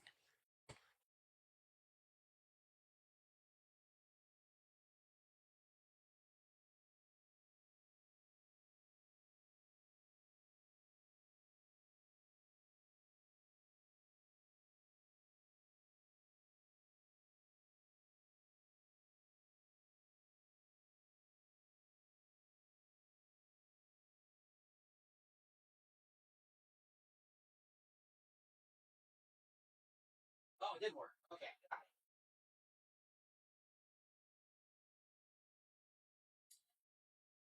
Got it. I had to plug it to the wrong port. The pass-through's working. So that means that I just got to restart the capture device. We should be fine. Now I messed with all my settings to make that stream happen. Now watch everything be screwed up. Seriously, all my settings will be wrong. Everything will be messed up. All right, so I'm actually gonna, while we're doing this, I got more shout outs to do. I'm going to get this going so that I can actually have that installed. I'm glad we started talking about that because obviously I want to have that ready for tomorrow. So I'll do that. So let's see. So Based Alpha Real did a $5 super chat asking all this stuff that's private. Even if that stuff was going on, I wouldn't tell you. But I've already told you it's all bullshit. Like, that's stuff that even if it was true, you shouldn't know. But it's all bullshit anyway. It's all made up. Or like I said, half-truths and shit. It's nothing you have to worry about. Right? Like, My controller went flying. Now I gotta find it. But anyway, um, yeah, you shouldn't. I mean, you shouldn't need to know about that or ask. Like, if the truth is, if I told you all personal shit like that, right? Anything personal, people would be like, "Oh, well, you're doing that to try to get sympathy or whatever." And, you're right. There should always be a line, I feel, between the creator and the viewer. All right, it shouldn't be that 100% the creator just unloads and tells you everything about their private life, because it leads to problems. And I, in the past, have been very, very bad with that. When I was younger, I used to share everything. I used to vlog everything, right? Like, literally everything was always on the internet, and it's my fault. Like, I'm not blaming anyone else. That was totally me. And then what happened is, about 7, 8 years ago, I changed that attitude, and I told everyone, no, I want to have a private life now. I don't want to have everything on the internet. I don't want to overshare. But then I would have a bunch of problems with financials, right? And so what ended up happening was, basically, because of the financial problems, I would come on the internet and say, I need to pay this bill. I need to do this. I need to do this. And that's all wrong. I never should have done that either. I was very desperate. I was doing what I felt I needed to do to survive, because if I didn't do that, I didn't think I was going to make ends meet. And I haven't done that in a very long time, and everyone knows it. You don't see me sitting here saying, I need money to pay a bill today or this or that, right?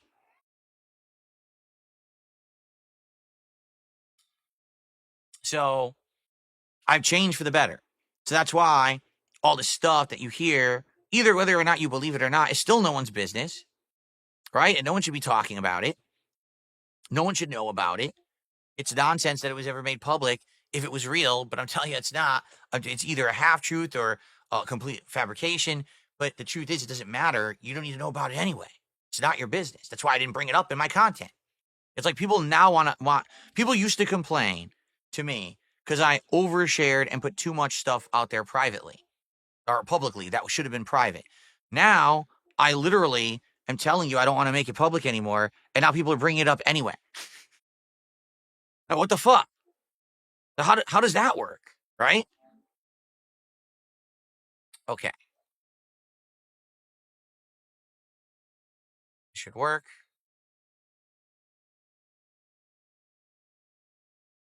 So wait a minute.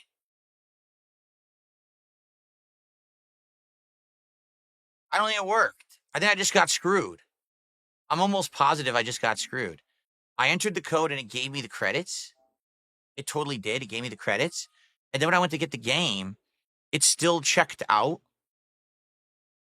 It still checked out, and it made me pay for it. I'm almost positive I just paid for the game outright. Which is what I didn't want to do.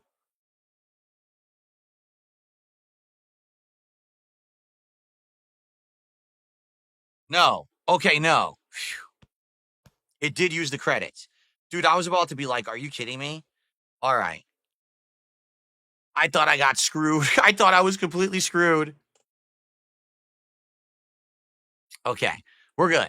So it's downloading now. So tomorrow, Assassin's Creed Shadows will be played on PS5 Pro starting tomorrow. That'll be interesting to see how it runs on there. I'll be playing at 4K, but I'll be streaming at 1440p. Okay?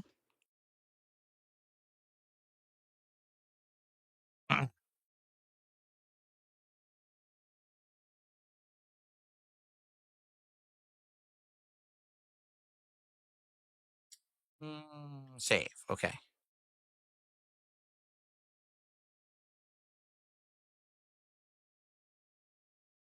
All right. This is funny. Have you heard Rich is going to go on Kino Casino on Friday? That's fine if he wants to. Go ahead. Go to the show where the people have disrespected you more than anyone ever on the planet because you think you're going to team up against me. Go for it. I mean, what's he going to say that he hasn't said before? All he's going to do is put their audience to sleep anyway, like he just did to mine. All right? We're all so bored. Like, oh, God. This sucks. So boring.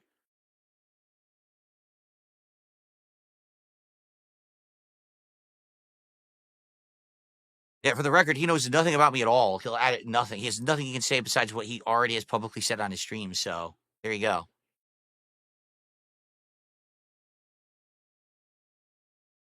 All right. All right, guys, we got about half an hour left to chill. What do you guys want to talk about? Tag me in the chat. And by the way, we're almost at the goal. Like I said, $22 to hit the goal, hit the 69 and climbing. Let's keep it. Let's hit it so we can do the DSP tries it tomorrow. Let's hit that now. And then tonight we'll do some Call of Duty, non-drama stuff, and we'll have a good time, right?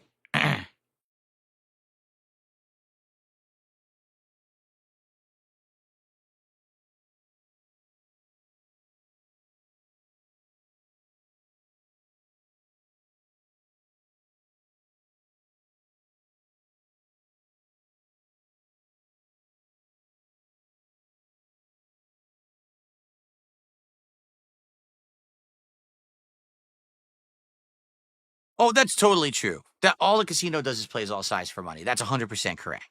They think that having him on their show is going to somehow give them a rise or something. It's not. You know, no one cares about him on their show. They've told their audience to hate the guy. So if anything, you know, unless they're going to destroy him, it's just not going to work. There's nothing to do there, right?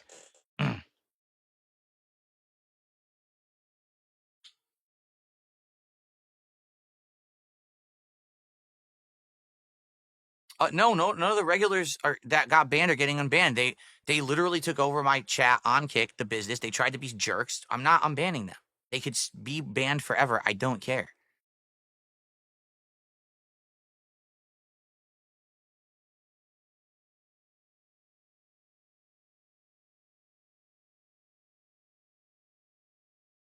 Well, Clyde, the whole idea was Rich was here at the beginning when we did that original co-op react, right? He was here at the very beginning, and that would have been very fun to have him here and do the same thing back to the casino that we did to him. But he's so dense, he doesn't understand what a great idea that would have been. Instead, he immediately wasted all their time and just, you know, what a moron. But again, I mean, he's not exactly smart, so I mean, that's why people make fun of him like they do. He doesn't really have anything to add. He just sits there as a lump. As I've said many times, he's a lump. So,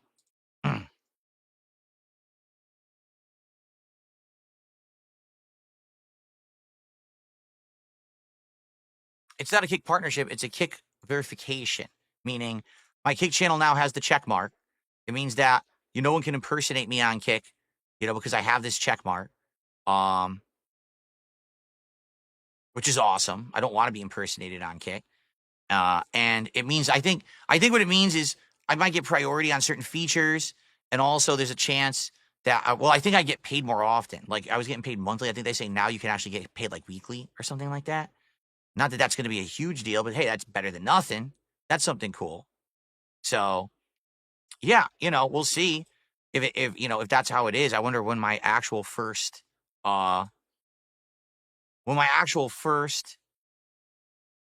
payment will come through. That's a weekly payment. Would it be this weekend? I don't know. I don't know how it works.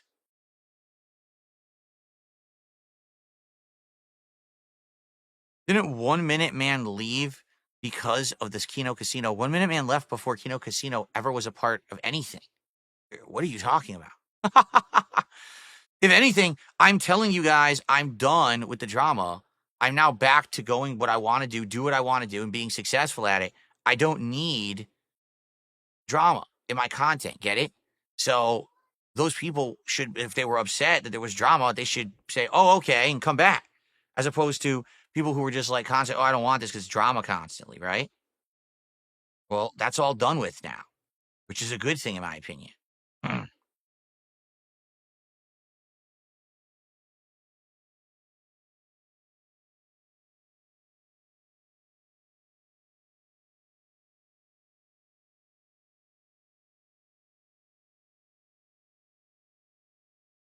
Okay.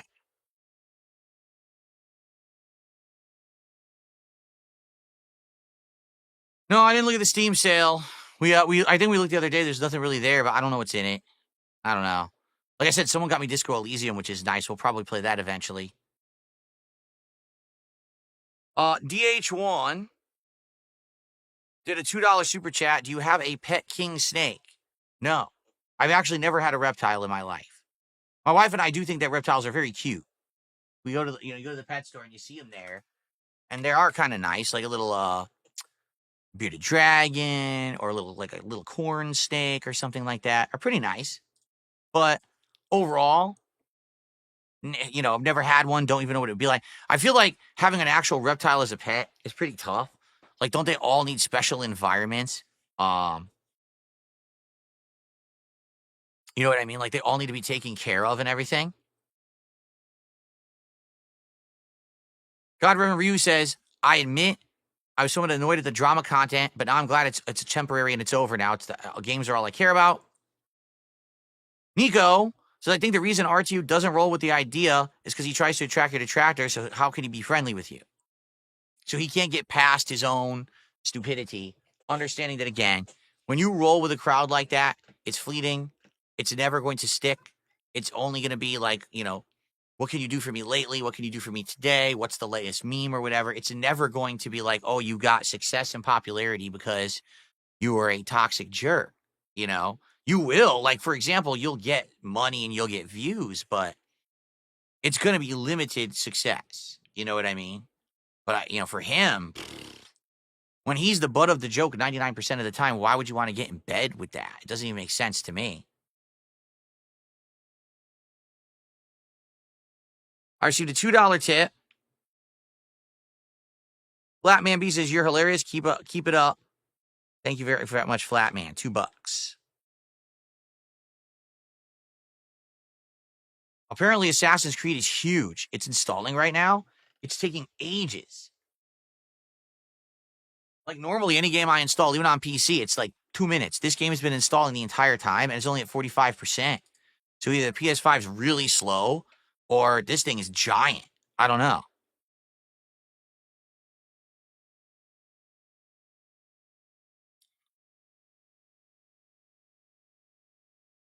How many gigabytes? I don't know. I guess I won't know till it's downloaded, right? Is there a way to see? It is 102 gigabytes. And then there is I guess a DLC add-on that I'm going to get too. But it is 102 megabytes. 102 megabytes. 102 gigabytes total.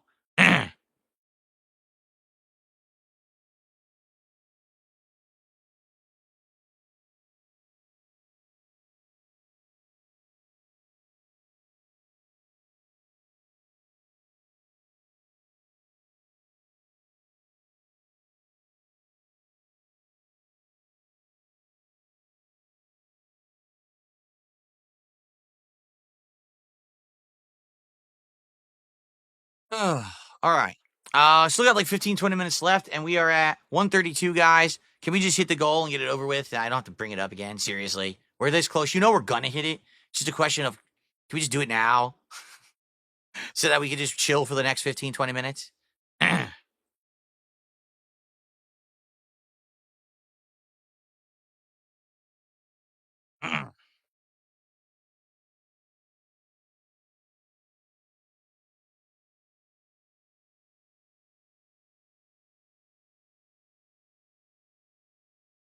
Come on, who's going to do it? I would say someone on Kick would be great because Kick today we had like 1 sub, right? That was it. So we can get another sub, that'd be great. I know for a fact that people now that I'm done with this will be back for gameplay because that's what they're here for. A lot of people were probably like, oh, why is he doing this today, right? I think now you see my intention, what it was all going to be to begin with. But it certainly didn't. It could have been better. It didn't go as well because of RTU not buying in, which was really stupid, to be honest. It should have been much better, but he kind of stunk it up. What can I say? I gave the guy a shot. No one could say now that I didn't extend the olive branch and give the guy the shot, right? He blew it. It could have been an epic piece of content we could have made together, but, you know. So instead, I had to do it solo. And, you know, it is what it is. But it's out of the way now, and now that's it. I'm done. Like I said, I don't give 2 shits about what these people say or do. I'm just going to hang out and play games and have fun with you guys every day. I don't want to hear any of this crap. I don't want to hear any of this crap about drama or anything. Zanid says, I'll drop 20 subs if you bring on Ralph. Again, Zanid, I have to talk to Ralph to figure this out. All right? Already, like, I'm already, there's a few people who've contacted me about being a host for Smart Guys, just with this going on today. See, you guys didn't know this was going on today. With this going on today, I wanted this out of the way. All right? Now, perhaps, would be the time I could, you know, maybe next week I could talk about him, you know, talk about it and see what we could do there.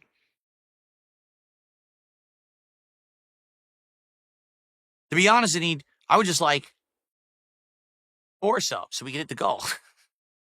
So we count another one towards the goal is all I care about. And again, as you can see, I literally do better on normal streams that aren't drama than drama. Can you not see that? This entire stream has been bullshit drama. And look at how I've done. We didn't hit the goal yet, right? I'm playing Suikoden. I'm playing freaking Pirate Yakuza, and I hit the goal. But I don't hit the goal doing drama because no one cares about drama in my community. We're so past it, done with it, don't want to do it. And that's what the point I keep making. If I go drama, I lose this community of people that I have built from the ground up for 17 years. I don't want to lose all those people. I care about those people who have the same like mind as me about gaming and fun. A lot of people aren't like that. Some people, they see their viewers and their fan base as just a cash machine. And they're disposable, and I don't care. I don't see it that way. You guys have supported me through thick and thin all these years. I don't want to lose you guys because I go too far to that side. And that's what it was dangerous ground that I treaded in the fall. And I feel like I course corrected properly at the right time. And those guys didn't feel that way. They were very upset with me, you know? Usagi Jojo, but here's the thing. He said, should have just done gameplay today. If I did, they would have leaked stuff and selectively done it to make me look awful and try to just, again, destroy me. Now they can't do that. Now, can they still talk shit? Can they still insult? Yes, they can. Can they, be nasty? Yes. But that stuff, they can't do shit with. It's all out there. I've already talked about it. It's done. All right? I'm sure they'll continue with the harassment like they have because they're so upset that I cut ties because they basically wanted to change me and I didn't want to do it. But outside of that, it had to be done. Something had to be done. I couldn't just sit here and do nothing endlessly. It would have ended very annoyingly again. It would have been another side scrollers where everyone's like, oh my God, now you got to lay low again for 17 years. You know what I mean?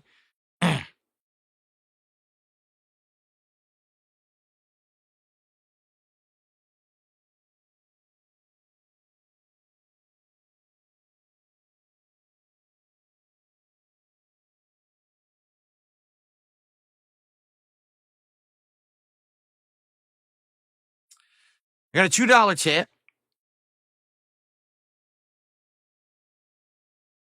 Phil Heisenberg says, say my name. PPP cook them, king.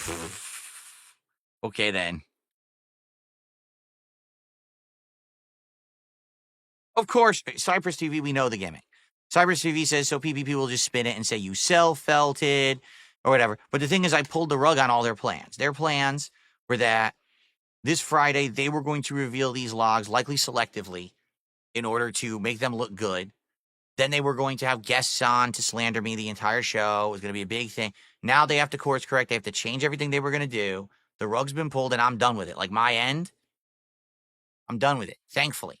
That's the whole idea. That's why I did this, so that we could be done with it. And we can move on and just do my stuff moving forward. No more derailment here. I keep talking about it because people are talking about it in the chat, you idiot. What should I do? Ignore the chat? That's a good idea. Turn on a stream and ignore your chat, right? That's only what I did for several years and looked like a moron, right? No, they did not. Are you kidding me? They did not plan for me to reveal it. Are you nuts? There's absolutely no way they were planning on me to reveal it. They had no idea what was going on today. Rich didn't know. No one knew what was going on today at all.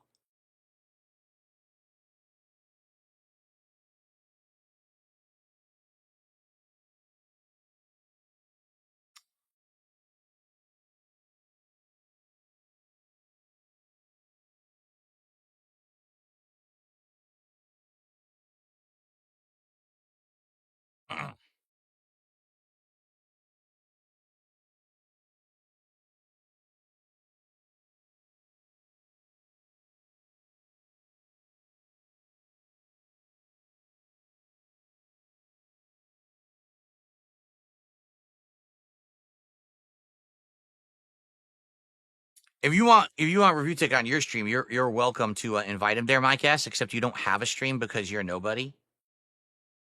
If you didn't see that he was completely making the whole thing go south, like the entire chat was saying, dude, just get Ralph on your show because this is awful. Like, this is garbage. He's ruining the stream. Just stop it now. Stop him before he tanks the whole thing. You know, I mean, I agree. Like, he was just dense. Like, dude, do you not understand? No one gives a shit about my microphone. What the fuck are you talking about?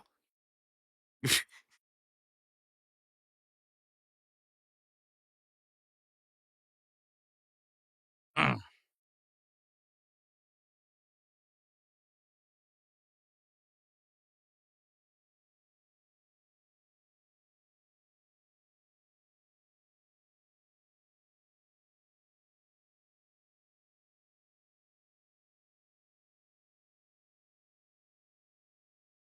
Haha. No, I don't think he was high. Like I said. No, the plan was not executed flawlessly because it made all the factors would have had to go the way that I wanted them to, and they didn't. There's nothing I can do about that. That's the problem of having so many X factors, you know? And there were quite a few. At the very least, the tech didn't fail. That's good. At least everything worked out the way, you know, visually and everything that I went through. The flow was broken because he wasn't, you know, he wasn't buying in, which is what I wanted to happen, but he didn't. So the flow was broken, but, you know. You can lead a horse to water, but you can't make him drink.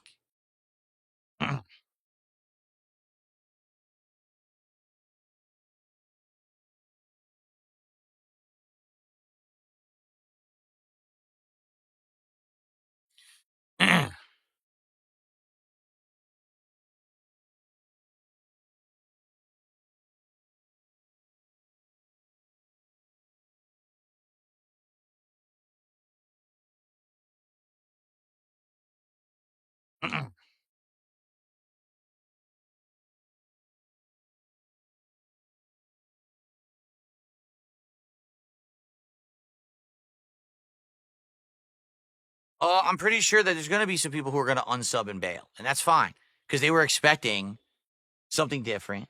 They were probably thinking that either I was going to say absolutely nothing, which wouldn't have worked because that would have backed me into a corner and it would have hurt worse. All right. As you know, people would start releasing nonsense out of those DMs that were not true. Okay. Or they were probably expecting me to go like a different direction with it, but that's fine. It's over now. Like, I'm happy that it's over with and we don't have to talk about it after right now. That's why we did it this way.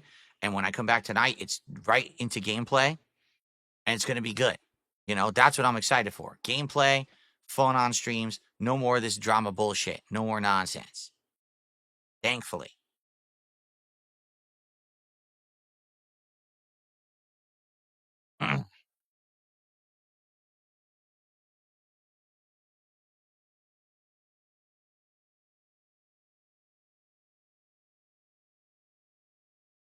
Exactly. Back to video games.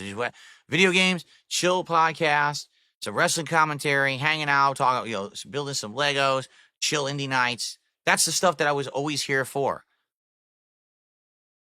I don't like that other stuff. I told you, I don't even watch that kind of TV or nothing. I hate it.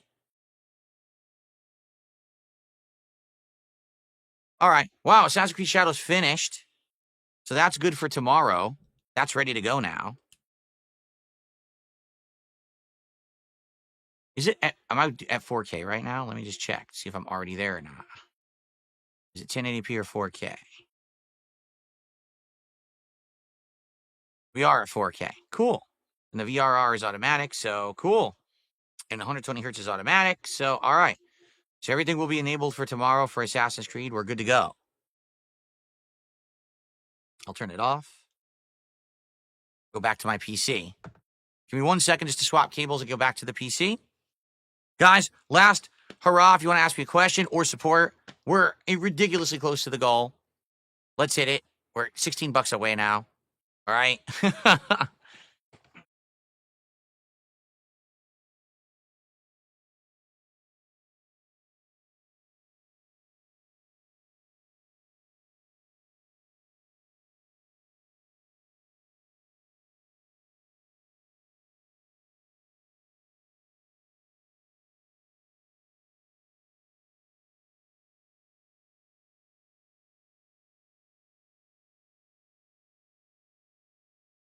There we are. Okay.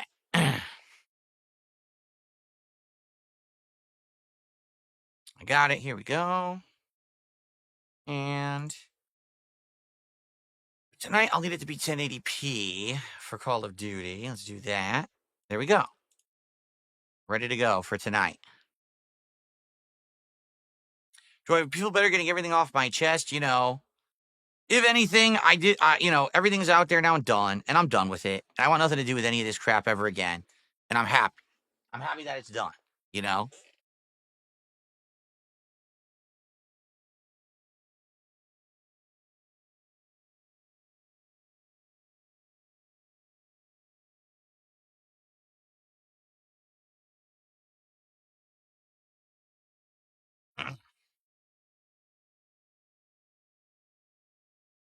Yes, tonight, Call of Duty. I think I unlocked the smoke grenade, so it'll probably be the Master Splinter with the bow staff in the smoke, knocking people out, and go from there. You know, see what else we want to do. I've done quite a lot of sniping, but man, I'm getting better at sniping, so I don't know if I want to do more of that tonight or not. We'll see.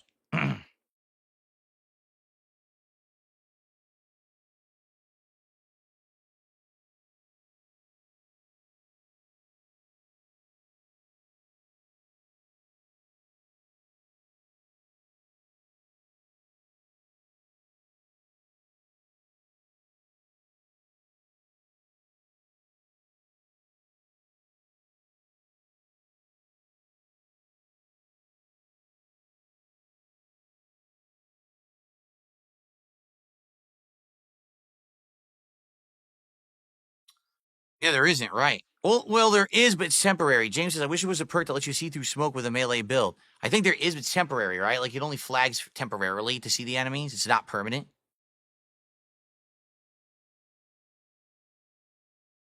I look pissed off? Not at all. Relaxing, chill, fun. I'm good. We're good. It's all over. All the nonsense is over. We can now move forward with our course for the year. Don't have to worry about any more nonsense. I'm good. You know me. Just gonna ignore the bullshit and just move on with good stuff moving forward. We got good things ahead coming.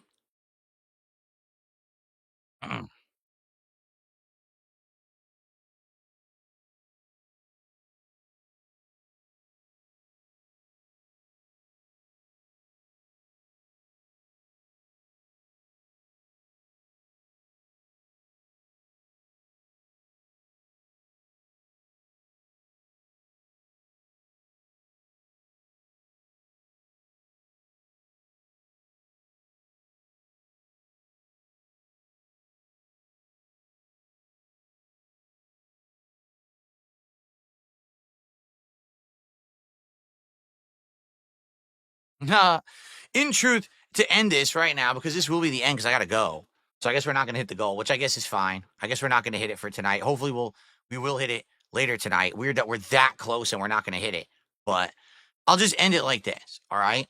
Now, anyone who was like, man, I just didn't want any of this crap over the last 8+ months. I'm done with it. I'm not going to be seeking any more at all. I got it out of my system.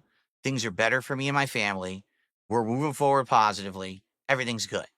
All right. You don't have to worry about it anymore. It's not going to keep happening. None of it. It's just, we're done. So if people bring it up, hey, did you know what this guy said? I don't give a fuck. Say it again, get banned. I'm just done. I don't care what anyone's saying or doing. That means nothing to me. It didn't pay. None of this drama content made any fucking sense to begin with. I think I've made my point. When I do drama content, I can't even hit my basic goal, but I can do it when I'm playing games, right? So I'm just done with this crap. And moving forward, you don't have to worry about it.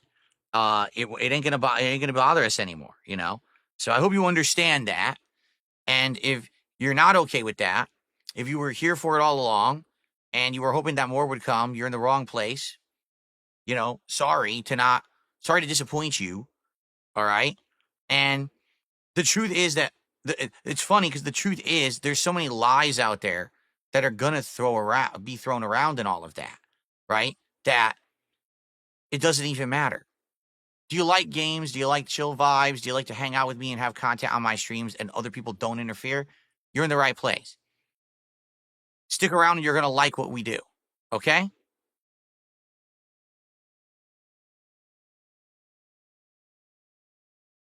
Yeah, again, Again, Piss Style Man says you had over 2,000 viewers or nearly 2,000 viewers. No one was contributing or nothing. Of course not. Because I wasn't sitting here saying, hey, guys, it's time to find people who are down on their luck, doing awful things, and making fun of them. Because that's all it is. These people are toxic individuals who want to make fun of others and bring others down for personal gain. And I don't do that. You know, I don't do that. I don't want to do that. I don't find it entertaining. I don't want orchestrated internet fights with supervillains. It's all nonsense. And it's all over. I tried it. It doesn't work. It's bullshit. It works for some people. It doesn't work for me. I'm moving forward with good stuff. The stuff that you guys have liked all along that got me to where I am. Okay? I am playing the Lies of P DLC. Yes.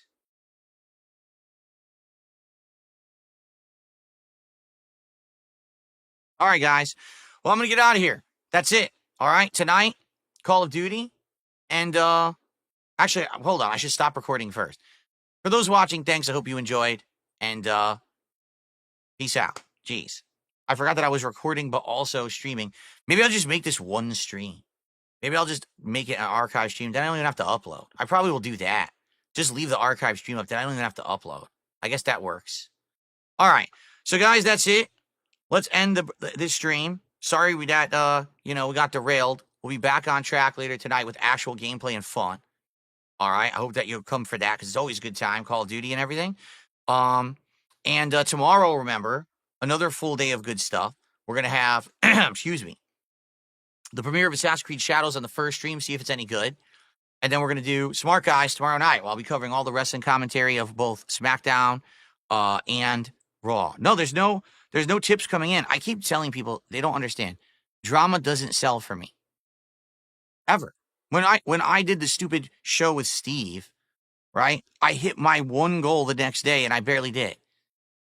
And PPP was like, "You're going to make a fortune on this." I made nothing. No one in my viewership cares about this. They don't. It doesn't work. There's no anonymous tip coming in. There's no super chat coming in. I'm ending the stream now, and I'll be back tonight with Call of Duty. Fair enough, everyone? All right? I'll see you all tonight. Good night. Or bye-bye. See you then.